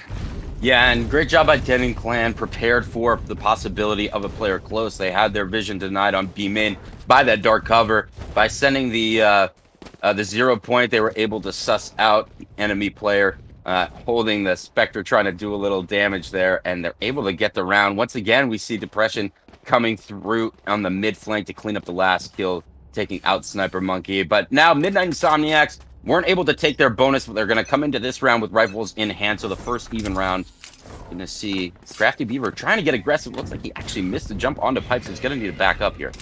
Yeah, gonna have to back up as now all 5 members, it feels like Tendon Clan just likes moving as a unit. That Reyna Lear should slow them down for at least a second as the dog gets thrown out, just looking for a little bit more information. Nico trying to clear a couple angles, but that frag grenade won't do too much as the utility comes through and the rotates are called. This is gonna be a 4v5 fight over the A site, but the wall to confirm plant. As now it's going to be on Midnight Insomniacs to try and bring this one back. And that's a good start onto Olive. But that's one guy, bro. Answering back on a Junpez. This is just chaos in all of the flashes, all of the smoke. Sniper Monkey picking up 2. It's exactly what his team needed to try and make this retake work. And it's just up to Nico and Depression to try and make this happen. The concussion able to get them off bomb, but will it be enough? Not quite. Depression picks up 1, spraying through the smoke, picks up another Vandal, does get the Reyna, and the last shot onto Aaron. Aaron, that was insanity. Great job by Depression. Having Depression alive there with the Astra utility makes it a lot more difficult to get that defuse down. I mean, you see players getting pulled off of the spike, makes their job really difficult. And in the pistol round, we saw Midnight Insomniacs not really having any trouble with the retake. Much more difficult there. And interesting to note, the rotation seemed to be a little late from Midnight Insomniacs. I think because of the way the utility out of Tendon Clan pushed the A-side defenders back, they didn't have a clear idea of how many players were approaching on A-site. Yeah, as Tendon Clan trying to use that momentum they've picked up, they know there's not going to be very heavy buys on the side of Midnight Insomniacs and are looking to just muscle their way forward, even committing the Astra wall. You know, this is something they've been doing every single one of these rounds, trying to hide behind walls, whether it's Sage or Astra. They're making it work in Depression, getting that opening pick, cleaning up the flank, but pushing through, and that's not what you want to do. Face peeking into 4. And interestingly, Depression once again try to watch mid. Sniper Monkey takes him out. Just down to Sniper Monkey though. They should know that he's most likely coming around the back. That first pop, interesting in a 1v4 situation. Not able to do much there though, J Turbo. Yeah, that is that's just tough. I mean, there's no better word for it, where you just hop up, try to get a peek after popping your ultimate, ready to just clean up, and boom, one tapped.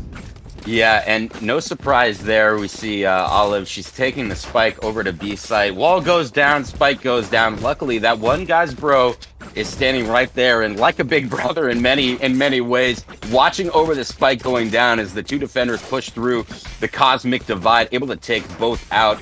Eventually, the spike was able to go down. Great job watching his teammate putting down the spike. Yeah, really great job. Is now Sniper Monkey with the AWP, I believe, looking to try and make it happen. Actually, just a Marshall. Doesn't have enough cash for that. Still misses the shot, though. As now already so deep onto A site, Tendon Clan just going full force. Picking up 1, picking up 2. Nico, that initiator, really initiating the fight. And Depression once again on the flank. But Junpez waiting with the Bucky. Will it work? And no, it won't. That missed shot's really hurting. Yeah, but great job out of February to trade out Depression so they won't need to deal with the Astra as he works around. Olive waiting for him, though.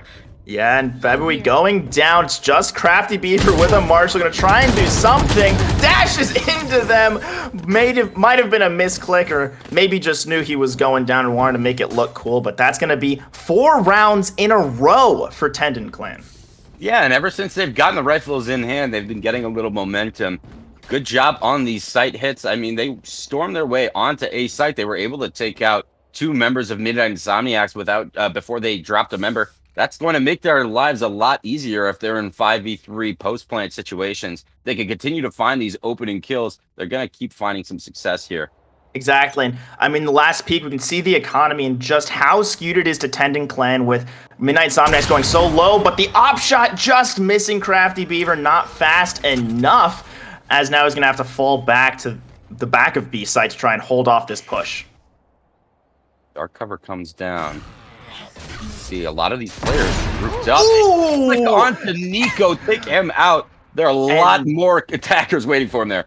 And that's massive, but now Depression does get spotted on this off angle, but at the very least is holding 2 defenders from the rotate.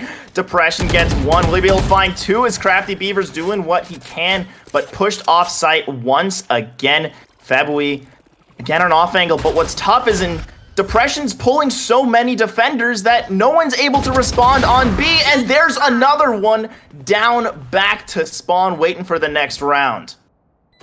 Yeah, and you're exactly right about pulling attention. Crafty Beaver. Speaking of attention, Crafty Beaver just barely saved by his teammate Junpez on the back, but it's a 2v4, and with the op in hand, I'd like to see him save. Yeah, and it looks like that might be what they're opting to do. Going for an eco-res as well to bring Sniper Monkey back on board. Able to take out Depression as well. Just looking to save their eco a little bit here. Back off. They've been struggling to get any rounds since rifles have gotten into the hands of Tendon Clan, so they're looking to make sure that that economy advantage doesn't grow as well. Yeah, and I mean, it really feels like, you know, one of the linchpins of this team has been Depression, whether it's that early third round clutch in the 1v3 or just drawing defenders away from the site that's getting hit, being able to be on that flank and just constantly get in the enemy team's head and make them unsure as to whether or not they can actually rotate quite yet.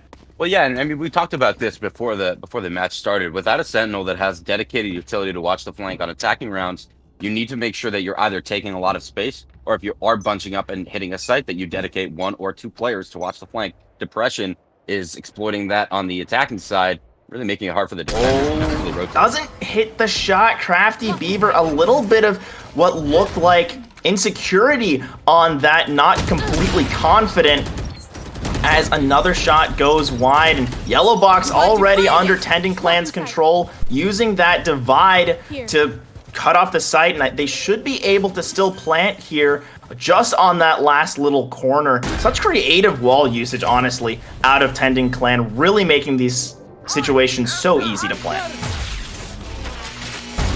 Oh, but a double from Febui! Oh my goodness!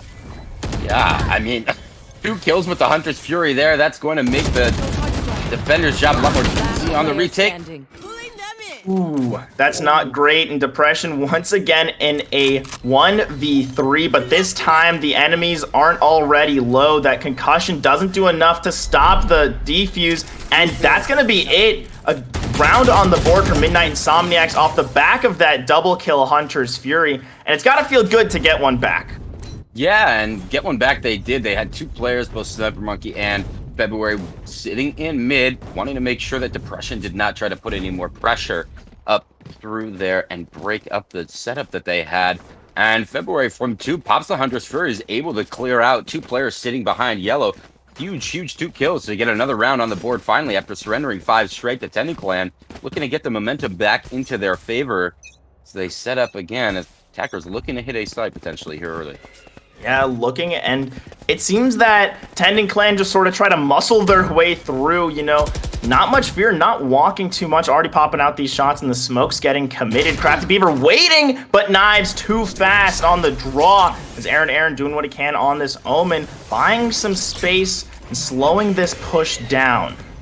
Yeah, already used that blind to try to delay this site hit. Yeah, got some teammates a little bit closer, might make this site. Yeah, but the refrags are coming through. Knives going down as well. It's a 3v4, but Sniper Monkey evening it out once again, using that heal to try and make this work. And Junpei is on a great angle, able to pick off one and not get traded, but Febui in the back, not quite able to make it work. All of taking down Sniper Monkey. It's a 2v2, a bit of a pincer move from Midnight Insomniacs. They try to make this happen. Really interesting wall usage, but just a little too high up as Febui just wanting to find something. Does have the owl drone, but it's really tough to use in these kind of spots with no one to watch your back. Yeah, and great decision by Tendon Clan. They knew February was behind them on the flank, so they bring the spike over to B site. And great positioning out of February, but not able to capitalize. And unfortunately, at the end of the day, if you're not hitting your shots, you're not going to find much success. Wasn't able to take down Depression, and because of that, eventually he's able to make his way onto the B site. Most likely going to hear the footsteps. Will he clear right? No, he will not. And Depression able to get that kill, and another round on the board for Tendon Clan. Yeah, and I mean, in those spots, it's so tough to know exactly when you need to start walking and knowing where the opponent's going to be. So good heads up by Depression, just walking down, getting an advantageous angle and cleaning up that round, answering right back after Midnight Insomniacs got their first round and completely resetting their economy. Yeah, and you can see, I mean, Depression on that Astra leading his team at 10-6. Really doing a great job of not only finding kills, but finding key kills. Midnight Insomniac setting up for this round with a save. Crafty Beaver trying to get this orb over there. Aaron able to get away cleanly with his life. Febui stunned up, but still nothing too crazy. All that it is that Knives knows he's there getting pushed out of that position, but Tendon slowing things down this round. Yep, very true. You know, they might be playing some cheeky spots. They've been paying attention to the economy. They know they're not. Oh, but Febui with the shorty. Will he be able to find something? He sees Knives, but it's not quite enough. A shot to the face, but not enough damage. Junpez, Sniper Monkey doing what he can on this Marshall. The flash is coming down. Sniper Monkey does get the knockoff down for the KO ulti, but they probably won't be able to get much more.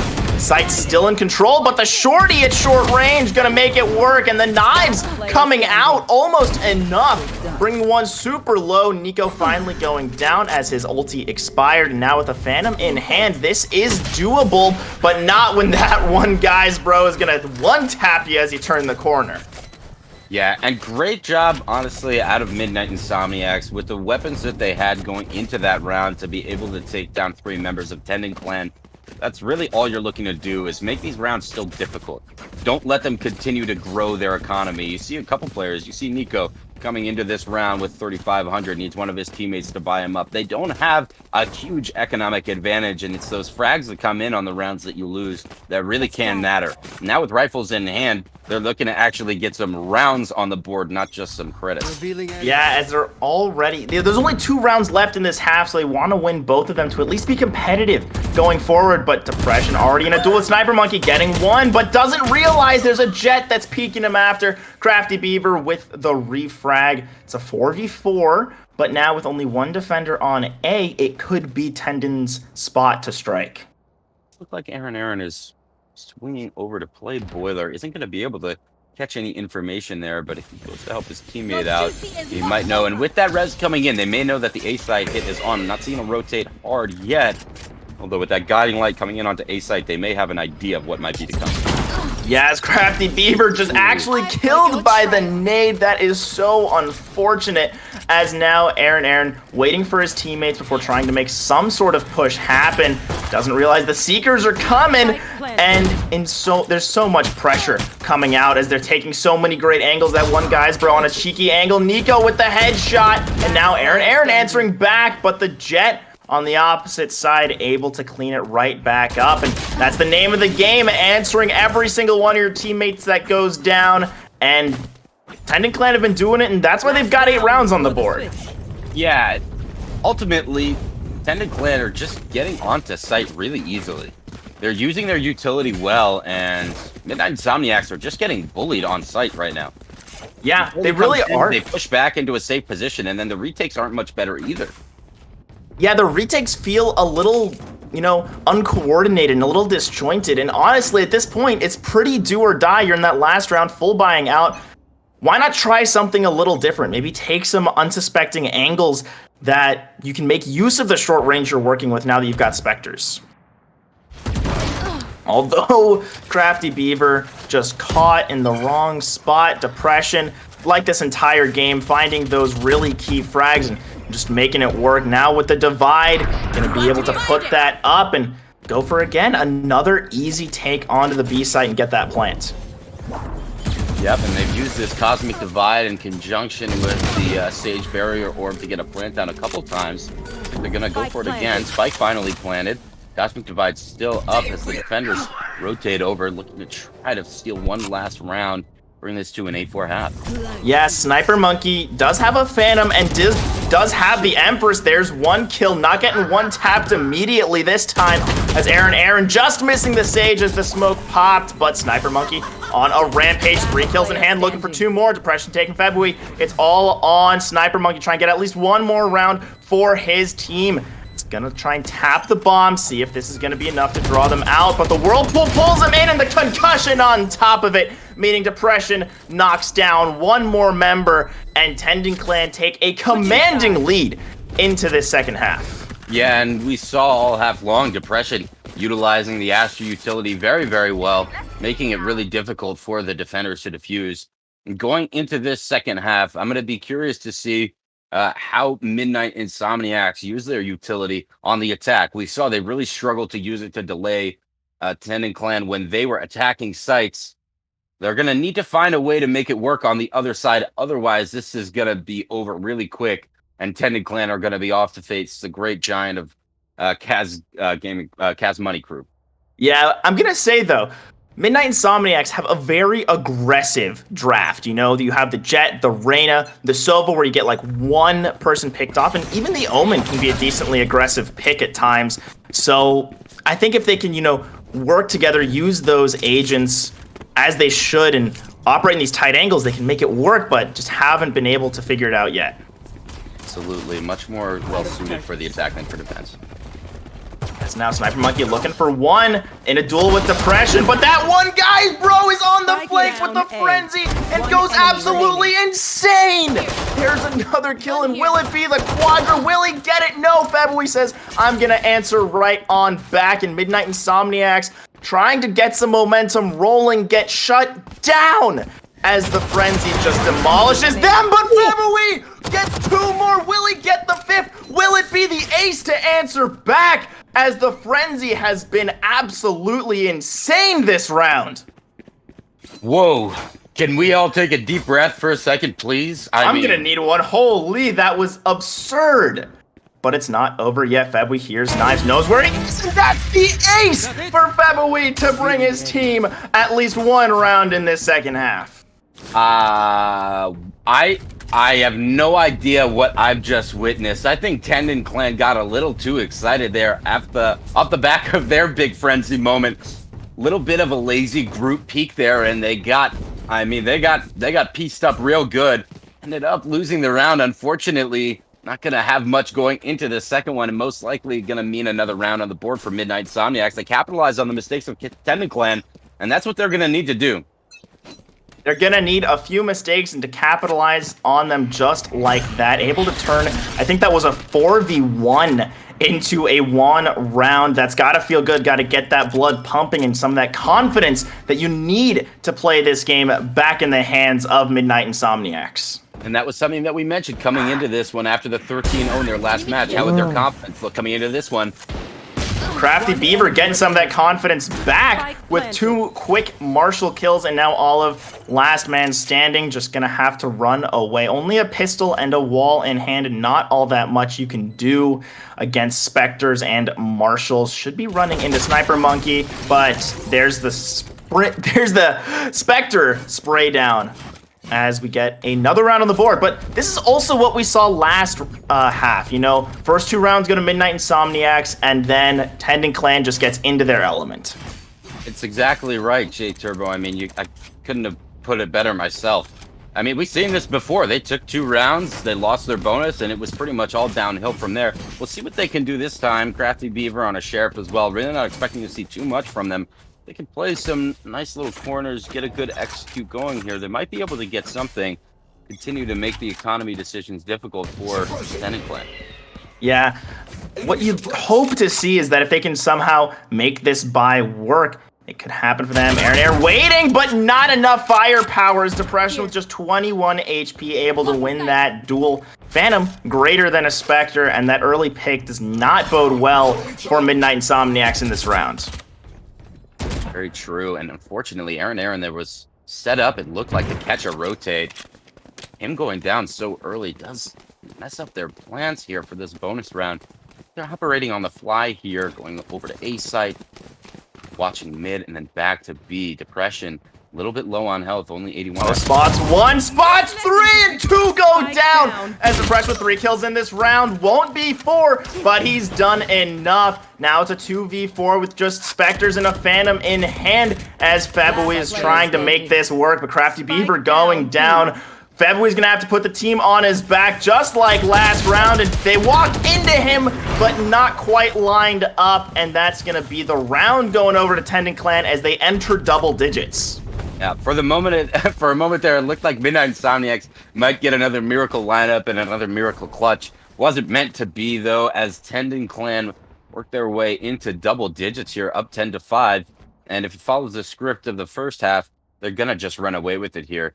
And they're on the side of Midnight Insomniacs, J Turbo, they're going to have to find some way to get their 2 players on the bottom of the leaderboard, Junpens and Aaron, some confidence, because when you're losing duels like that, even if you're not swinging corners aggressively, it can make life very difficult. It can make life difficult. This is a game all about confidence. I'm sure we've all felt it. Sometimes we're on top of the world, and at the other times we're at the bottom of the leaderboard. And right now, you've got to be able to kick it into high gear with this best-of-1 elimination match. Losers finals, you've at least guaranteed 3rd place, but everyone wants to get the glory, or at least 2nd place against Kaz Kingdom. Sniper Monkey trying to make that happen with an opening pick onto Nico. Going for the jiggle peek against Knives, but it won't be quite enough. But there's the 2 shots. There's the collateral. As Bebui answering back as well. Crafty Beaver going down, but a quick flurry of trades. Sniper Monkey evening things out. Now peeking in. Will be able to get 1. No soul orbs available, and Depression just going to have to try and make this work. But Sniper Monkey with the 4K coming in clutch to keep his team alive. Great job by Sniper Monkey. He was able to get that first opening pick on B site, kill the player, back Snowman, and dismiss away as another one peaked. Really, that's exactly the impact you're looking to get out of your Rana, and obviously Sniper Monkey having a map on his own, sitting at 20-12, Empress in hand, as well as the Hunter's Fury in his teammate. If Sniper Monkey can continue to find those opening frags and dismiss out, stay alive, they may just have a shot at this comeback here, J Turbo. I think they definitely do. They're showing signs of life. But now it looks like Tending Clan are saying, we're done of waiting. We're going to you. And Nico just with the Sheriff 1 tap, but with all 5 members devoted to this side, not able to get enough. Junpez gets 2, though, as it's an even game. With the Reza Fabui means that, once again, Midnight Insomniacs able to come out on top of this trade. It's 4 members and complete B-site control. Feels like Tending Clan just pulled the trigger a little early. Yeah, and even a risky res there out of Junpez off the back of the 2K to bring February back doesn't look like it's a bad decision, though. Sniper Monkey gets 1, dismisses out of the kitchen. Looking to take out all of it, does! That's 2 kills and just 1 member left for Tending Clan. Just 1 member left, but it's the member who's been the linchpin of this team this game. Depression, we've seen him in 1v3s, but how about a 1v4? And now they know where you are. Gonna try to make it work, but without many stars set, won't have much utility to work. Actually, all stars are gone, but who needs stars when you've got these shots? And there's another one on the Sniper Monkey, but the quick trade from Crafty Beaver. Yeah, a couple kills, not enough to take the round, but they are going to get rifles out of the hands of the members of Midnight Insomniacs. And as these 2 teams start to get a little bit closer in round differential, the economic advantages that one team has over the other are going to start to become magnified here. Yeah, they certainly will start to become magnified. You know, this is what we saw last half, is as the rounds start to build up, as maybe a reset comes in, your economy is going to suffer. And this round, all of Tending Clan is bought all the way down to close to 0. So this is going to be tight if they lose this round as far as winning, as their economy's in shambles. Very true. We need to find some value there. It starts with the operator from that one guy's bro taking out February. No Silva. It's good to see, but Olive on this flank actually backing up to support the team. This is good. You can answer all of these opponents coming on through because they're coming up main. But, you know, it's just so awkward in this position. How do you push through when there's so little space? It's a question they'll need to figure out the answer to. He's going to get spotted. That one guy's bro, though, does whiff. Sniper Monkey going to be able to get up on top of 410. Very, very close, but Crafty Beaver going down. Aaron getting Nico. Olive trying to find Sniper Monkey looking behind. Doesn't get the angle, but does get the wall bang, as now it's a 2v4 with Tending Clan in favor, but Junpez healing on up, trying to make this still work. It's Aaron, Junpez, those 2 bottom of the leaderboard players, gonna have to step up now. Spraying through the smoke, looking for something, but Depression once again, as always, on the flank and with the headshots to clean up the kills.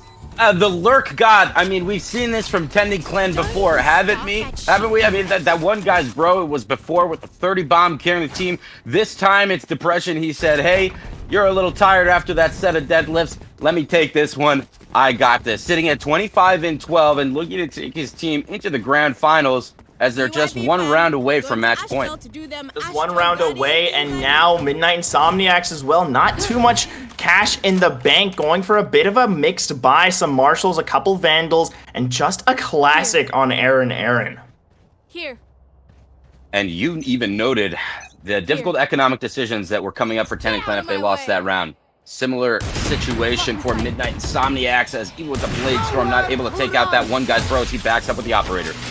Oh, but out comes the Hunter's Fury. We've seen what it can do, but not this time. Only tagging up, I think, one player, and that heal came through, so it didn't even matter that much. Here comes the World Divided. Should be able to cut them off of B site and just force them to reset. There's Nico waiting. Got a pop flash. Gonna pop flash, going for a second one, and this is bringing me back to CSGO with these flashes as Crafty Beaver gets Olive, but Nico answers right back. Sniper Monkey gets the refrag. Fabui getting depression, not gonna have to worry about the man on the flank, as now with 4 members in tow, running up to this A site. Smoke's getting dropped, but here comes the Leer, coming over top to secure them that space, as that one guy's bro is just trying to find a pick. Ooh, and the wall comes up just in time, saving their life. That one guy's bro may just look to see if there are any picks available from that back screen. Oh, but Knives getting Sniper Monkey. This is a little dangerous, because the thing is, Sova is so low, playing really far back, but now with so much space, Junpez is gonna punish it right on back, and that one guy's bro gonna have to escape, run away, and save that Operator. Yeah, and a wise decision to keep the Operator in hand. Going to be key as they try to get these last couple rounds for the win to send them to the grand finals. And a difficult round for Tendon Clan, as it looked like when the Cosmic Divide from Depression came down, kind of cutting the map in half. They might have stifled that initial B hit that Midnight Insomniacs was looking to do after the essentially the useless Hunter's Fury that didn't tag anybody, but off the rotation, they were able to take care of Nico, who was doing his best to try to stop it. And from there, not meeting too much resistance on A site, able to get the round win with 3 players left alive. Yeah, and that round win, every single round matters. 8-11 on the scoreline, meaning, you know, a couple rounds, Midnight Insomniacs are right there, but 2 rounds and Tendon Clans punch their ticket into the finals. And Olive looking to punch that ticket with a great off angle with a really tricky wall. Yep, but Jumpez does have the res now after grabbing that ultimate orb. The defenders here waiting for this attack. Olive looking to potentially peek out of that dark cover, try to get a cheeky low kill. Yeah, still sitting in the smoke, all looking for something. Junpez does go for that res, and there's the duel, but Sniper Monkey outgunned so that he can take him down. But Nico doesn't need any fancy guns when you've got a one-tap with the Sheriff, as Depression waiting through all of these different smokes, looking for something. Out comes the Leer. The peek's a little early, but Aaron still wins it. Knives answering back, though, and Nico still with the Sheriff, cleaning on up, and it's just Aaron looking for one and looking for none as Nico shuts him down. Yeah, great job out of Tendon Clan. They had 2 defenders playing in mid, trying to take care of the attacker coming through mid-map. Even with 2 defenders dedicated to that, the ones that were on B site were able to hold firm. And off of that opening pick from Olive with the Spectre, they're able to take the 12th round, and they find themselves at match point. Yeah, and match point, that means all the pressure is on, and Tendon Clan just need one more round. Doesn't matter if Midnight Insomniacs get 3, they need 4 just to force overtime.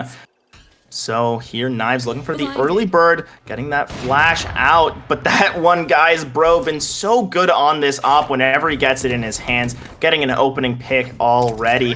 As Midnight Insomniacs on the back foot, Fabui trading back on a depression, but Knives getting another headshot, and this is looking dire. But if there's one man you wanted to have alive, it'd be Fabui as well. He's clutched before. Can he clutch again? Another 1v4, trying to make it work. The flash is coming down, and it's not gonna be enough as Nico knocks it down 13-8, and Tendon Clan will be going to grand finals. Great job out of Tenon Clan. Well deserved spot in the grand finals. They were able to play together really, really well, coordinate their utility usage to make things so difficult for the side of Midnight Insomniacs. I just think that the play we saw from Depression, especially in that first half, which they were able to take 9-3, was a key. Once they had that big lead, it was always going to be difficult for Midnight Insomniacs to come back. And the presence that Depression had mid map throughout that first half was so huge. Really allowed them to expand that lead and allowed them to play with the confidence that that lead affords in the second half. Yeah, and that's a great point to bring up is how, we saw signs of life out of Midnight Insomniacs. They had some really great executes, some really great clutch positions they were able to find in that second half. But when you're going into a 9-3 deficit, it's just so tough to come back. And it was off the back of some of those really clutch rotates and lurks from Depression. I'd say he was probably my MVP of the match. And hats off to Tenon Clan as they will go to grand finals and try to fight the beast that is Kaz Money Clan. Yeah, and we talked about with the side of Midnight Insomniacs, they might be dealing with some confidence issues after the 13-0 defeat that they had in the previous match. All you can do is do your best to reset, and we saw them take their pistol round in the second round as well with the gun advantage. But from the bonus onward in that first half, it did just look like they were really struggling to have any sort of confidence in their play, and the duelists from Tenon Clan were just making their mark. Depression as well with the leading score of 25-12 made things really difficult for them, and unfortunately they won't be moving on.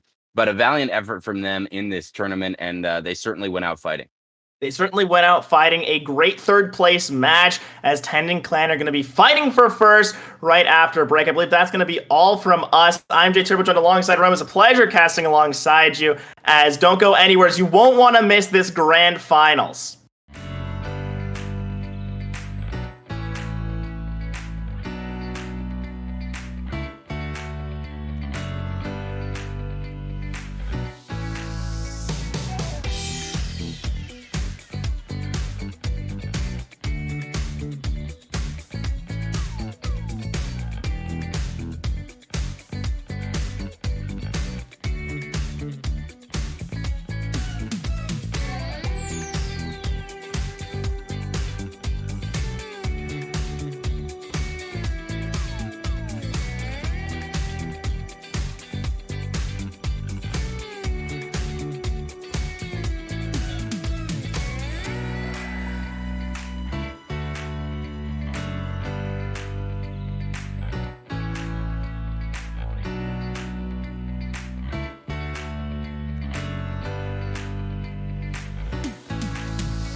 slow is what we know. If you're coming over, I just wanna be real with somebody like me. If I tell you how I'm feeling, would you say that you want me? Cause I'm so sick of all the noise, all the back and forth. Just wanna find a still place where I could go. I lose myself, I cannot help it, I'm emotional. Oh, if you feel like this, would you let me know? Would you let me know? Please let me know. Would you let me know? Oh, if you feel like this, would you let me know?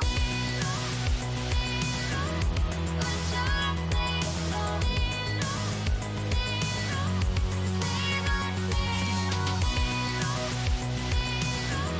Would you let me know?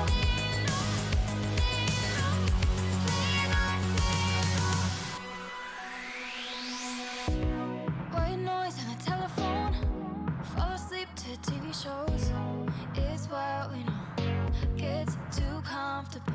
No space for the tangible. We get lost in the virtual. You less alone when you're logging on. If you're coming over, I just wanna be real with somebody like me. If I tell you how I'm feeling, would you say that you want me? Cause I'm so sick of all the noise, all the back and forth. Just wanna find a still place where I could go. I lose myself, I cannot help it, I'm emotional. Oh, if you feel like this, would you let me know? Would you let me know? Please let me know. Would you let me know?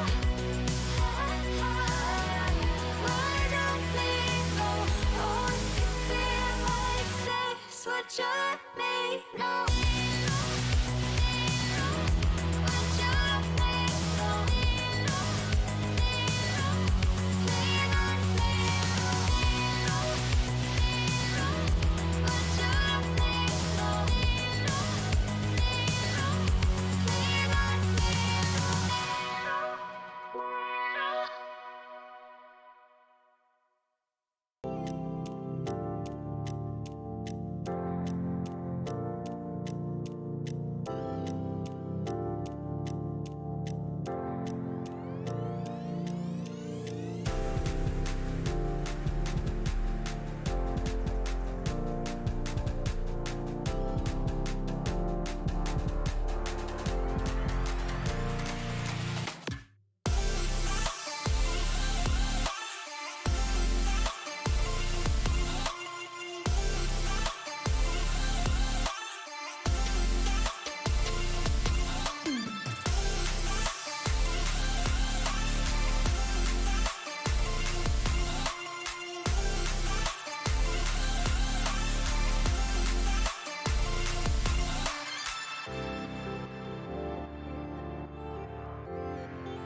All right, and welcome back to First Spark here at Ignite Gaming Lounge in Skokie, Illinois. My name is Williams IV. We started off today with 8 teams, and now we're down to the final 2, or maybe the final 1, as it were, because Kaz Money Crew has been dominating this entire tournament, and now they have the blood sacrifice in the other team, Intending Clan, getting ready to face off against them. How are you doing, Simbabble? Like, we have Simbabble, we have Solav on the cast for the first time. Well, not the first time this afternoon, but Solav is the first time. How are you doing, Solav? I'm great. It's exciting to be here, especially for this final, this rematch final at that. This was, hours ago we first saw these teams come back, and what a banger that was. That was a match. So I'm excited to see what these two teams bring the second time around. Absolutely. We saw Simbabble in the first couple of matches this afternoon. So how are you feeling, man? You ready for this grand final? Yeah, I am. I didn't actually get to cast Kaz's Money Crew, but I have been with the clan through their struggle through their bracket. So I'm back in the underdogs. Although I think, you know, if you're a betting man, your money's going to be on the Money Crew, ironically, isn't it? Yeah, you might as well go ahead.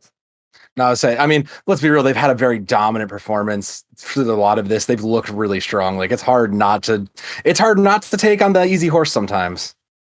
I was going to say, you might as well rename, Kaz's Money Crew to the Money Team. Like you might as well just like get Floyd Mayweather on the phone because this team is money right here and now. Yeah. Well, listen, I'm going to get out of the way of this grand final here. I mean, I think we all know what the result is going to be, but we're going to give Tendon Clan a chance here to fight this out. So why don't you take it away, Sinbad? Well, thank you so much for coming in for this grand finals. And let's do this. Let's get this home and get this done.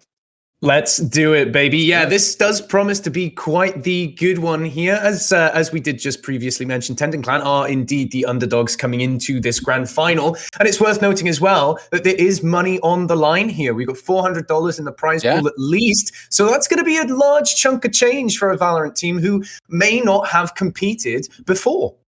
Yeah, any amount of money, 240 to first place and 140 to second. So, there's a bit of change that's going to differ between the two sides, but everybody knows you want to come home, and 240 probably splits a little easier to 6, I think, than 160. So I think you'd rather have that. And I think if you're Tendon Clan, that first place and coming back from behind would make all that so much sweeter, right? You took an early loss to this team, to Kaz's Money Crew, to come back and then just put yourself above them in the long run. Now that you've had to play 3 or more times, you've a little bit more warmed up maybe than you might have thought you were. And now I think you're ready. Like that's the sweetest pot. You've run the gauntlet. The end is in sight. You can come and take it if you're Tendon Clan. That is the idea, and we talk about it a lot when we talk lower brackets, and it can go one of two ways, right? Like you just said, Tendon Clan could come into this warm and ready to go, but on the other hand, they played a lot and they just finished playing to get into the grand finals. So they got to maintain that mental fortitude, stay switched on and get the job done still. And they have got a big task ahead of them. Tendon Clan, though, they've got some real standout players. I think Depression was really impressive. Yeah.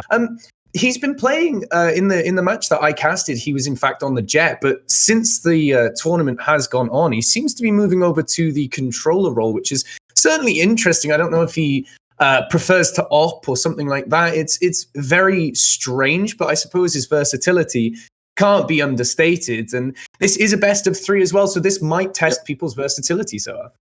Yeah, and this is one of those cases where sometimes you may need to look at who's been playing well this whole time and figure out where can they be most effective on the role. Sometimes control is generally not your most effective role. They're effective in the sense that they're going to set up your team for success, connect to those sight lines, set up for the big plays. But if you've got someone who's just hot and just clicking in those heads, you kind of may want them on that. And that may have been the case. Maybe they weren't shining as much on that Jet, but on something like the Astra or the Viper, where they can just control and set up and then give themselves a better setup, they can just kind of carry the game that way. Who knows? That may have been what it does. Also, when that first loss hit in, maybe it's just a shuffle, right? Like sometimes something didn't quite work. You just need to shuffle the team around a little bit, and then you find what works. And that's clearly whatever they changed has worked for them because they're back here in the finals.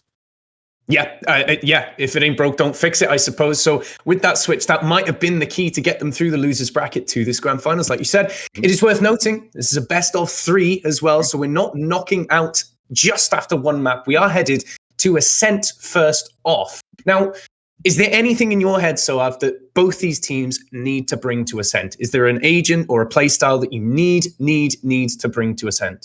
Well, I can think of 2 that typically have stood out to me recently. Number 1 is the Astra. Astra just has an incredible amount of map control between the way she can place the stars, the amount of utility you can get, and just the flexibility that she can bring as a controller. This may be a great pick for Tendon Clan if that's where they've had that success and Depression has been shining. The other one that I'm thinking specifically is Killjoy. Killjoy and that utility to be able to control those sites and control mid will give them a great sense of just being able to feel out where the attack is coming from, what's going to happen, and even post plant just give them a better sense of control over the map for any retakes that are incoming. So I expect to see those 2. I mean, there's probably going to be the traditional like Jet with an op that was been still pretty rampant throughout the life of this game, but I think those 2 are going to be the most key ones that we'll keep an eye out for. Yeah, absolutely. And I wouldn't be at all surprised if we see the Sova. I mean, it's one of those things that's tried and tested. Do we need to talk about that? Like, I No. literally think we don't need to. Like, do we just assume that like all maps except for like one, we're going to see a Sova, and that's pretty standard. Like that's old news. We don't have to talk about our good Russian friend. Like it's just kind of what it is. He's here to stay. Although that being said, Sky has started to creep into that bizarre, the sentinel role. Her flashes give intel whether they hit or not, and then you've got the Trailblazer, I believe it is the Hound that she can release, and that is huge amounts of intelligence as well as the ultimate for the Seekers, which are just going to chase down the opposing team. She has been seeing a lot of play in Pugs, Pro, and all the rest of it because of how versatile she is. I mean, can you ever see her taking over Sova's spot? I don't think she would take over Sova's spot. I feel like the recon dart is just going to be too valuable in the sense that you can get information without having to commit yourself to anything. I think that if anything, Sky is more likely to take the place of a flex spot or maybe a sentinel in some cases where we see like Sage Cypher. She may take like a spot in that regard. So she might be replacing like a Sage spot where you have a little bit more flex. Maybe you don't want to duelist, but this game is all about information and all about getting intel. So this is one of those things that we'll have to keep an eye out. But then again, KO is coming into pro play soon. What does that mean? Because the ability to just shut down utility is incredible, and maybe that will just replace Skyon and Sova outright. Who knows? Yeah, especially on Ascend, like you were saying, if you have got like a Cypher and a Killjoy on one site, you just throw that knife at the wall, all of a sudden all that utility is completely gone kaput, and you can get onto that site pretty much for free. I think it was 100 Thieves, in fact, who played KO, and they played him very much like a Sova. It was for intel. You're not really using your flashes to engage like you would a duelist. It's a slightly more unorthodox way to play him, but that's where they saw the most success with it. And to be fair, again, we're looking at these teams. They're not amateur in the sense that they're not very good. It's the fact that they aren't pro teams that we're watching right now that we've got in this competition. These are ragtag teams of buddies who have teamed up for this LAN. So there is a shout that if you just don't have a good Sova, I suppose you can always swap over to it. I mean, how important is the meta picks for you, especially in something like this? I think the meta picks have to be a consideration for a moment like this. There's a reason that pros are playing these particular characters. They're able to get them to their max potential in reality. But I think there's something to be said for the comfort picks, right?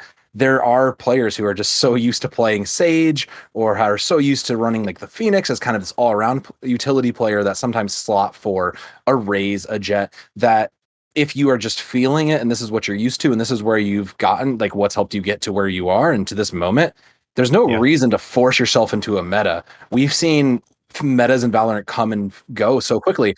I mean, for even as quick as we can remember, anybody remember 12 flash meta that hit like for a hot month and you know where Breach was briefly in play? Yeah, that was a while ago now, and that's just kind of what it is. So like, I think the preference is going to go to what you feel comfortable with and what your preference is, but with the meta in mind, I think.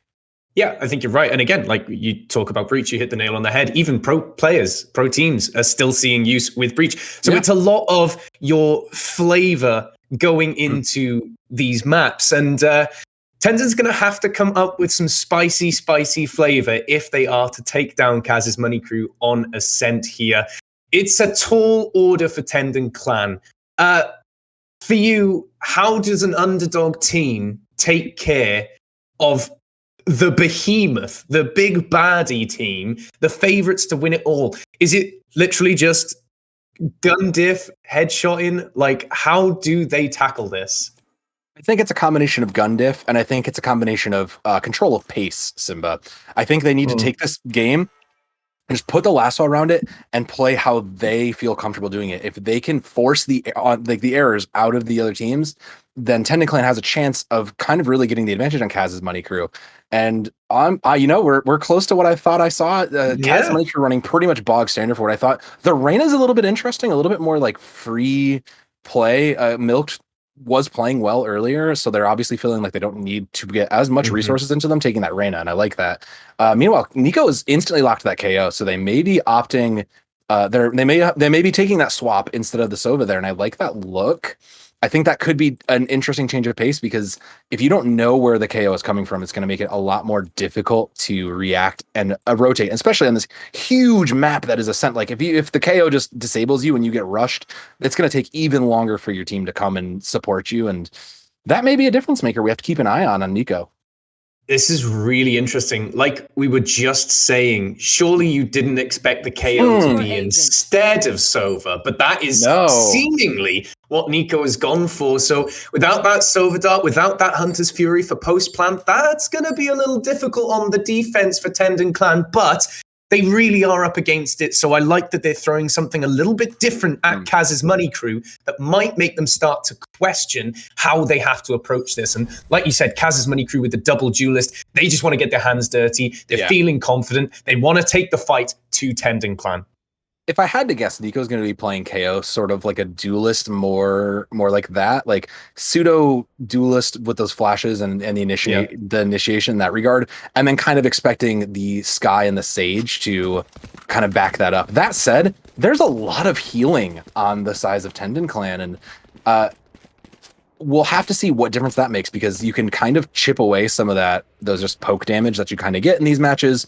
And that'll be the interesting take on this. A couple of ghosts coming out, nothing really exciting. Depression and Nico both opting in, as with Nisi and Milked. So some armor. They're willing to commit money early. This is, as we all know, like rounds 1 and 2 are so important to getting yourself an advantage here. And the default lineup on the defense is looking for it, but a big stack on A. I will have to see how quickly this rotation comes in, considering most of the utility for the Killjoy is already over on A. Yeah. And look at the aggressive position on mid already from Kaz's Money Crew. They want to push through mid, see if they can get any intel. Nothing from the knife so far, and that's a rotate pretty quick, but look at Nisei.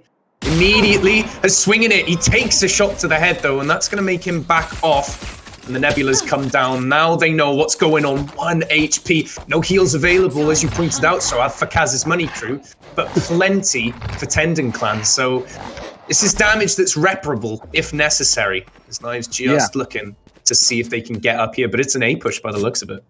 They're going to rotate around, take that A push. The Killjoy hasn't shown anything, so there's a chance that they're able to just play that back and just kind of take the full advantage of the utility they've set up. Yeah, Spike's still over on B, though, so I don't think they're fully committed to this yet. This might be kind of a bait before they rotate back, but you can see the Sova's still kind of keeping an eye, making sure that nothing falls there. Knife does come out, and they're still just putting their feelers out, Simba. They're not really committed to this yet. Looks like they're about to. This is nice. Yeah, this is really nice. If you look at the A push now, the beam has been pushed very hard by the defenders, but it's action time now, and 30 seconds on the clock. They don't really have a choice to Tendon Clan. They've got to get it moving, but it's Nisei who draws first blood, finds a second. Can he get 3? He does find 3, and that's a wonderful way to start these grand finals off for the Jet Duelist. And that's going to set Kaz's Money Crew on a pretty smooth trajectory. That's what they wanted if you're Kaz's Money Crew. You were patient, you waited for the attacks to come in, and they used a lot of utility. Tendon Clan just used a lot of utility just to even get into there. So it's very much like they spent that barrier orb already. Like there was a lot to get into that, so they burnt out some utility. They're not going to ride that freebie out, however. They're going to commit a couple Spectres, the Marshal, and an Ares, just to, I guess, to give a little bit more grounding on the side of Kaz. Yeah, and they're going to stack up. But again, they're stacking B there. All right. I think that's going to be their defaults. They're going to push that. Yeah, but this could be disastrous. Again, that Ares with the wall bang, if there's a dart that they don't spot, he doesn't even bother with a dart. He just wants to send damage downwind. Yep, he's just going to send it, and that's fair enough. There's the sonar, and that being shot out is as good info as any, really. You know that they're there now, and this is just going to have to be a stop and think. Tendon Clan. As Kaz takes a moment to reload, he's only got 1 mag left. He might expend all of his bullets here. I hope he's got. I think he kept that. I think Kaz kept that ghost. Yeah. So he's not totally unarmed, but this is still not good. Or Frenzy, yes. He's not totally unarmed, but this push comes in and KO goes down early. Nico just taking it early, but it's 2. He gets 2 from Milked. Milk is absolutely crushed right now. Kaz going in with that Frenzy. And the gravity well as well. It keeps everyone so stuck. Knives goes down in the blink of an eye, and that one guy's broke. Claps one back, but look at the surround and conquer on B main, because everyone from Tendon was just corralled into there like cattle. Ghosty had that long flank. I was just about to mention it before that fight broke out, but Ghosty had been on the longest flank, had pushed out early, saw nothing there, and that was the key until they needed to know that they could push right into B. That's why he was willing to waste that clip on the Ares, knowing that like the pressure's still there, they haven't gone anywhere, and they were just corralled. It was simply just leading the cows to the slaughter, and now it's 2-0, and they have the money. They're going to push, and it looks like Tendon Clan's going to go. Phantom, mostly mostly Vandals with a Phantom, so they're going to try and play this out, look for that one-tap potential here, Simba. Yeah.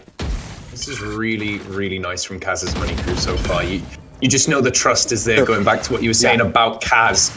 You know, he's able to expend his ammunition knowing that the reinforcements are here. And look again, Ghosty all the way down cap. He's been, well, not spotted, but the sound he must have triggered here. The gun diff doesn't bother him very much as he gets the better of knives now. That shock dart doesn't do a whole load of much, but they can't retrieve the gun, so still very much eco. It's Tenzin Clan, one man down now, having to rethink where they go. The bigger problem here is that they're surrounded, Simba. They have no space to go. So they're kind of obligated into this A push, and you can see the Astra Stars are coming down on both sides. Now they're setting up, and it looks like they're going to try and finish it. The knife comes out from KO, and there go the orbs. Gets nothing. Nothing, though. No intel. Yeah, the knife gets nothing, and it's just, what do you do when you don't know where to go? Here we see the Killjoy utility coming out to make that A push just that little bit more uncomfortable. The Marshal saved from previous rounds, but it's Ghosty who saves Nisei that time. 30 Jelly, seconds look at this position, just shy of tree here. He gets the headshot onto Olive, takes her gun in hand, and now it's less of a bonus round. That one guy's bro, though, taking out the hero of the hour, Nisei.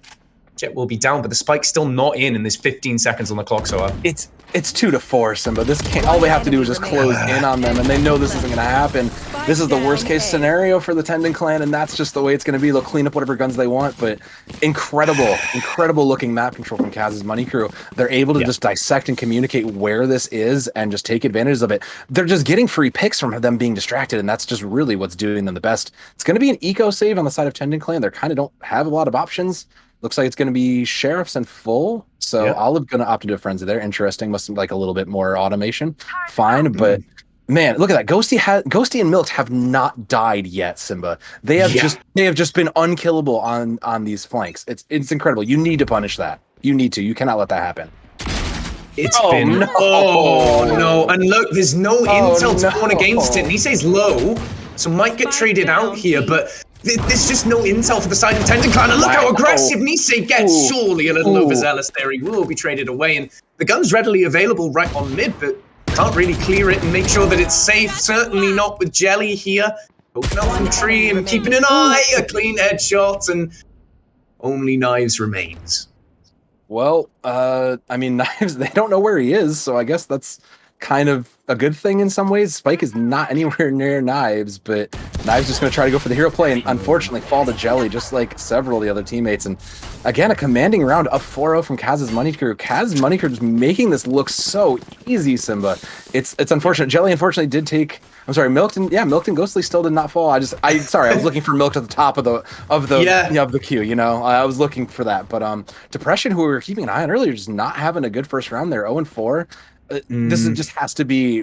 They weren't expecting this, right? There has to be something that's just going on. Maybe the fuel burned out early, Simba, but they still have time. It's only round 5. There's still a lot of time. They're able to pull by, and this is going to be the deal. So there's an op from Nisei. Keep an eye out on that, folks, because that's going to be a big playmaker here. Certainly can be. Kaz getting that intel. In fact, he sends the shock darts in first, and that's right on top of Knives. It only chips away about 50 damage in total, so nothing to write home about there. This B push, I think you've got to invest some of these flashes to kind of look at that. They just know exactly where they are at all times. And Nico, in fact, isn't at the front of the pack. He's lurking towards the rear, so they can't use his flashes to get in, and they can't use his knife for intel. So now we're seeing the entry come through finally, and it's a trade comes through, but the mollies from Ghostly gets a double, make that 3 as he finds that one guy's bro, and look where Knives is trapped again, just in this B main area with not a hope in hell. No, the push looked a little disconnected there. They were really hesitating, and you can't afford to hesitate in moments like this, especially if you know you're down. Like, it's hard to let yourself go. Trying to just take anybody down with them, not going to happen. Ghost's going to get 4 that round.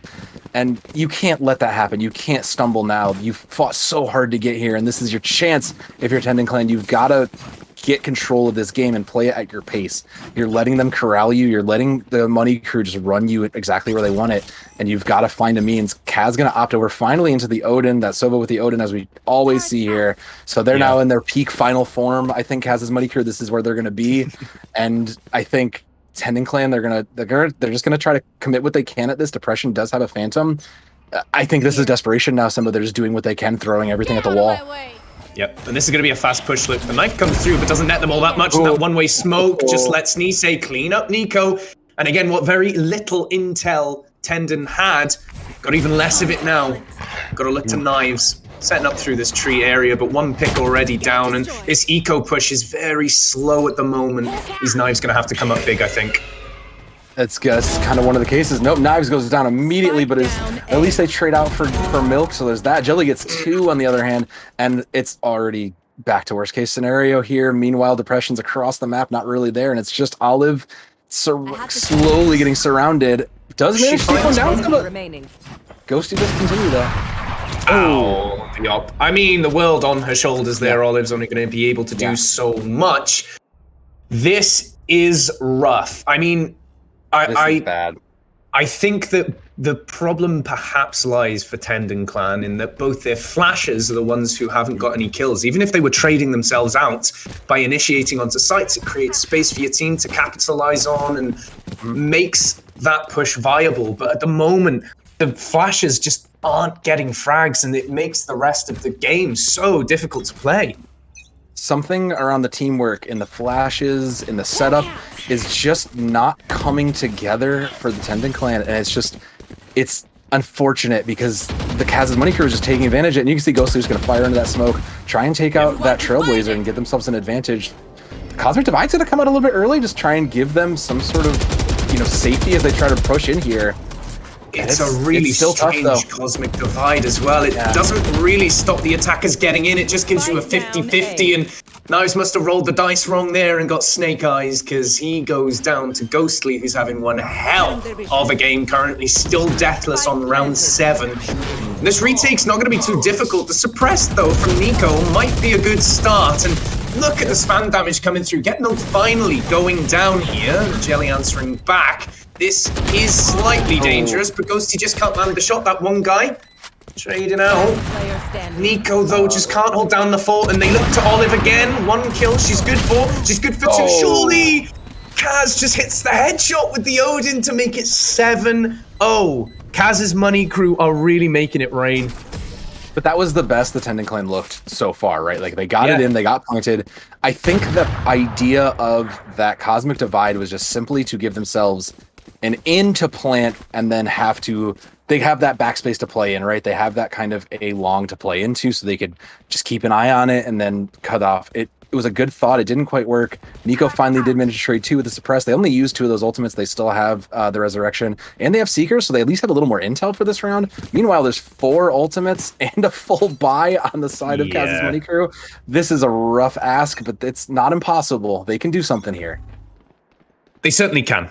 They certainly can. But again, we knew this was going to be an uphill battle for the underdog team in this grand finals. A whiff, uncharacteristically, from Nisei, and now suppressed, means that they can't dash away. This could be an aggressive move onto mid if they choose to do so, but the Astra Nebula will slow that down. Olive just spotted out, and there we go, the suppress at that point. Just run away, the knives will come out, and a good pick, and Nisei gets away scot-free. Committing the Bladestorm is an interesting choice. You already have op, you have full buy. You might have wanted to save that for Nico, but sure, if they're Nisei's feeling it, and they feel they've got them surrounded, the rest of the flanks are coming in. They're going to go aggressive, catch knives with the knives, but no, it's trading out immediately. The picks come in, and the Hunter's Fury catches 1 too on Nico. Going to try for 2 on that guy's bro, and it's turned out they got one. They got him, Simba. They just got him. There's not giving. They're not stepping off the break here, and this has just been a masterclass of teamwork from Kaz's Money Crew, really. Yeah, it really has, and they're all working so well together to suffocate the space that Tendon Clan is trying to occupy. We saw Nisei on mid. He got suppressed, missed the op shot. That, to me, if I was on Tendon Clan and if I was IGL, you're like, that's it, we've got to go and push the op. Now, even if we trade out, if they hit one of us and we get the op off and take the jet out, that's a huge movement and good, but there's just so much hesitation from Tendon Clan. They're respecting Kaz's Money Crew, and rightly so, but it means that the space is just being suffocated completely. No, but the other part to this is that they're making plays, they're making moments, like they'll hit Then, oh my goodness, Milk gets a second, and that's going to be 3-2 and gets it. Oh, they're walking in. They're just walking in. They're not using their utility to make the plays and get it down. And Ghosty going to take out one more, and Kaz just blind firing. They don't know what's going on. That one guy's bro sitting there with the Marshall, going to try and make a pick.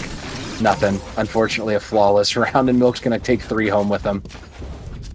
Take that to the bank. I mean, Kaz's Money Crew are really feeling themselves. You can see that by the fact that Nisei just pushes B main right at the beginning of the round. Absolutely. Clearly, there are cojones on that gentleman, and he is feeling it right now. Like, he is just dry swinging that with no flash, no nothing, no intel to speak of. Just going to take the 1v1 gun duel, knowing that he's got the tailwind to get away. And he gets the kill. And immediately, with the smokes down, with depression falling, it's just disaster. How do you push at that point? It becomes nearly impossible. Well, and that's the thing, right? For having 2 initiators, there's not much control. Initiating. There's not much initiating. There's not much info being gathered. Like, they have the ability to find out so much about things, but they're really not finding out too much. So, like, you've drawn out some utility there. Fantastic. Great. Nisei's going to go out and around and hopefully... but there comes Depression on that corner. Does finally trade him out. Depression gets the pick. That's huge. But is immediately traded Simba. This is still fair. 4-4. They have pin control now. They kind of have it, but the surrounding... They're coming in. They're surrounding from Kaz's Money Crew, so they have to get this down and get ready to defend this point.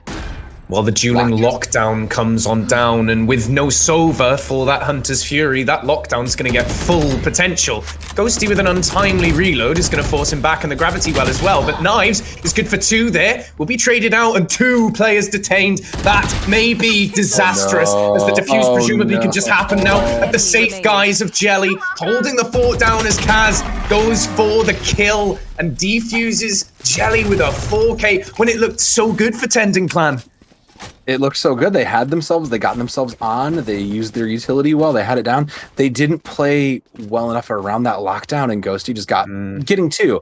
Thankfully, Olive wasn't in sight, because that would have just been an easy cleanup right there. But that's getting great, incredible use and value out of that lockdown. So they're back down. They only have the Cosmic Divide on Kaz's Money Crew. Meanwhile, there's just that Resurrection. Olive's been holding onto that for a couple of rounds now, and I mean, use it when you think you got the advantage, I guess, because you're running out of time and it's 10-0 going into the half. But this is something has to give here. Well, or does it? And this is the thing. So the knife now does catch out Nisei. So if he gets caught now out of position, not worried. He's not worried. He's just gonna click the head. Yeah. In the slightest. For Christ's sake, this man's unstoppable. Just balls of steel to hold the angle there. And a quick peek there from Nico. Just trying his luck. But he picked the wrong day. Don't buy a lottery ticket today, Nico, because it's not your day. 1 enemy remaining. Yes, it's an eco, but by Christ, Olive does land 1. But look at the aggression. Is this going to be a no-scope? This is a no-scope attempt. This is complete VM. Get Milked is there to clean up the piece. But I mean, if that doesn't say how confident Kaz's Money Crew are, then I don't know what does. Listen, I mean, Tendon Clan's had a long day to get here, right? Like they tried so hard. They had to fight through so many games to get to this point, and I feel like there's still there's not no chance they pull this back, but I would call it very limited at this point, given that they're opting Nico looking to the Guardian, maybe just try to get the 1-tap really quickly. They're kind of stuck in this last half. Like, they have to force whatever they can, and meanwhile, Kaz's Money Crew just still has everything, and they're going to try and push this A again. They've had some success here, so I don't blame them for trying this, I think, Simba. Yep, I think you're absolutely right, but problem is now Kaz's Money Crew have learnt it. They've downloaded Tendon Clan's battle plan. The ultimate out from the KO, though, that could be really pivotal, as the Killjoy actually playing for first contact on the site with no util to speak of. Traded out his Ghosty, and it's a 4v4 and a gun upgrade for Depression. This is good. The plank goes down, surely. Yeah, 4-4. This is a great pick. Kaz's Money Crew kind of was figuring there was going to be time to get the long flank, and Olive going to commit this in, just going to make it more difficult to get to that. I like it. That's a great use of utility. They're coming in, and Milk's just going to see what they can leer out of there. They're going to commit the Astral Divide. Yeah, everything must go. Now is the chance to do it. Kaz's Money Crew wants this round to be perfect. They're not willing to give this up. Knives versus the Classic, and there goes Jelly. Pressure will fall, though, and that one guy's bro without the knives, but the Spectre he's good for. But Kaz on the flank. He's with that Odin again, and he's working against the clock now, though, for the first time. It's a little uncomfortable for him on the retake. A good bait, though, and Kaz gets traded. And there we are, 11 to 1. 11's all they get, say Tandem Clan. Switching sides. Well, it's better than going winless, right? It's better than going absolutely nothing. You can take a breath. The moment's kind of done. That half's over. Take a reset here. It's back to square one. If you can get yourself on a good run, you can at least put something that you can basically put something about. And let's be real here. This is Kaz's Money Crew is no joke. They are a collegiate top team. This is what it looks like to play at that higher level. So to even take one off of them, sometimes you might, you're getting $140 for the team and like a couple of rounds off them. Honestly, that's not the worst thing. You could live with that. That could be worse, and they're having fun with it, right? Like Kaz's Money Crew is just gonna, they're celebrating, right? They're feeling themselves. They have no reason not to. That's an incredible stellar half. Yep. They're summoning the 13-1 here in spawn. You can tell the ritual is well underway. Yep. They just a pet talk and off they go. Yeah. And they're just, and that's the thing, right? So they're just, they don't have any information. They're just going to blitz this now. They feel confident in their ability to play, and they're just going to take this. And Kaz now, they're just going to send in that recon dart. This is why you want this over, right? You can find out if everybody's there and don't have to commit anything to it. But they're just pushing in Simba, recklessly pushing in to take that space. Yep, there's the one flash that Nico had to get something done, and he does find a kill. That's an incredible start now. This could be the beginning of what could be a comeback, but it's a tall order to say the least, as Kaz's Money Crew do get the spike down, but it's 4v5 for them. Nico with another, with 3 in fact. The 2 players hell, though, are going to be such a problem for him. He swings in, but the peel's so good. Get Milked gets 2, but there's not enough. It's not enough. And that's going to be Tandem Clan taking this pistol round. There's hope still.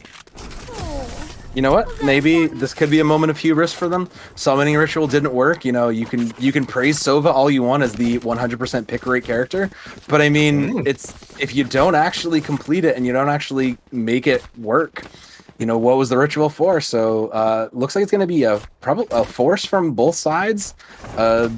Tandem Clan they've coming off of it, no reason to hold. Depression gonna hold. No, they're gonna push even harder into the Phantom. Yeah. They're feeling like they're gonna do that. They know the pressure's on, so I guess that you have to do that. Meanwhile, it's gonna be Spectres across the board for Kaz Money Crew, and understandably so. I think they're feeling good, and why wouldn't you for a first half like that?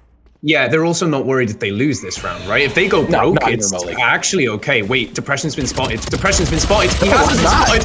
He gets 2. That's such a good start. I mean, you can upgrade a Stinger to a Spectre, but it's 6.5 a dozen realistically, and this is a good start, but that one guy's just can't hit the shots, and Jelly cleans him up and makes this even. Stevens on this B site now. A good pop flash in, but Nico once again not good for the kill, and Get Milked cleans it up. Olive, the last line of defense now, one more. Just can't get it done.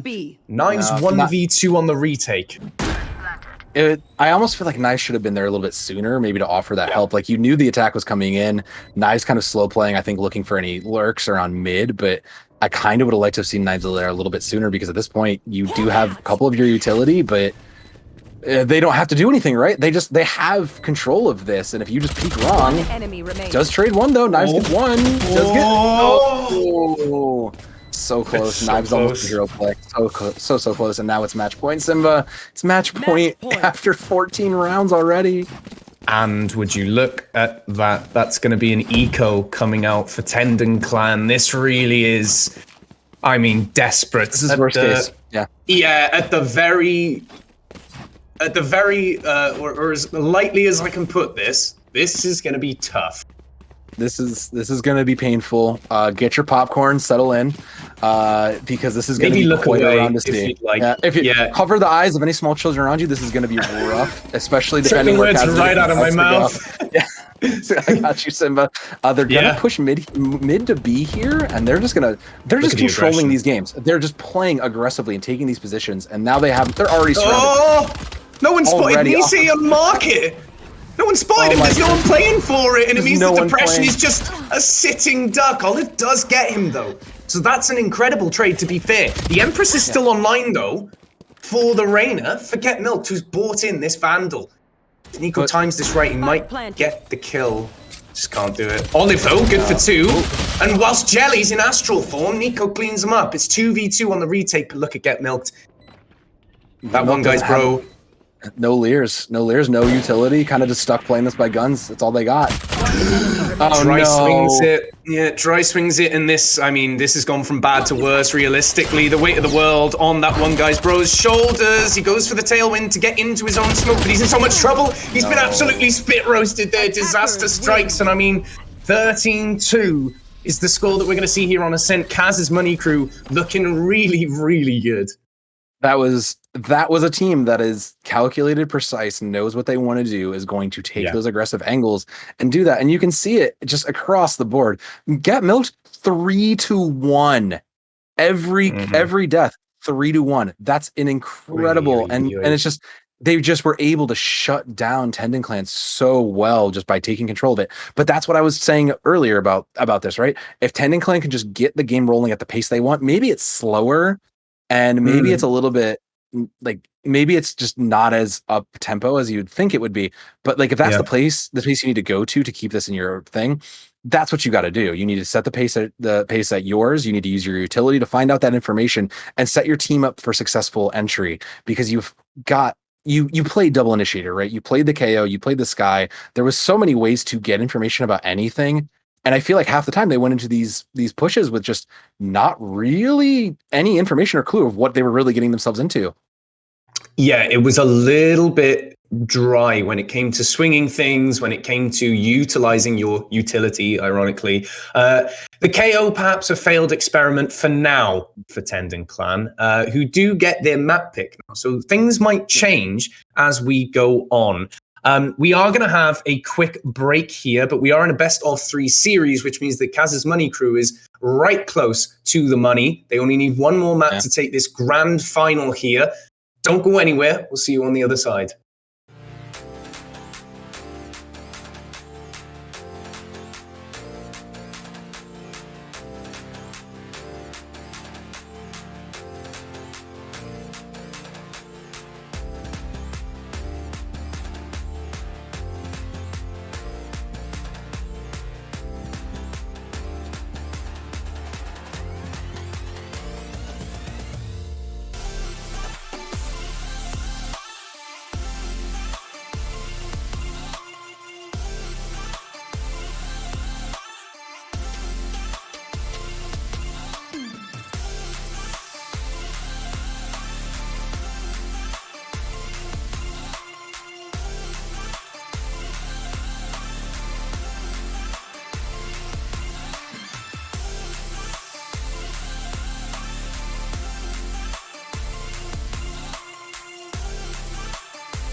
rise and then we fall.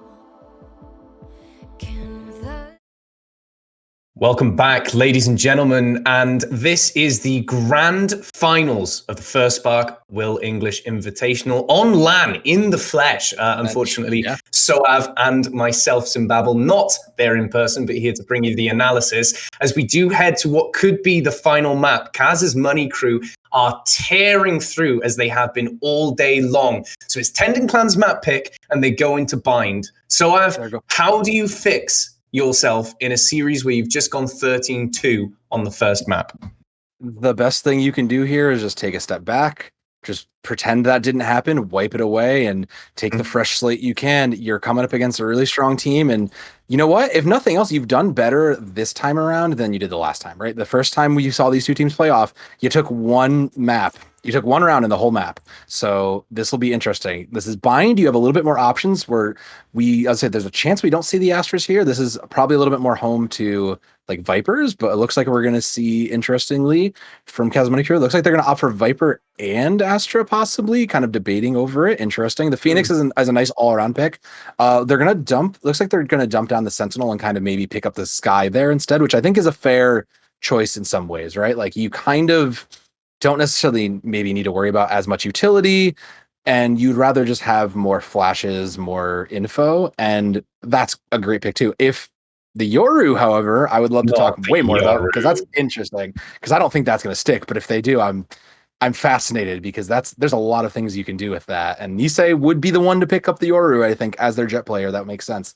Other side of the coin, over for Tendon Clan, Brimstone has smokes. Very good here. You can kind of cut off a lot of those lines. Like you have a very quick rush on, which may work in your favor for your Tendon Clan. If you can get those smokes down very quickly and then just burst onto the scene, get the plant down, and then just get yourself ready by the time those fade, you're in a good position.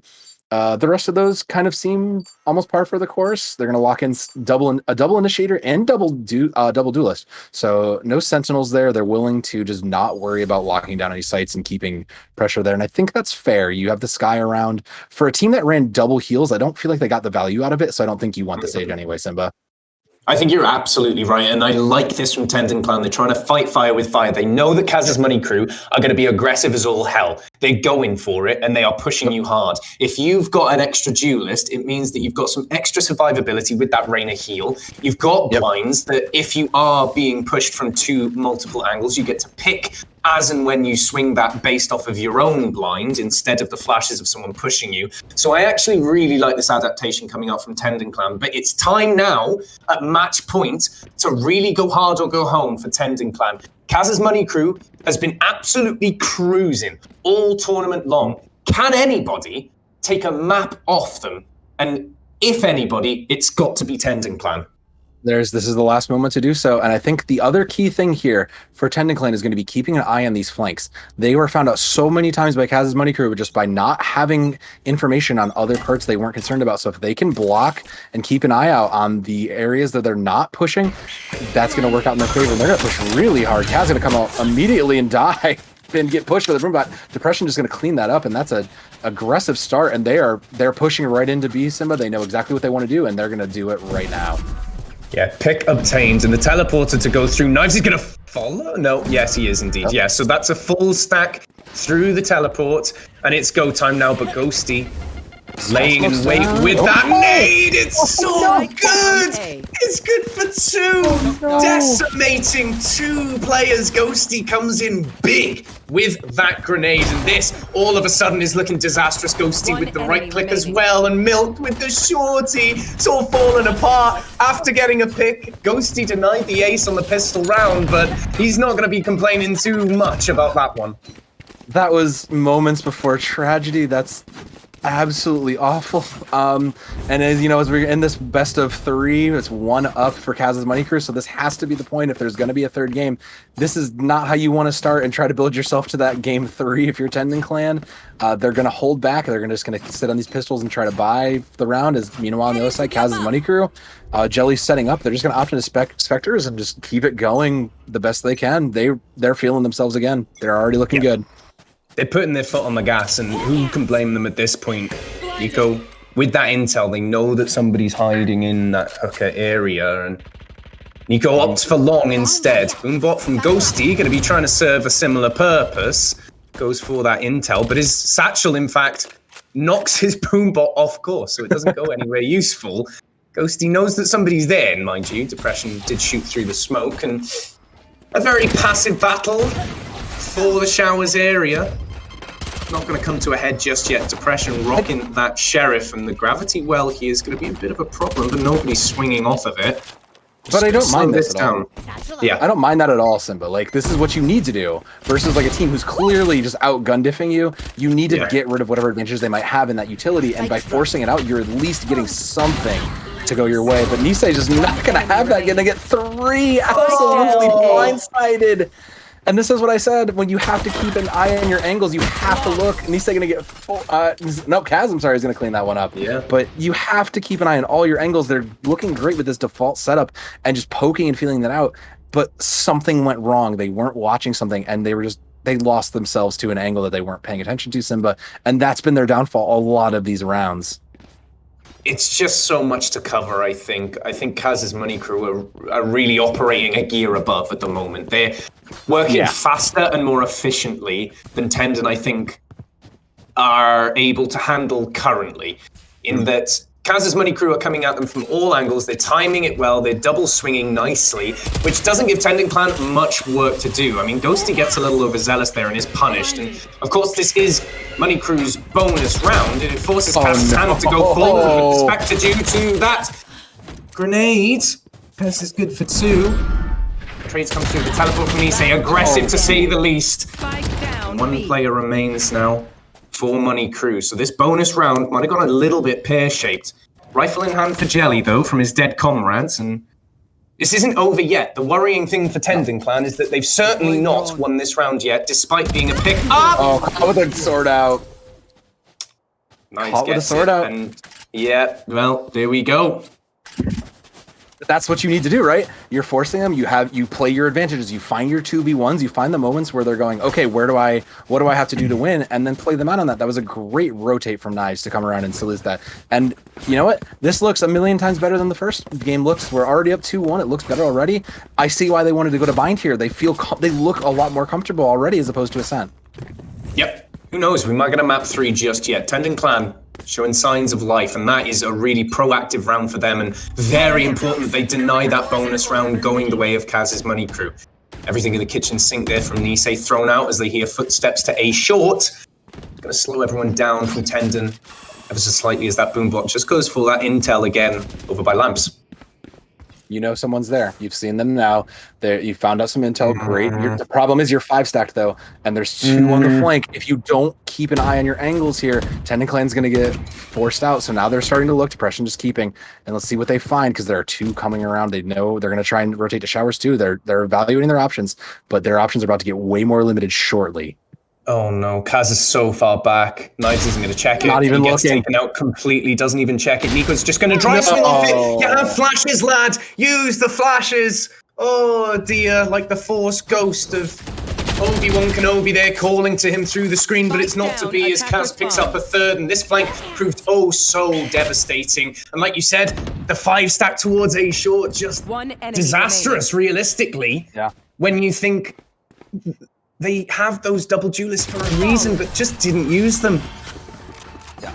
I don't know what to say there, because they just walked into it. You saw you just watched someone just get their head clicked right in front of them. You can't think you're going to be able to like just turn and spin that immediately. It was a brave play by Nico to just try and do that, but I don't like you can't get away with that. This is not a world where you get away with this. Kaz's Money Crew has shown you cannot make these errors just like that. You have to play at your peak, and they can do this. I want to believe in Tendon Clan. I think they can do something here to give themselves at least more round wins. So this default looks better already. They can find some info. The paint shell's going to come out early. Depression's going to get a little bit caught up, and it's half the HP gone already, Simba. That's not a good start to this round at all. It's not, but then this is an eco as well, so I mean, to be expected. You say good jiggle peek there. The spot out Knives, who has bought full armor and the Sheriff here, so could potentially do some damage in Showers, as Nisei's just taunting him. And they know that there's no rifle in hand now, so that's important. Now they're gonna make it a 2v1, and Kaz just gonna get 2. The flash, that's how you use a sky flash right there. That's how you use the guiding light and get yourself an advantage. Oh dear, disaster. Absolute disaster. The reload on the Sheriff just a little bit too long there for Knives, and Ghosty just goes straight in for the jugular and finds that pick, and it's Depression with half HP. He's gonna grab the ult orb, and that might be all, realistically, from this B long. Yeah. There's no world you really get any much more value. It's flawless. That's 3 for Kaz, who has just had B long on lock. Really gonna take the Sheriff for funsies, just because why not? It's nice to have a cool side piece with you, but it's tough. And Jelly has been, you can see it on the board that Jelly's been kind of quiet this round. Shocking, I know, but Kaz has really shown up this time around, and maybe a lot more comfortable in the sky. That 9 and 2, full Phantoms, full assault rifles, they're looking good. And now that they've suffered through that eco round, Tendon also has their full buy ready.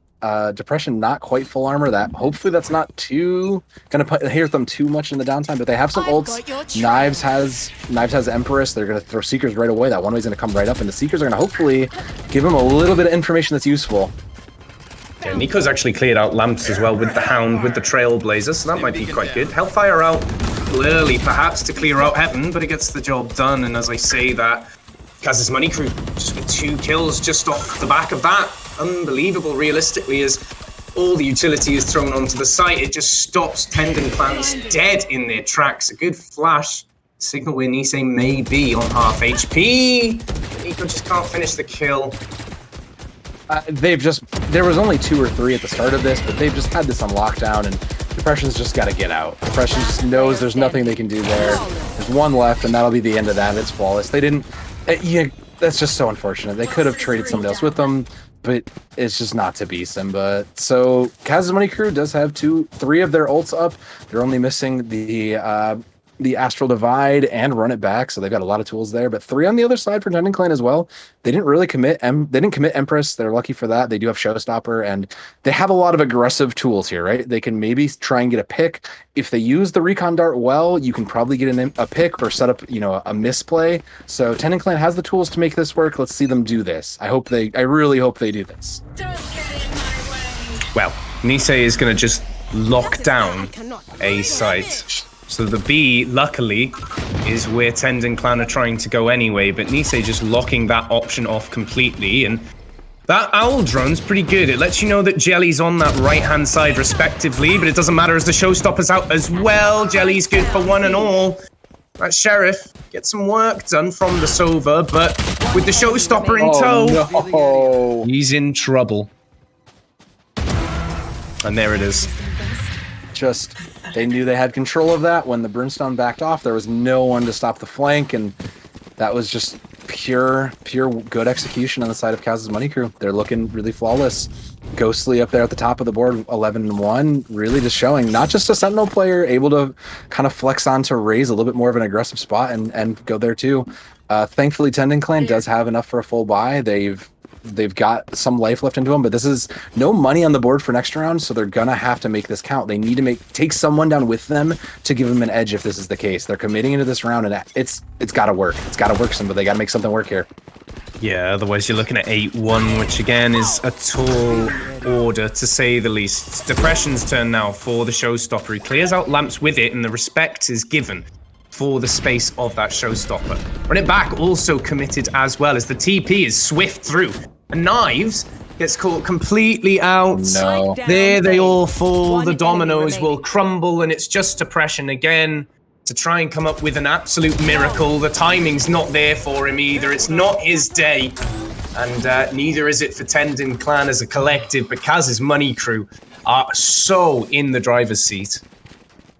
It's looking they're just looking dominant here. They've got full control. It doesn't matter what pace that has been thrown at them. If Tendon Clan tries to turn up the tempo, they just match it with no problem. If they slow it down, well, Tendon Clan just makes a couple of errors that just ends up punishing them in the long run. They can play it slower here, but they need to keep an eye on these angles at all times. They need to keep someone back to keep an eye on it. And usually that's what you have a Sentinel for, is to play back a little bit.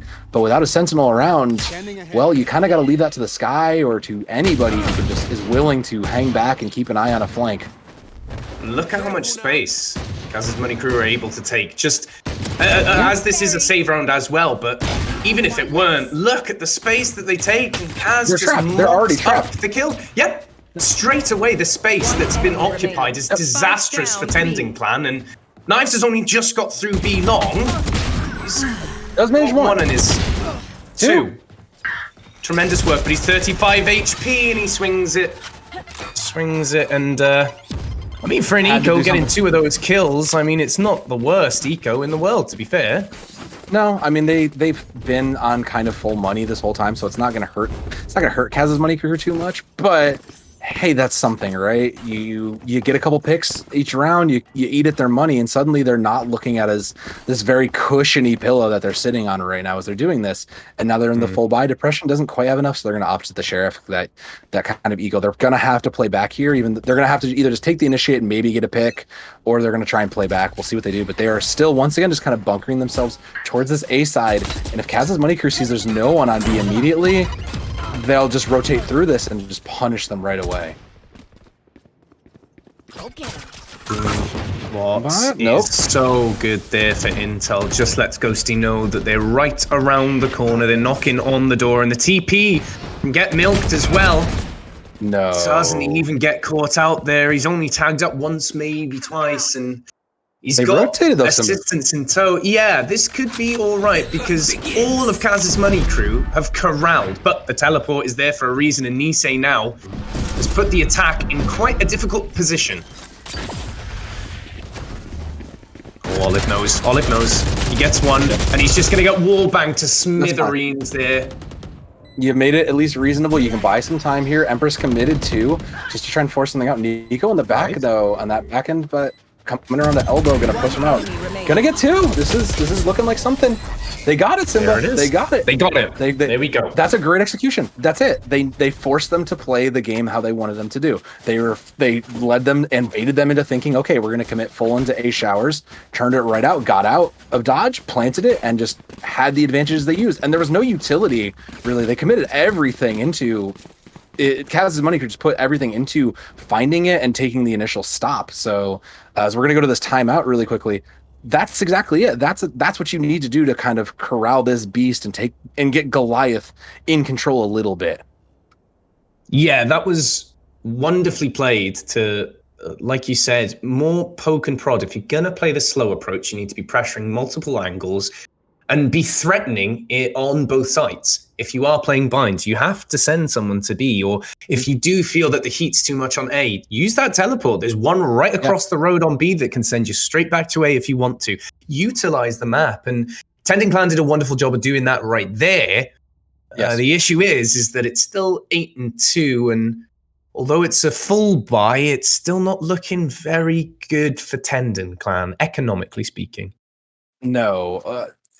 Kaz's money crew is literally just sitting on money right now. They have enough for, even if they lost the next couple of rounds, they are able to just kind of sit back. The timeout's going to come to a close, and it looks like we're getting ready back in the round, but they have enough to lose a couple rounds and still be fine. So it's worth noting that they're full committing into this, right? all of $0 going into the next round, so they know that this is they have to make this work, and they're gonna push it into A. Seeker's gonna come out way early. Simba, oh no, but Milt's already on this flank, just gonna get value with a run it back. Oh, it's so beautifully done from Get Milk there. He gets what he came for, right? He finds the kill, he's traded out, but he's run it back, and this last player's gonna get caught something fierce as Olive, she goes down there. A 9-2, and quite the mountain to climb. This is the lesson here. This is why you default, right, Simba? If you at least put presence in other parts of the map, there's no way for them to go, okay, they're 5 stacked here, let's just collapse in on them, or let's just put our resources around to punish that. If you at least keep someone kind of floating, this is why we have lurker roles and like the concept of lurker. If you can keep someone doing that and at least pretending there's a presence somewhere, it's going to make them less interested and less aggressive to take that flank. And Nisei's already just going to lock down A short already, just not going to let him have that. Going to force the Brim and the Sky out. So this is going to be like, this is already looking better than it could have been though, because at least they're spread out. They've got some answers. Kaz's going to send in the guiding light, find out something themselves. Yeah, this is nice, but again, the threat is that if you stay here too long, you're gonna get picked apart like that, and Kaz, so lethal for doing it. The timing, though, on Nico just misses Nisei there, who's going on the lurk as well. You can see he wants the kills, he's hungry, and Olive, she's gonna be on the other side of this. The Hellfire comes down from Olive, but she just can't find the shots. Nico's good for one, but look at the surround and conquer tactics. Nisei cleans it up, and it's 10-2. Well, the good news, half's over. So at least you can, that's a full reset. That big cushion they had is gone. Now you're back to just gunplay, whatever you're willing to commit into utility, and you've got a defense now. So plus side, you do have, this is a chance. This is the reset. There's time. Now, Kaz's Money Crew is going to play this fast. You know they're just going to play this fast. They're going to rush in. They're going to take what they can do. So you have to be prepared for that. Get yourselves in positions. Spend some utility to make them draw theirs out. Play the game well and just do what you can to try and slow them out. And they're going to commit the Viper wall over across A just to try to split up a little bit of things. So that's some free intel you can use if you're Tendon Clan. You know, at least the Viper's close by, but let's see where the second half goes, Simba. This is the moment, realistically, that Tendon Clan need to make something happen. Intel through B, and like you said, it's going to be a blisteringly fast pace as this B hit comes through. The teleport comes in, but that's just going to force Kaz's Money Crew to use it themselves, and now A site looks awful barren. Kaz's Money Crew set up for this A hit, but look at the split. They've actually got some lurking over at B, and Depression's not going to catch Nisei. He does! Finds him, but doesn't expect Ghosty. And runs over with his knife out of all things. Oh, dear me. Disaster strikes, but at least it's a 1-for-1 trade there. And they rebated it back to B, though. They found the pick on B, and this is what they did. Kaz getting the fight out. Oh, no. Jelly gonna get it. Jelly doesn't get picked, though. Jelly? 3v3. That's a little uncharacteristic. Ghosty finds knives, and I'm not sure if that was a right-click only challenge. Very hard coming out from Jelly, but either way evens the score for the defending side. Tendon Clan now for the retake, but it's Kaz that draws blood onto Nico. This is very, very scary. But they're just funneling down this back tunnel, and it's no good. The guy is going to come out. They already get that one guy's pro. Did get the headshot there. It's spiked down, and this is probably not going to be a likely retake. They're going to have to push hard for this. No, that's going to be it. And then Josie's going to end up with 3 by the end of it. This is what we're talking about, though, right? When you talk about Kaz's Money Crew coming in and forcing the area they have to move in, right? Everybody from Tendon Clan just kind of funneled down the back of that spawn tunnel.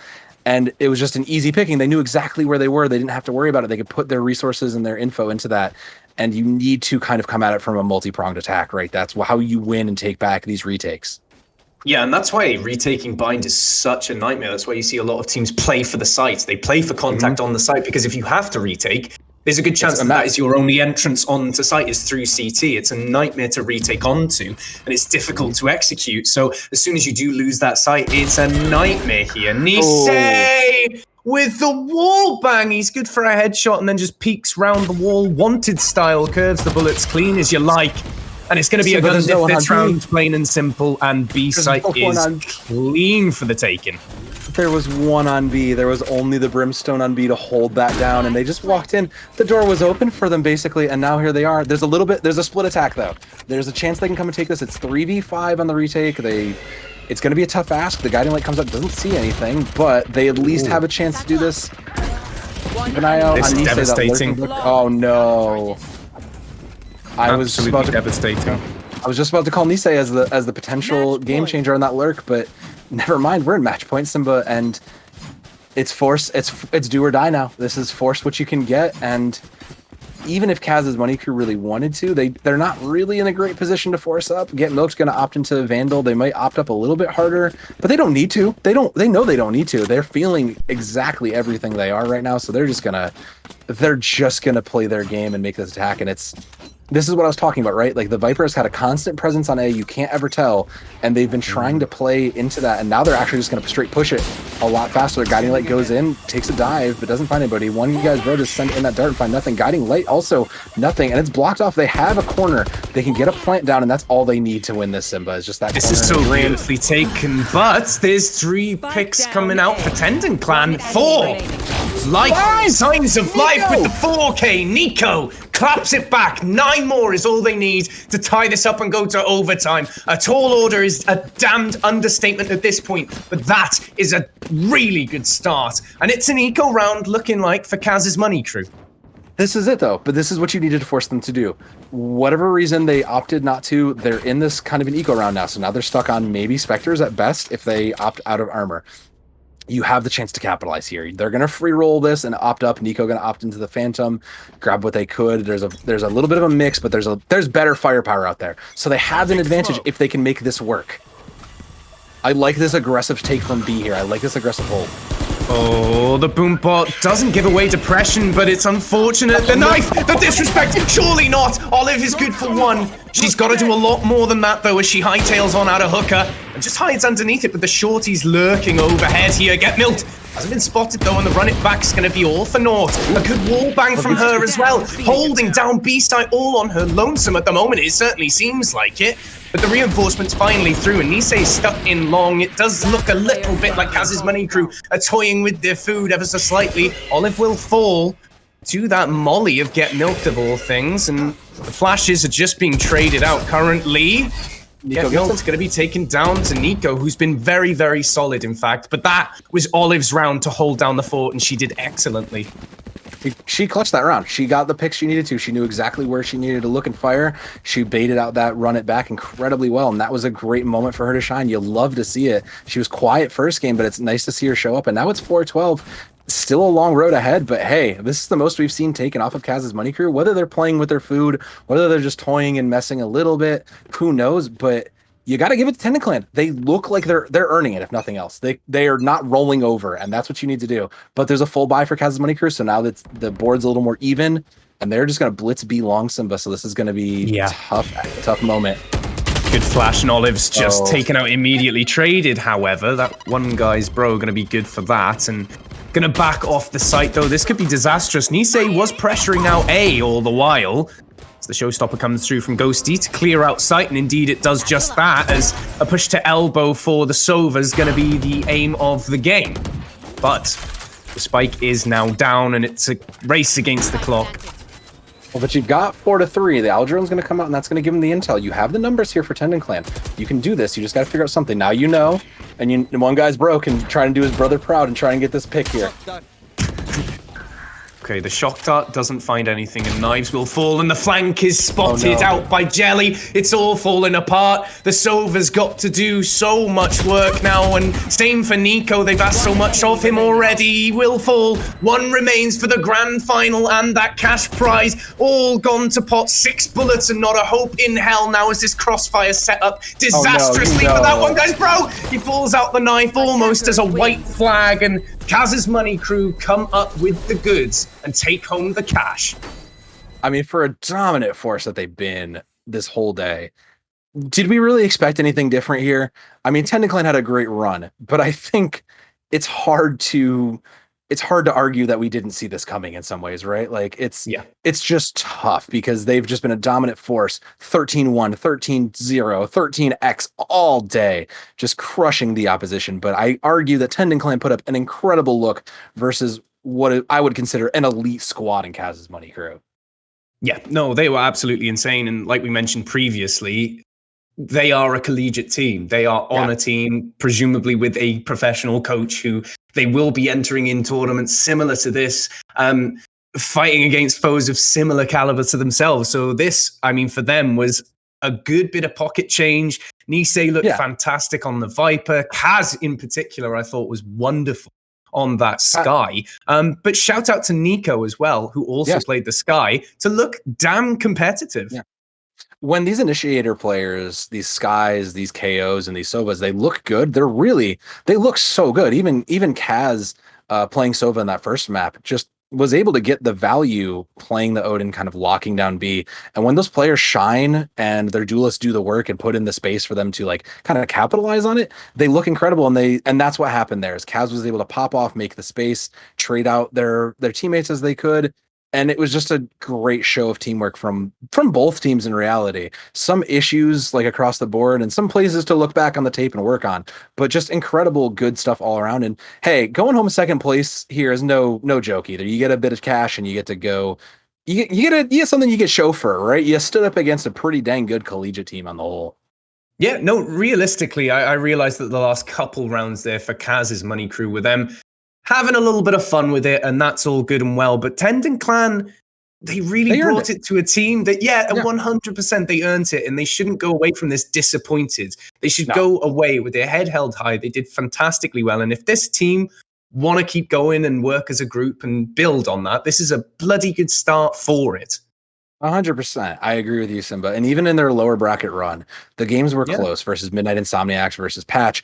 They were close games, but they put in those teams. They've showed that they can play against other teams, if nothing else, of their quality, and they make it look good. And I mean, Will, what do you got to say about that? Because I think you would agree with us here.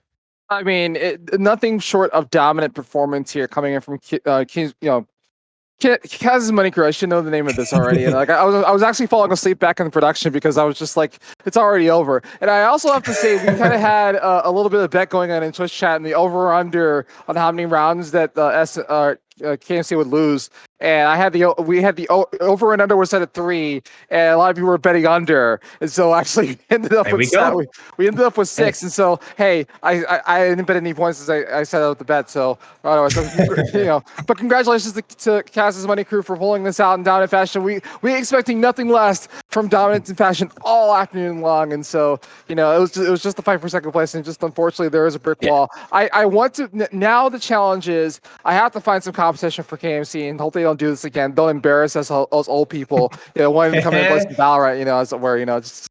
This is a clinic, and if it wasn't even close. And shout out for KMC for just coming in and just taking the money and walking away. That's what you need in these kind of situations.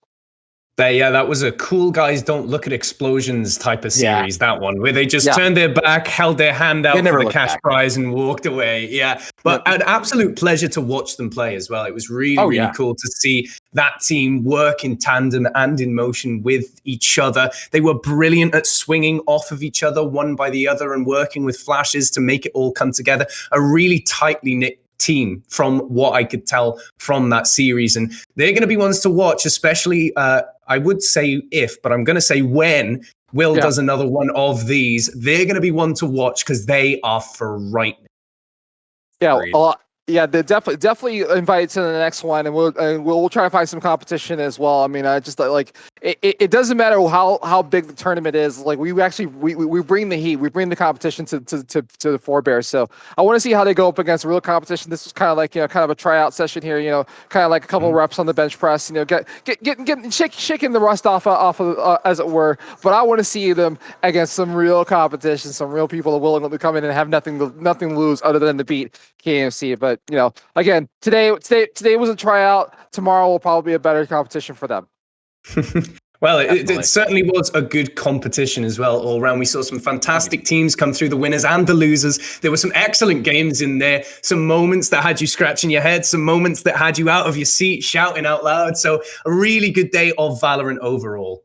Absolutely. Look, once again, thank you both for coming in, and especially again, Sissy, Yusa, and Babel coming in from across the pond. As always, coming in clutch for this kind of stuff. I really, really appreciate it. And so, in the middle of a hurricane and all the storms and weather on the East Coast, thank you for coming in as well. To pull all those grand finals. And so, do you guys have any final thoughts? I mean, because other than that, I think we can wrap this up and call this an afternoon.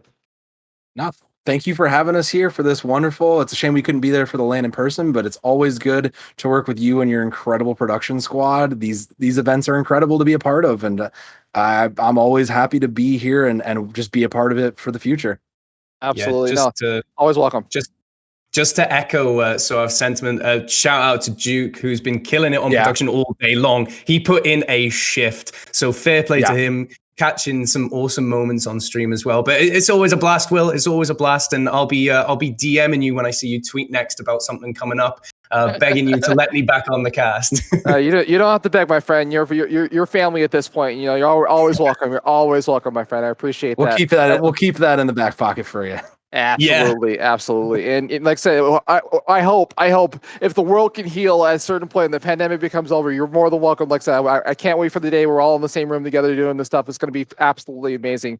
But that's going to do it for us, ladies and gentlemen. It was an awesome afternoon of Valorant, and as you mentioned, Sam, I can't reveal all the hands on my cards right now, but I can tell you right now that there's plenty more Valorant action coming in. We are definitely doing more. Just got to do some arrangements and stuff like that, and definitely more lands as well. I mean, this is just the start of it, ladies and gentlemen. As you can see behind me, kind of this wonderful land center is waiting to be filled with all Valorant, Overwatch, all the FPS players in the world. And, like the best of the world can come to compete here, and we're definitely going to be in the forefront of that. So like I said, I appreciate it all. And for myself, for Tangerine, for Juke, and for everybody that came through today, thank you so much. I'm always grateful whenever I put this on, for all the people watching and everything else. Tengu, if you want to come on. You gotta give this guy some kind of this is Tengu right here. Well, and then the camera goes away. Yeah, there he is. There's Tengu right here. Yeah, he's the man. He's the community leader. This guy putting it together. Also, Ignite Gaming Lounge, of course, for hosting us as well. Thank you all so much. And listen, we will be back soon. Like I said, I will definitely look out my tweets. Twitch, I would say Twitch.tv, of course, Willings.tv, but Twitter.tv. See, okay, I'm messing up. I'm on Twitter. Okay, the same channel here. Find him on Twitter. Find him on Twitch. Find me on Twitter, find me on Twitch, and we'll get you the information. But like I said, we all will revealed in due time. So thank you so much. We'll get out of here so that we can get some rest and celebrate this. KNC wins. Again, congratulations to Cass's Money Crew for pulling this out, and of course for Tending Clan coming out in second place. And don't count out Midnight Insomniacs as well, going out in third in the losers finals. We will see you next time, sometime soon, hopefully, and hopefully after this pandemic over, we can all join together in the same room and do this whole thing. Wait, goodbye, guys. Have a good night. Take care.